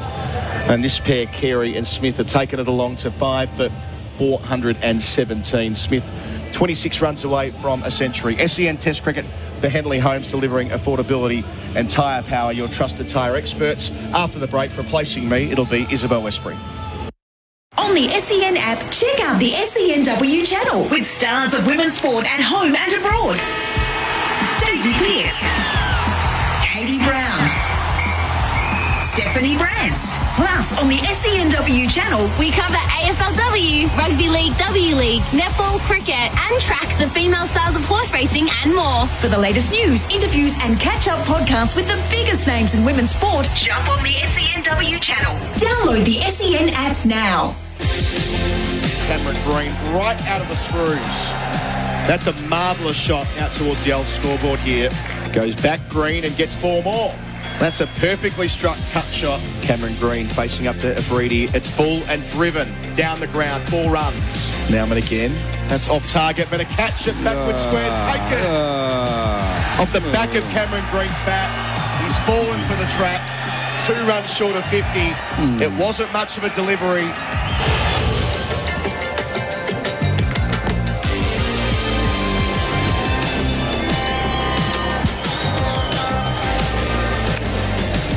Hello and welcome back to a drinks break in Rawalpindi. Day 4, deep into the evening session. The sun to our right is setting in the afternoon sky. The crowds are still up and about. The vuvuzelas have tailed off a little bit, those horns blaring. And this is less one for the purists and one for the, I don't know, little moments of magic. The Steve Smith batting in a baggy green, the Imam Haq bowling his maiden spell in Test cricket. Cameron Green approaching 50, not quite making it. It's one of those where I rather think that the match as a whole has gone. 5 for 417. We're into day 4. Yes, we've lost a session to rain, but we still haven't reached double figures of wickets in this match yet. What I like about that description, which was excellently done, I thought it was outstanding, because when you said it's not one for the purists, you then suddenly thought, oh no, who is it for? Where am I going to go with this? And you clawed it back beautifully. I'll find my spade. Yes, yes. And it's true. I think in a way you think how absurd Test cricket is, that we've still got another day to play, and you know that it's almost now a warm-up going into the next 2 tests. They can't shake hands until tomorrow afternoon. Part of me, there was a point today where I thought, oh, it's all right, they can shake hands. And I thought, no, that's tomorrow. So I think the players will have to be thinking about that as well. Like, what are they going to take out of this? Steve Smith, for example, he'll want to reach his 3 figures. It's been a while for him. He hasn't had the home summers he's wanted. Such an accomplished batter. No Australian batter has made it to 100 yet. Sajid Khan is having a good match. The spinners are enjoying themselves. Nauman Ali has 3 wickets already. So little bits, little individual bits. And that's where Test cricket comes into its own, because it's not all about the big picture. Sajid Khan is bowling a very low one to Smith. He's back in his crease and plugging it back. And then, of course, there's the atmosphere, and we've got a chant going on. Goodness knows what they're saying, but they're trying their hardest as well. There's Khan. Down the track comes Smith, just turning it into the onside. Mid-wickets onto it. There is no run.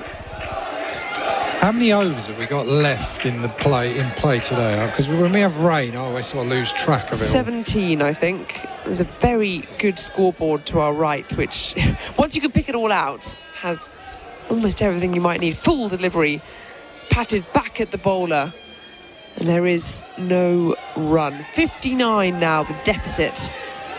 Run rates at hovering around 3.5 per over. This is turned again into the onside, square leg onto it. It looks like down here, where is he, at long on, Shaheen Shah Afridi is doing some, quite a vigorous warm-up, actually. Sajid Khan, loopy delivery through to Smith, big lunge forward. Yes, it's amazing, the reality of youth. Imagine like Derek Pringle or someone like that, or one of those boys. Sajid, very loopy and full and nicely driven, wristy shot really from Smith, but carves it in between extra cover and mid-off for a boundary, and he's manufactured that one. Nice looking shot. He moves to 78, 5 for 4-2-1. Good shot, because he played against the spin. The little bit of spin that's there, he's just come and he's into outed it through extra cover against the off spinner. The only thing you could look at is whether or not Australia think, now let's get level, let's get parity by the end of play, just up the ante a little bit. Losing green didn't help, but that shot from Smith where he's come out of his crease, whether they just think, do you know what, we'll come out, we'll get level, tomorrow we'll try and smack a few, get a lead of 100 and see what Pakistan, if we can put them under any pressure, maybe get Babar Azam out and put, get a few wins for the next test match, get him ready, which is not far away. Indeed, you start throwing ahead at this stage. That was the end of the over. 124 overs bowled. Someone should work out how many overs did we bowl in that first Australian innings? First Pakistan innings, 162. Yeah. So we're nearing 300 overs for single figure wickets. One of those matches. Now Manali is going to take things up from the pavilion end. He's going to bowl his left arm over the wicket. He's got 3 wickets in the match so far. Slip in place, short square leg as well. Here he comes, and Alex Carey just poking it into the onside. He's 9 from 13. He's going to try and up the ante, you feel. A few reverse sweeps we've seen from him already. Yeah, he's got that man back at deep backward point, so he's got a huge gap on the offside for a single. Nauman walking in towards us, very flat, and there comes the reverse sweep down to the man that Rob was just describing at backward point on the boundary. Isabel Westbury and Rob Key here on SEN Test Cricket, deep into the night over on the east coast of Australia at this stage, but about 10 minutes to 5 in the afternoon, Rawalpindi time. Yeah, I always lose track of where we are, even in England at the moment. What is it in England? Probably about, 12 o'clock, something like that? So they're nearing midday. They're 5 hours behind in London, 6 hours ahead of us in Sydney. So this was my detour back to England. I thought it was perfect. I've split my jet lag in half. That's the theory, at least. There's a bit of a change in the field right now. Mohammad Rizwan has just put, I think Shaheen Shah Afridi has gone down to a short, fine leg. There's a square leg inside a one-day ring, but also a backward square out on the boundary. And a reverse sweep attempt by Smith down the leg side. And I'm not sure what they're appealing for. It's just Rizwan keeps on trying to do the crowd, doesn't he? Every time he keeps trying to throw the ball up as if it's just a wicket, and so the whole crowd then goes up with him. The crowd catches, I think you called it earlier on. Yeah, add a bit of something to proceedings. Now Manali, here he comes again, wide delivery, and Steve Smith tries to do that really fine sweep. Is that a sweep or I'm trying to... The only person I know used to play that shot when I've seen old footage was Colin Cowdrey, and he'd just sort of slap it straight behind him. So it goes literally straight behind. If you did one of those wagon wheels, it would just be straight behind the stumps. Doesn't get hold of it, so a dot ball, 5 for 4-2-2. Down the leg side again, and he's caught him! A feather on that, and Steve Smith on 78 again trying to sweep extremely fine. The ploy has worked. Now Manali has his 4th, and Australia are still seeking that first centurion. Steve Smith bows his head, 6 for 4-2-2. And he will be absolutely seething, both of them, Green and him, but Smith in particular. Pakistan aren't even, the only way they're trying to get him out is by boring him out. They're chugging it so far wide of leg stump, and they're just hoping that you make a mistake, and that is exactly what Steve Smith has done. I would say that's an excellent catch from Rizwan. Down the leg side, he's gone for that sort of sweep shot, backward sweep shot, or whatever you want to call it. And Steve Smith is trudging off. looks livid. He does, and we're just seeing the cameras pan to him as he shakes his head, reaches the advertising hoardings. There were a few expletives, I would imagine, uttered under his breath as he trudged off.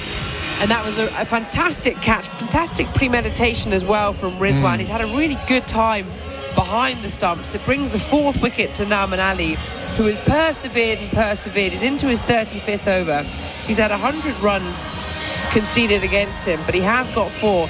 And this is interesting. Mitchell Starc is making his way to the crease. So a change in tempo, I would imagine. Well, a left-hander. Let's hope 2 left-handers in a left-arm spinner. We just like if Mitchell Starc's job is to say, do you know what, we've had enough of this. I'm coming out, I'm going to play some shots. The big slog sweep could be an option. Have they got a man out for that? 2. One at deep mid-wicket, one on the sweep. But then everyone else is around the bat with what, leg slip, short leg. We'll find out. The best thing about spin, you always know someone's intentions as a batsman because it's premeditated if they go. I like to see him play some shots. So Nauman hunting his 5th. Mitchell Starc, the tall left-handed batter, is in at the crease. There's a slip, a leg slip, a short square leg, backward point, and then mid-off to finish off that offside field. A wide long on, mid-wicket, another mid-wicket more square out on the boundary, and a backward square leg deep by the advertising hoardings. Here's Nauman, very low and a thick outside edge, skirts along the ground, 2 slip. No run, 6 for 422. And that, I think, is the end of the over. 125 overs gone. Henley Holmes delivering affordability. The driver's seat with Matt McKeldin and Stephen Johnson. This week, defending champion Shane Dan Gisbergen joined us ahead of Supercars' return to Sydney. You know, this track didn't really suit us last year, so it would be great if we can only come here once. And we spoke to Scott McLaughlin in the US after his first win in IndyCar. I miss you all, but we'll be definitely catching up soon. I'll be throwing some chicken nuggets down your throat anyway when we're on the fifth track there anyway. That's this week on the driver's seat. So Australia still 54 runs behind, 422 on the board, 6 wickets down. 476 is what Pakistan declared on as Alex Carey is pushed back into his crease. Sajid Khan bowling around the wicket. Mohammad Rizwan, well, he's up and about if no one else is. What he's done, he's just gone and picked up that ball out of cover, run to it quick and shelled it at extra cover. Slip and a short square leg. Sajid Khan around the wicket, right arm round. Very flat delivery, and Carey watchfully plays this into the covers. No run. You see, we were sort of, you know, when you get to this situation, you start debating the possible outcomes. You think, well, what could they do? Could they pull out behind Pakistan and just say, come on in, you want to set us something? When are you going to declare? Loopier delivery, big stride from Carey. Plonks his bat in front. But the plan was obviously to try and bat past him, but they're going to just struggle to get up there now. So it's going to be interesting. And, you know, the Pakistan have to bat again, and then you always feel under a little bit of pressure in that situation. Leg-sided pitch there from Sajid Khan. And again, Carey forward defending. You know, Australia come hard at them and maybe get a couple of wickets early tonight if they have to bat tonight, Pakistan. Khan in, and this is pushed into the offside, tries to pierce the field, doesn't manage it, covers onto it pretty quickly.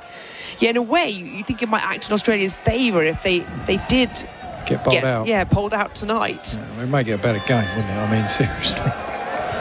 Something to chase, something in it between these two sides, and quite a dormant pitch.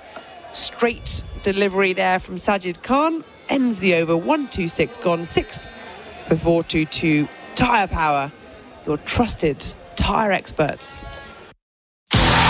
So this summer, what sporting events are you excited for? AFLW, basketball, Big Bash cricket, racing, soccer. To witness the biggest sporting events in Australia, Ballpark Entertainment can get you there. Ticketing, corporate suites and money can't buy experiences. Get the best access to the best sporting events with Ballpark Entertainment. Making memories. ballparkentertainment.com.au. Mitchell Starc just dragging his heels through to the striker's end, scratching out his mark. Short square leg slip, slip in place. Mohammed Rizwan now deep in conversation. Who's he in conversation with? Sajid Khan, I think, who just bowled the previous over and is now out at point, having a chin wag with the keeper. And now Manali hunting his fifth. Bowls from the pavilion end, left arm over the wicket. Flat outside off, pushed into the covers by Mitchell Starc. He'll be off the mark with a single. Strike moves to Carey, 6 for 4-2-3. Who's going to win the Women's World Cup? Oh, Australia look favourites, don't they? I know, but that's the boring answer. All right, who's the outsiders? New Zealand. Really? Well, because it's played in New Zealand. Well, they've only got 2 players.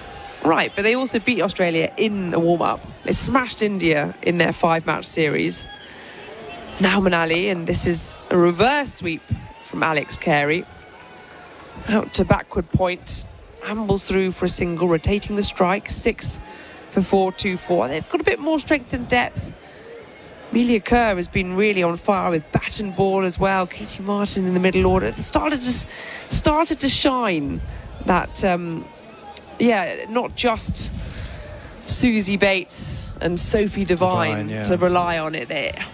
The problem is that a bit like South Africa, men's and women's in World Cup cricket, as now Manali is into Starc, who's poking that into the onside, mid wickets onto it, no run. So they've got a sort of terrible record of I guess choking at the knockout stages. But New Zealand, I think they're the outside. About 3 months back, I'd put India, but I think their selection has been pretty poor in their tactics as well. Now into Starc, and there is no run. I reckon the best batter I've seen actually in the women's game for a while has been Jemima Rodriguez. By a mile. And the argument is that her form in one-day cricket is quite ordinary, but I think you need to take a punt, and it was a real shame. In India, I think they do have the strength and depth. It's just about taking a few risks. As Nauman is in, floated up, and Mitchell Starc poking it back at the bowler. Grabs it with one hand on the bounce, no run. I mean, to me, that's like not picking Virat Kohli. I mean, she's the better. There's no one better in that setup. There is no better batter, and I've seen a lot of the women's game. There's no better batter than Jemima Rodriguez. It's just she's a proper player. We saw it in the BBL, the women's BBL, the 100 as well. No, it does seem like a real shame. I feel as though India have kind of stuffed it up there. And especially considering how important it would be if they were able to win a tournament like this. But no, New Zealand are my dark horses. That's my heart, my head said, of course. Australia, grudgingly. Final ball of the over. And this is turned into the onside by Mitchell Starc. Out to square leg, out the boundary. And it'll be a single to end the over. Change of commentary after this. 127 overs gone. Henley Holmes delivering affordability. On the SEN app, check out the SENW channel with stars of women's sport at home and abroad.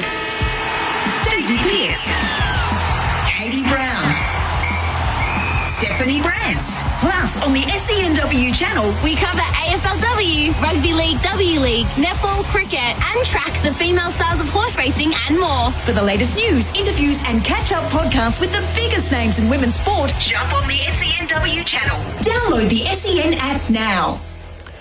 What a delightful evening for cricket, Rob Key.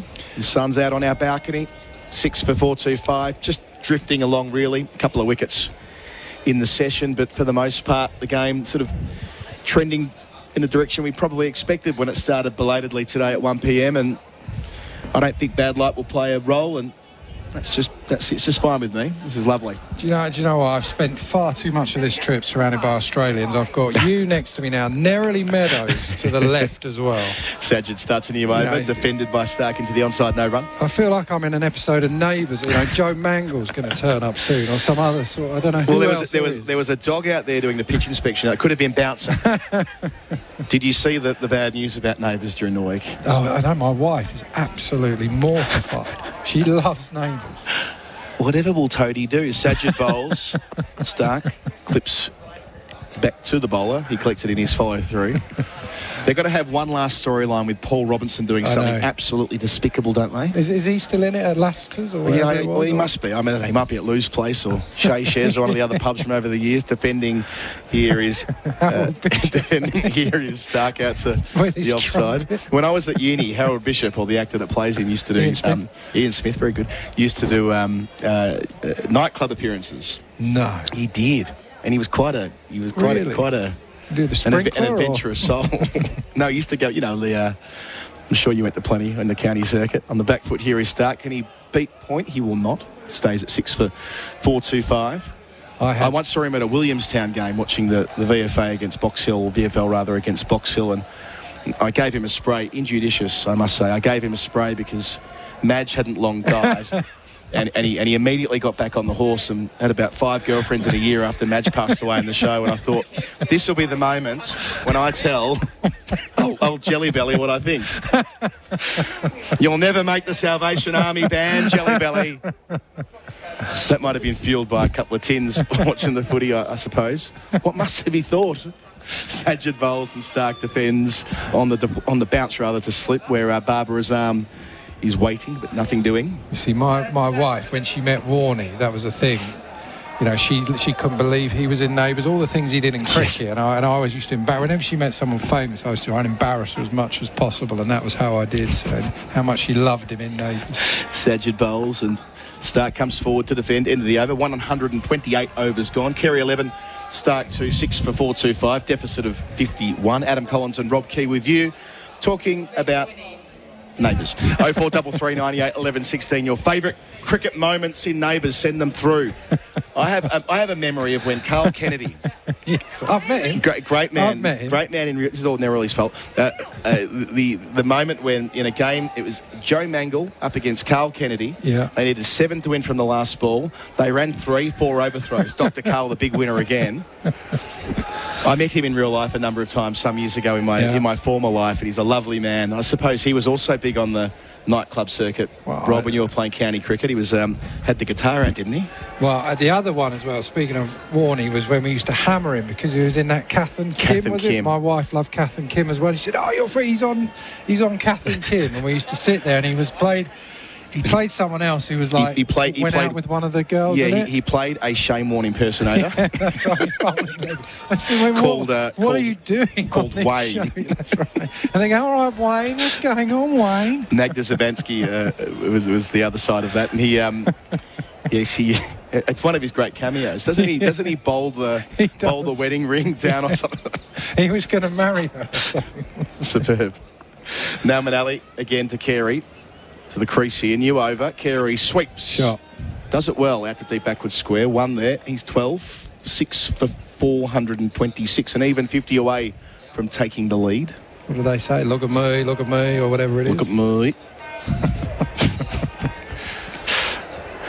Delving into the popular culture here on SEN Test Cricket. I'm sort of done with that on Australian pop, but that's all I've got, I think. I think I'm sort of out now on maybe home and away. That's about it. What will they do with the Neighbours tour? That's my other question. That's a big driver of economic activity in Melbourne. Nelman, Ali bowls and Stark defends on the front foot. My partner, who's English, she often talks about her backpacking trip to Australia, 15 years ago. The first thing they did upon arriving in Melbourne was go on the Neighbours bus out to Nunawading, where they... Is that where it was? Yeah, I thought it was in Erinsborough. Oh, yeah, Erinsborough. That in real life, it's called Nunawading, where Erinsborough is located. Nelman bowls and Stark defends back down the pitch, no run. See, before the days of Sky and cable and all of that, they would have like 30 million viewers in England, that sort of thing. I mean, unbelievable. Now you'd have 1 million would be the best, what you get for prime time on a Saturday night, different one. My first long trip to the UK, playing cricket there in 2005, Nelman Ali to the crease and bowls, and Stark is on the drive, I should say, again, out towards mid-off. It's been a long day, long week. 6 for 426 remains the score. And my recollection with these omnibuses of Neighbours and home and away, I couldn't believe it on a Saturday morning. If you missed Neighbours during the week or home and away, they'd be played back-to-back all Saturday, I suppose, for the school students and all the rest of it. Here is Nelman Ali to complete his over. No, penultimate delivery. Defended again by Stark, who's on 2, no run. Neroli's passing me a note. What have we got here? Rocco Cooper. Now, what am I looking at here? Rock. Oh, home. She's giving us home and away, I think. Oh, sorry. Her brother was in home and away. Okay. Down the leg side to finish. We're going to have to come back to this after the break. Australia 6 for 426. It's drifting a bit at Pindi, I must say, with Carey on 12 and Stark on 2. On the SEN app, check out the SENW channel with stars of women's sport at home and abroad. Daisy Pearce, Katie Brown, Stephanie Brance. Plus, on the SENW channel, We cover AFLW, Rugby League, W League, netball, cricket, and track the female stars of horse racing and more. for the latest news, interviews, and catch-up podcasts with the biggest names in women's sport, jump on the SENW channel. Download the SEN app now. SEN Test Cricket for Henley Holmes and for Tyre Power. Now, I've worked out what Nerily was saying, who's sitting alongside us here in the commentary box. Rocco Cooper was in home and away between 2006 and 2007, played by her brother Ian Meadows. But before you give it away, why don't you ask the listeners to tweet him what do he they did? remember it? What did he do? Did something rather significant. Lunging forward here is Carey, new over from Sajid Khan. Smothers the spin. No silly point, though. They should be a silly point. Oh, absolutely. Come on. Get serious, Bubba. Men around the bat. Try and go through the tail. Give yourself a chance. Slip and a short leg, the only catching men at the moment. Wide of the crease. Carey goes back and picks out cover. No run. So Rocco did something quite naughty on the show. What was it? 0433 98 11 16. Well, they've got to ring Pakistan to give that, or they can text it in and we'll get it sent to us. Oh, that's an Aussie number. It is. We're not running a Pakistani text line. That would be ambitious. Even getting on air was tough on day one. Sajid bowls and Carey drives through the covers and finds the gap. That's a really nice shot. One of the best of the session, just shuffling down the strip to turn it into a half volley. It wasn't a half volley.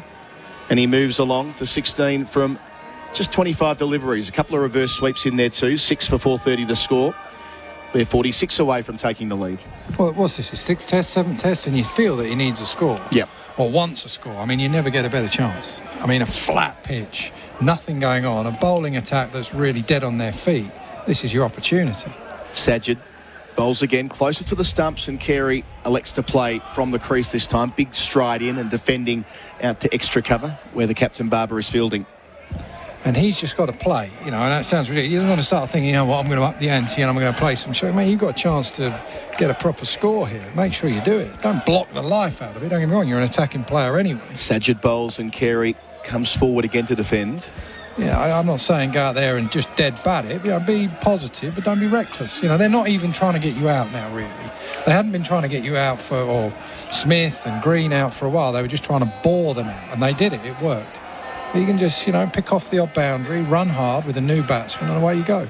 Sajid bowls, and yes, again, Carey happy just to push off into the offside. No silly point, no danger there. 130 overs gone.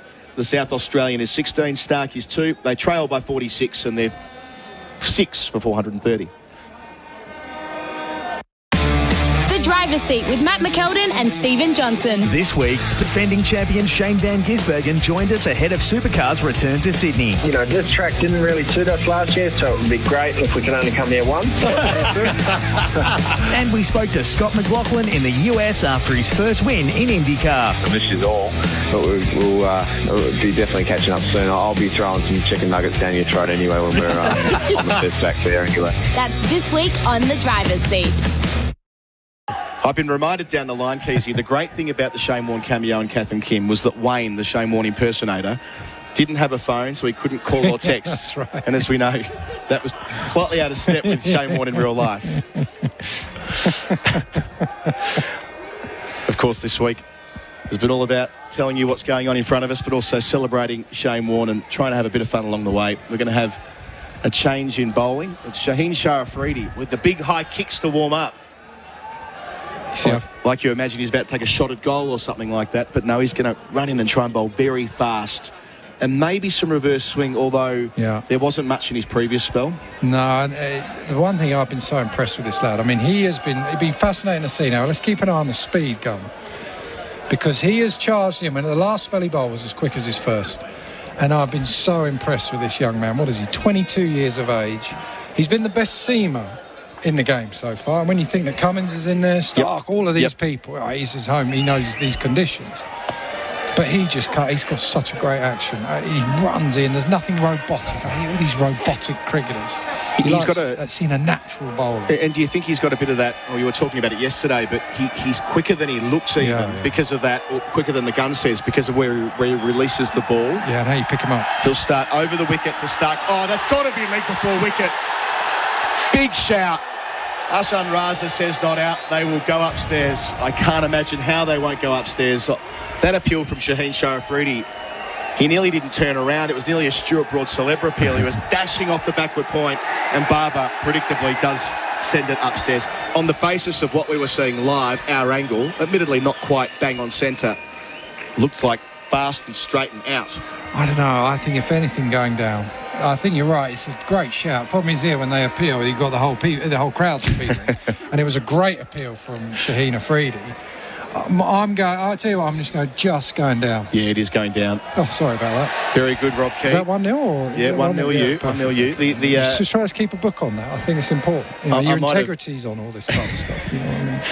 It might have been one of those situations where just because of the appeal, I wanted it to be out. No, but that's the problem with you. You just get suckered in. Yeah. You just follow the crowd. You got to be your own person in life. There's no point in just following the crowd. Be different. No need for a character assessment.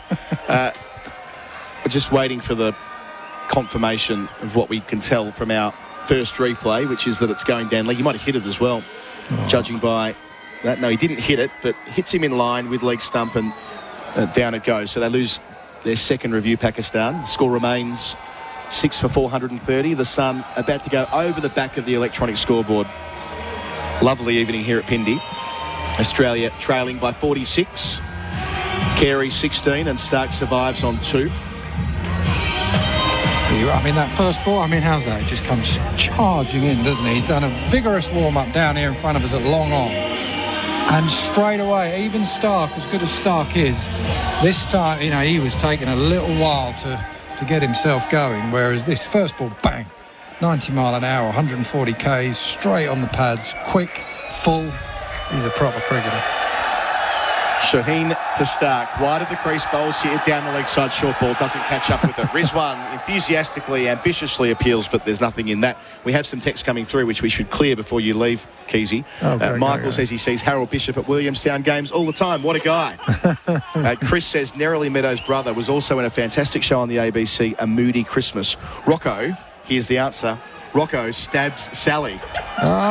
Nathan from Freshwater, thank you. Sally, who was the long-standing hero of Home and Away. What did Sally You can't stab Sally. You can't. Why Sally would you Fisher. I don't think you can stab anyone, can you? Mouse is in here too, a regular correspondent. Shaheen Afridi bowls and Stark plays nicely through mid-wicket. That'll be a couple. Gets most of the way to the rope. No, won't come back for the third. 6 for 432, Stark's 4. Mouse says the big question is what will they do with Ramsay Street? I reckon they'll sell it to Scott Cam for the next series of A Block. That's a reality TV show in Australia. And Dom says, Toadie driving off the cliff after somehow snagging a gorgeous wife. Dom from Ivanhoe. That is the best bit about that scene, tragic as it was in the storyline, they stripped the car for parts, and if you slow it down, there's nothing left on that, and it's clearly a couple of dummies they put in there to be Toadie and his bride. And it didn't end well for her. Although she did make a comeback, didn't she, about 5 years ago? I don't know, you're asking the wrong person. I think she did. I think there was a comeback arc.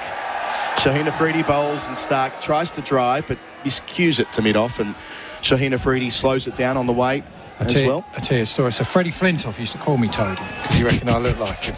Stop it. And Freddie, so we're in this bar in Soho, and Freddie, there's big, when you're in a bar and there's a bloke that's really rough? Yes. You think, don't go near that person, I don't need to be near this fella, and Freddie goes up to him and just goes, hey, my mate, it's that Toadie off Neighbours. And this fella looks at me and he goes, I hate you. And I'm just thinking, what are you doing, mate? You're an idiot. Fred's just cracking up, thinks it's hilarious. Shaheen Afridi to Mitchell Stark, short, negotiates it well off the back foot, splice of the bat down into the turf, short leg, not in the game. I should concentrate, because I tell you what, Afridi's bowling blooming well, I tell you. I mean, he's running in. I mean, this is a serious effort from him. He's charging. He's got the crowd going. You think there's actually, for all of a sudden, it feels like there's going to be a wicket at any time. And this is when you get a quality performer like this running in. It might be Pakistan's last chance. If they can get something going in the last 45 minutes here, if they can go through Australia's lower order, it could happen. It's full Yorker length. Stark digs it out, and Afridi dives away in his follow through. All arms and legs. Thank you, Rob Key, for your excellent contributions today. We'll chat again tomorrow. End of the over, 131 gone. Australia 6 for 4-3-2 with Stark on 4. Alex Carey on 16. The deficit is 44, and replacing Rob Key in the summariser chair is Peter Lawler. G'day, Pete. G'day, Adam. Sun's sinking slowly in the west here. Long shadows at the ground. A few wickets falling. Yeah, it's just had a sense that maybe the game could speed up. I mean, let's not get carried away. I mean, there've been 4 wickets today, and we're 20 past 5 local time. But just a bit, just the sniff of the scent of a something here for Pakistan with Afridi bowling as quickly as that. Yeah, nearly trapped Stark leg before there. If Sajid Khan can play his role and break up this partnership, they'll get a look at Australia's number 9, Pat Cummins, and yeah, maybe they can get the job done in a hurry. But on this track, nothing seems to happen fast. Sajid round the wicket, bowls to Carey, who goes back and cuts and finds backward point, no run. Yeah. Gee, you know, it's a strange thing to say when Australia are. It's hard to looking into the sun at the scoreboard. 432 for, oh my God, it's hard to say 6. Sajid, he's got a slip and a short leg. Bowls to Carey, who comes forward and defends. It's almost underwhelming, that score. It's not often that a side passes 400 and you go, yeah, but I kind of left a bit out there, didn't I? I put to Kat earlier, I'm interested for your take on this, about this pitch. The Sajid bowls wide of the crease and Carey goes back and picks out point, no run there. We were at Melbourne a few years ago when they got sent to the naughty corner for their pitch. I wonder whether Rawalpindi might end up in a similar situation after this test. The ICC do not like test matches that go this way, where there is such a mismatch between ball and bat. Carey on the drive, but only as far as Shaheen Shah Afridi at mid-off, no run. Well, all things being equal, you're probably right, and it's a really good point, but gee, this would seem really inappropriate, wouldn't it, in such a historic occasion to get a whack for your pitch, but maybe they need it. Maybe I'm being too kind. Sajid bowls and Carey comes down to defend to cover again. I mean, I don't want to get over the top about this, but I think it's a worthwhile... Yeah, no, it's a valid point. You wouldn't want them to go to Karachi and have a similar strip, put it that way. No, you would not. So, in this position, both teams kind of, well, just no one risks a loss here, do they, to get a win? No.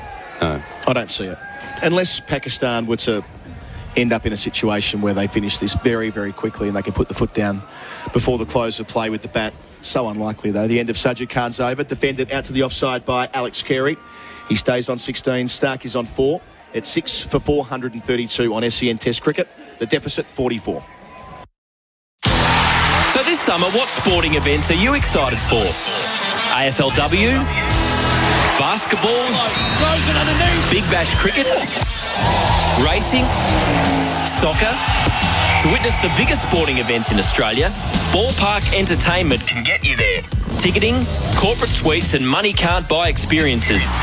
Get the best access to the best sporting events with Ballpark Entertainment. Making memories. ballparkentertainment.com.au.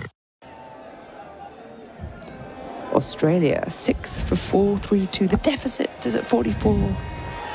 Have we got life in this game? I ask this every time I come on, and I think I've already answered it.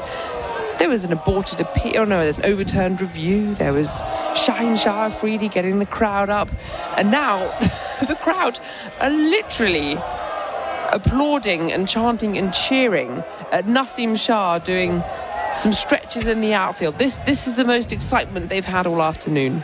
Well, Naseem Shah's putting in a great effort here, isn't he? He's good fun to watch, this guy. I love that wang of his arm.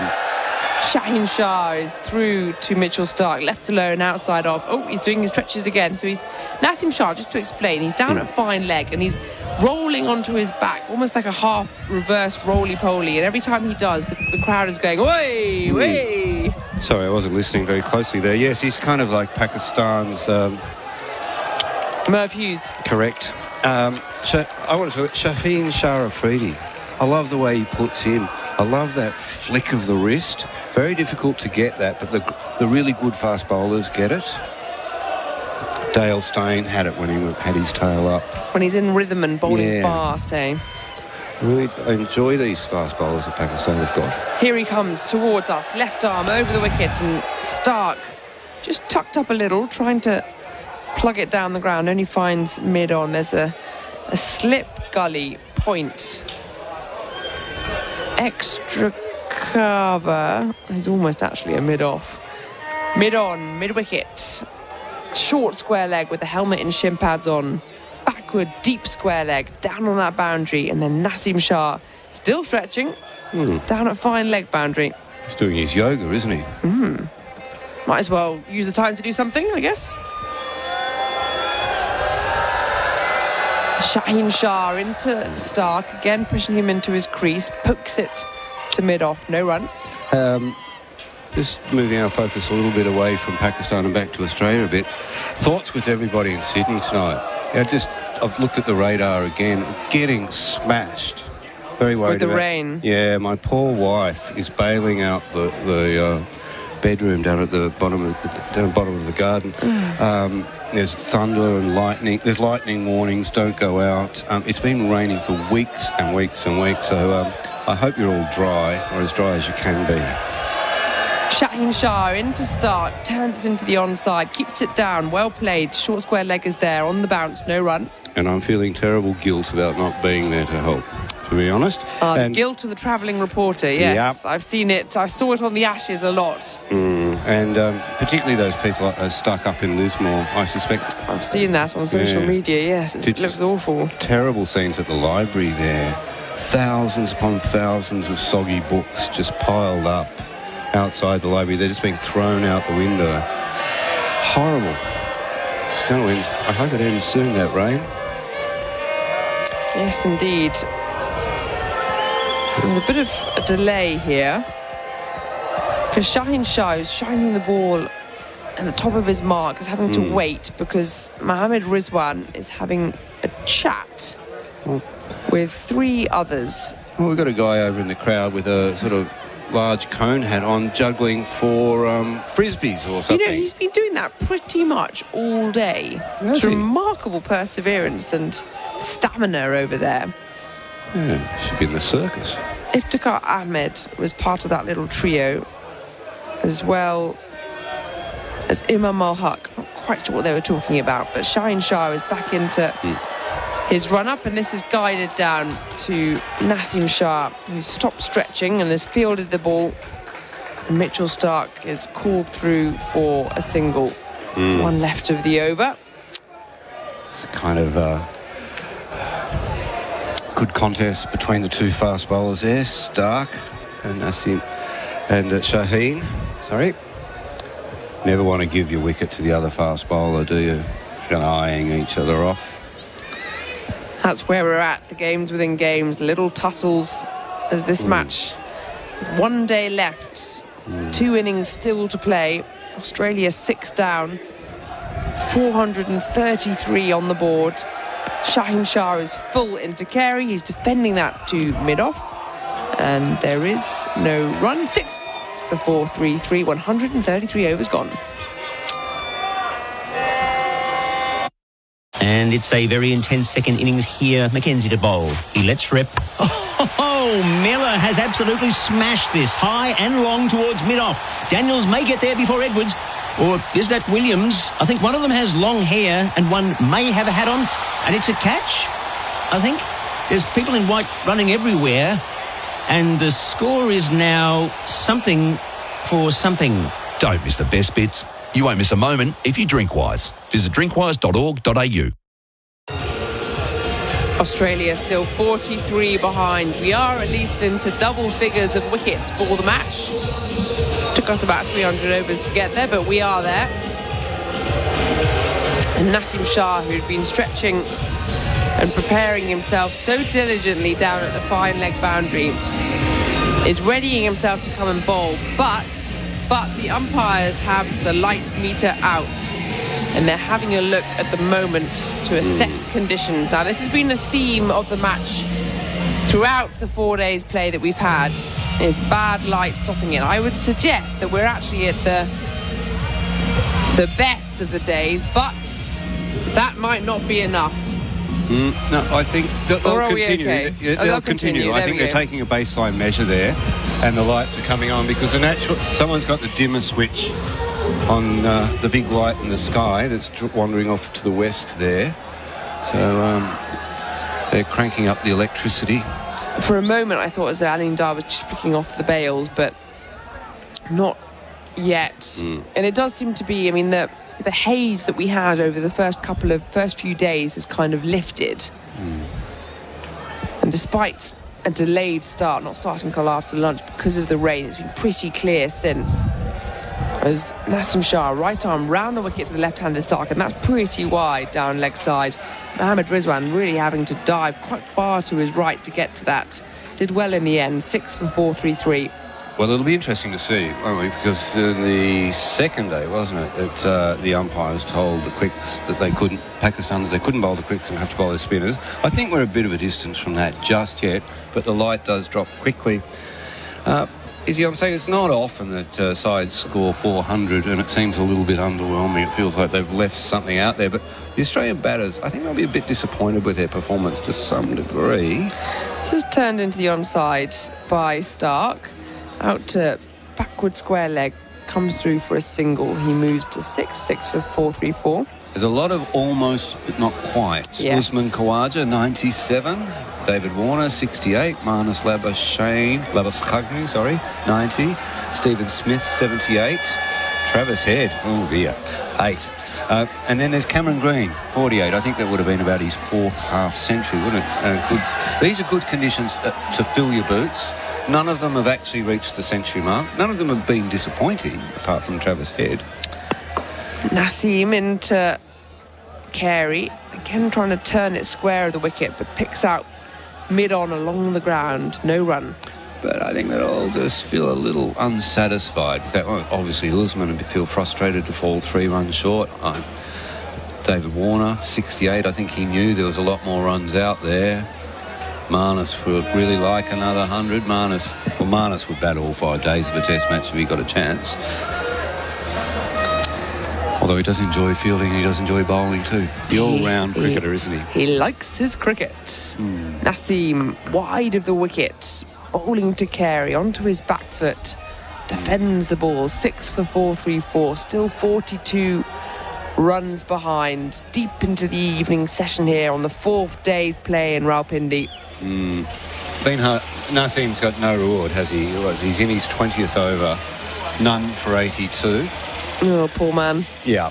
It's the kind of pitch that ruins a bowler's average and improves a batter's. What's that noise? Feels as though some ground staff somewhere are gearing something up. Nasim into Carey, leaves this one alone, outside off, no run. Yeah, they're just moving one of those super soppers, I think that is. They were put to good use earlier in the day. Some fantastic machinery around here, isn't it? One of those massive generators outside along the road when we try and leave. There's about 4 or 5 of them. Huge blaring lights, aren't they? Biggest engines I've ever seen in my life. Nasim Shah, number for 82. Can the young man from Swabi get a wicket? He struggled in his debut test in Australia. He only got 1 wicket, didn't he? David Warner. Yeah, after what? But Warner was on about 150, wasn't he? Yeah, but he did get him on a no-y. Details. Nasim, very full, pretty much a full toss, in fact. Low one, Carey whips it into the onside, down to fine leg for a single. 134 overs gone, 6 for 435, still 41 in arrears. Stark on 6, Carey on 17. Queensland is the place to race. On a weekly basis, there's almost 30 meetings across the Sunshine State, so whether it's racing, pacing or chasing, Queensland has it all. Giddy up and find the latest news, horse, jockey and trainer profiles, race replays, black bookers, expert tips and form analysis. Plus, you can find all the info you need to plan your fun at all the major race days and events. Visit racingqueensland.com.au, where Queensland is racing. Australia 6 for 4.35. The official scheduled end of play today is at 6:45. We're now at 5:30 in the evening, but they can add another half hour on after that to try and get in the overs. There are 6 overs left. Izzy, What's happening? Well, either Mitchell starts getting a manicure, or that blow to the hand has done a little bit of damage. Are they checking a knuckle out there? It's hard. It's a fair distance off, even through the binoculars. He's continuing on because they're tough Australians. But, had the physio out, or the doctor or whatever, one of those chaps out to him. Medical staff, probably the general term. But he's going on. He's looking at it. Seems all right. Mitchell Stark doesn't have a habit of staying out there when he's injured. He does? Yeah. Oh, he's not like Ollie Robinson, is he? That's one way to put it. Shaheen Shah Afridi is into carry, who ducks underneath one, and there is no run. That's the most famous example of that was one of our fellow commentators, Simon Katich. That unfortunate match against England at Adelaide, where he tore, I think his Achilles, and refused to go off. Not only refused to go off, he refused to go on the slips. He just kept changing ends. Oh, goodness me. Ricky Ponting was trying to ease his discomfort, but Simon refused. He's having none of it. At least Perry was the same in T20 World Cup final 2011. This one's down the leg side, and Mohammed Rizwan's going to hurt after that because he had to dive to his right on the bounce. Only managed to deflect the ball, and he has worn some this match. It's been a long old innings behind the stumps. They'll get a single for it. 6 for 4.36. Kerry to 17. Stark now on 6. Yeah, he must have bruises all over his hands, poor old Rizwan. Yeah, that one has really hurt the right hand. He's still wringing it out, isn't he? Ouch. Ouch. Can I have my pen back? Thank you. Oh, sorry. So, yeah, this evening is beautiful. I love this town. And I've said it before, and I'll say it again. This low-level stadium without the roofs may be uncomfortable for the crowds, but just makes for a fantastic spectacle. So especially intimate. As the sun sinks into the west above those sort of apartments there. Shaheen Shah, left arm over the wicket and through the leg side to Rizwan. And yes, he really is hurting because he's now taken the ball, thrown it to the ground, is shaking his hands, got his gloves off. And you just feel like every single ball that comes through to him is going to hurt. Yeah, that doesn't look good at all because he has taken that. He's taken that very cleanly. Yeah. But he's in great distress. Yeah. Throwing the gloves off. Yep. Shaking the hand. I mean, almost at the point where you think, well, somebody else should take the gloves just because it's not going to do him any good. Having to constantly take the ball. It's coming through hard and fast. We know that Shaheen Shah Afridi can bowl at 140 clicks an hour. Nasim Shah at the other end as well. Oh, more. Getting mid 140s there. That's generating some pretty serious heat. Yeah.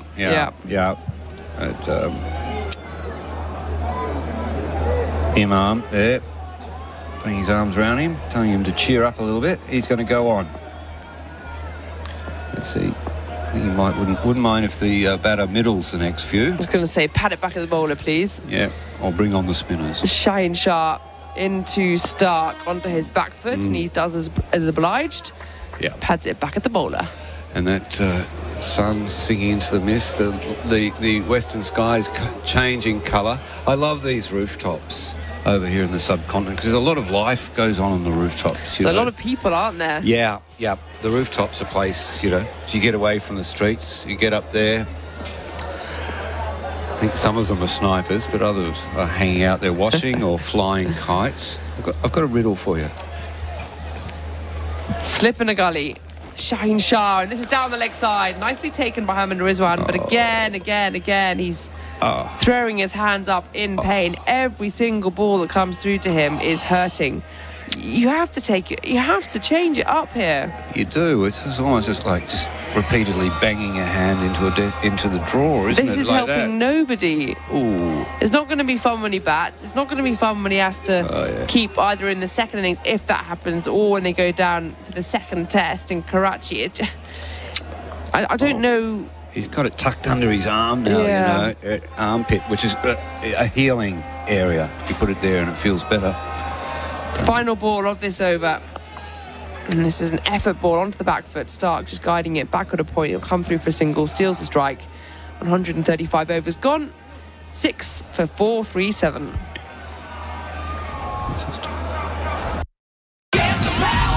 Tyre Power's store-wide super sale gives you the power to save on a huge range of big brands like Kumho tyres.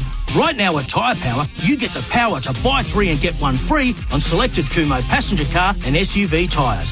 Plus many more super savings store-wide at Tyre Power. CanStar Blues Customer Satisfaction Award winner again. Tyre Power store-wide super sale is now on. Visit tyrepower.com.au or call 13 21 91 for your local owner-operator. From fast bowler to fast bowler, Naseem Shah continues from the shell end. And Mitchell Stark steals the strike. He's on 7 from 34. There's gum trees behind us. You've seen that row of gum trees? Yes, as we come into the stadium. Makes me feel at home a little bit. There you go. You know what I learned There last you go. night about the gum trees? Hang on 1 minute. Tell me more. Naseem Shah around the wicket and the thick outside edge, but soft hands from start. That'll be 4 through the slip cordon.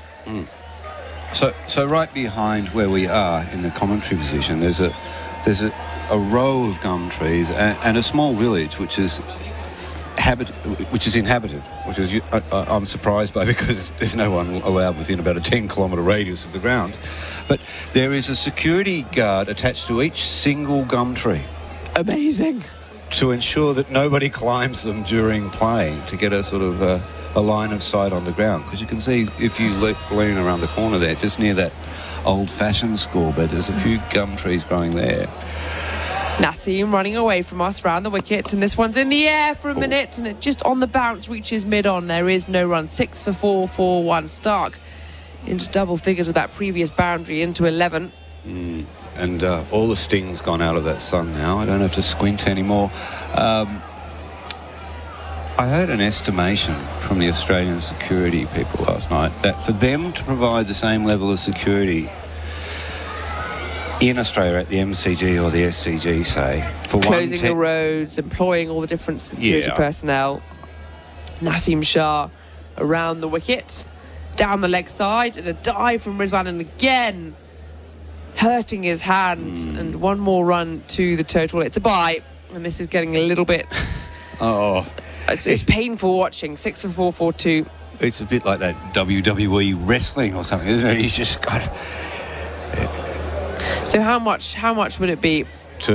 It would cost around $40 million to put on a test if you were to replicate the security detail that Pakistan have provided for this in Australia. Was it not per day? Or am I thinking... Was it per day? I thought it might have been a per day. I don't know. It was something extraordinary. Anyway, it was a lot of money. Yeah. It absolutely was. So we just have a little pause because Rizwan really is in some discomfort. Why doesn't somebody come out and give him a jab or something like that? Can you do anything for him? He should get off the pitch. I don't understand why he's still on. Somebody can take the gloves at this stage of the match. Yeah. And that was a nasty one. He had to dive low to his right. You're not going to take that one cleanly. And he's hurting on... Even the clean takes are hurting. That's right, yeah. Naseem Shah around the wicket, into Carey. And this one is plugged into the offside. Big gap out there. Wide of mid-off. They'll come back for 2. Naseem Shah... Or Shaheen Shah really even does the fielding, because Naseem's still bowling. Carey to 19. 6 for 444. 32 runs still behind Australia. There's an elegant simplicity to the way Alex Carey bats. Just likes to get leg side of the ball, steer it through the offside, What do you call a kite with no strings attached? A plane. Wrong. Nassim, red heels away from us, bowled him. The red heels bring the red bails as they fly into the night sky. And Carey is dismissed for 19. And Nassim Shah, after 21 overs of toil, has got his first. Is that of Alex Carey? And Australia find themselves 7 wickets down, still 32 runs behind. Was a beautiful delivery, lovely shapes, just hit the top of off stump. And here he is in his 21st over. He's finally been rewarded. And some 21st wicket for him in his 9th test. So well done, SN Shah. Pushed on through the day. Good on me for talking up Alex Carey's elegant simplicity, because there was nothing elegant about that at all. Beaten all ends up. It's a nice delivery. I think it had a bit of shape to it. Yeah, so lovely. Have to watch that replay. Lovely delivery on a pitch that's offering not all that much for the seam bowlers. Looked as though it just seamed away, top of off. The bails went up. Exactly the kind of wicket you want to see from a fast bowler. And it means that Pat Cummins, the skipper, is brought out to face off this evening session. There's still 5 overs left after this one. 4-4-4 for 7, or 7 for 4-4-4 as we say in Australia. And speaking of kites, a yellow kite has just drifted down onto the ground. So what do you call a kite without a... Well, no, those birds that fly around up there, those big eaglish type birds, they're actually known as kites in this area. Right, so we get 2 types of kites here. We get a kite with strings attached. And the kite bird. And kite birds, yeah. I'm working on it. It's a riddle. Could I get that into a Batman script? Progress. Yeah, not quite the Riddler, am I, Batman? You're too young to remember that. Yeah, let's get in there. I love watching the kids flying the kites up in the air. There they all are, actually. Have a look up in the western sky there. Yeah, over to our right. There's certainly quite a few being flown in the wind. Lovely evening for it. Cool breeze now coming across the ground. I've had some great evenings in Varanasi flying kites up above the Ganges. It's a favourite pastime there as the sun sets. Oh, lovely. You get those nice little bit of breeze, not too much breeze. They're very flimsy, those kites. It's a really nice pastime flying a kite from your rooftop. I'd imagine it's a bit like fishing. Yeah, quite laid back. Yeah, it's got a there, except you're looking up, not down. So, you know, your string's going this way, not that way. We had a flat roof. Unfortunately, our roofs are all sort of pointy where we live. All that rain. Pat Cummins is going to face one ball from Nassim Shah. And he's pushed onto his back foot, almost snuck through, managed to keep it out. End of the over, 136 gone. There's going to be a change of commentary after this. Australia find themselves 7 for 4-4-4. For Henley, build with confidence. Henley.com.au. And Tyre Power, store-wide super sale now on. Save on Kumo. Live from Rawalpindi, Pakistan versus Australia on SEN Test Cricket. Only a couple of hours. SEN Test Cricket, Adam Collins joining Peter Lalor. Late in the day, the sun is just hidden behind the scoreboard. Gorgeous sunset. And I was tracking it in for the last 20 minutes when off commentary, Peter. It's been a nice day in the end. We didn't expect it to be when we woke up this morning. Actually, the light meter's been out between overs. I'm not surprised to see that. Once the artificial light has taken over, you're on borrowed time, and it absolutely has taken over now. So hopefully they get the overs left in. There's 4 of them. It must be very sensitive, because at one point Alim Dar was standing on the west side of the light meter and he's asked to move out of the way. Here we go. Barbara Azam having a trundle. Wow. This is fun. So we've already seen a couple of overs from Imam Al-Haq, who made 100 in the first innings, and now the skipper, Barbara Azam, and the crowd absolutely love it. Seeing their champion batsman get an opportunity late in the day. I think from memory he bowls some filthy leggies, Pete. Yeah, he does. And just as talking just before, and one of those feathered kites just did a little lap of the ground and now has nested back up in the lights. Must be hard to sleep up there with the lights on. Yes. Oh, there they are, 2 of them now. Yeah, they live up there, don't they? Barber, first ball from him to Stark, who drives out to Deep extra cover. There's a single there. Imam from mid. Long off, wheels around and keeps it to 1. He's 11. It's 4-4-5 for 7. I actually wish Simon Barnes was here and could get a 100% accurate description of that bird. Simon Barnes, famous twitcher and sports journo. I've heard it called about 14 different things by the locals, but I've settled on kite. I thought it might have been a steppe eagle, S-T-E-P-P-E, which are common in this area. On the other side of the ground, you gave me a nice little tip-off before about a nice photo opportunity. Barber bowls, and going back is the captain Cummins, and finding a gap at cover. A nice, attractive punch off the back foot. Gets off the mark with a boundary. Second ball. So 7 for 4-4-9. That deficit is down to 27. Yeah, well, this is kinder to our man Rizwan, the wicket-keeper, isn't it? He's really suffering out there with his hands. Yeah, 2 or 3 times now. Now, I just wonder whether that might be a bit more serious than it initially looked. Well, I hope it's not, because he's a real talent and a big part of this series, or he will be, I'm sure. Barber delivers and Cummins drives out to cover, no run this time. Throws the hands out at that. Not a lot of footwork, but he is a bowler. Yeah, so job to use his feet. Hopefully Rizwan's okay, but yes, that's a bit of a watch this space. I'm sure you'll chase up that story for the Australian after play. But yes, in the scoreboard to our left, the old-fashioned hand-reeled one. Bowling here, Barber, defended by Cummins. There are a couple of lads who've got their head out of the hole, the holes that are there for the numbers that might be there, and they are watching every single ball. Yeah. It's a really nice touch. Barber delivers, and leaving alone outside the off stump is Cummins. Nothing in that for him. Yeah, that's another bit of the romance, those scoreboards. I think I might start some sort of organisation to bring those scoreboards back to cricket, because those electric ones really don't do it for me. We'll have my name on that petition. Barber delivers, and Cummins gets forward to blunt any spin that there might be at the end of the over. Just 4 runs coming from it.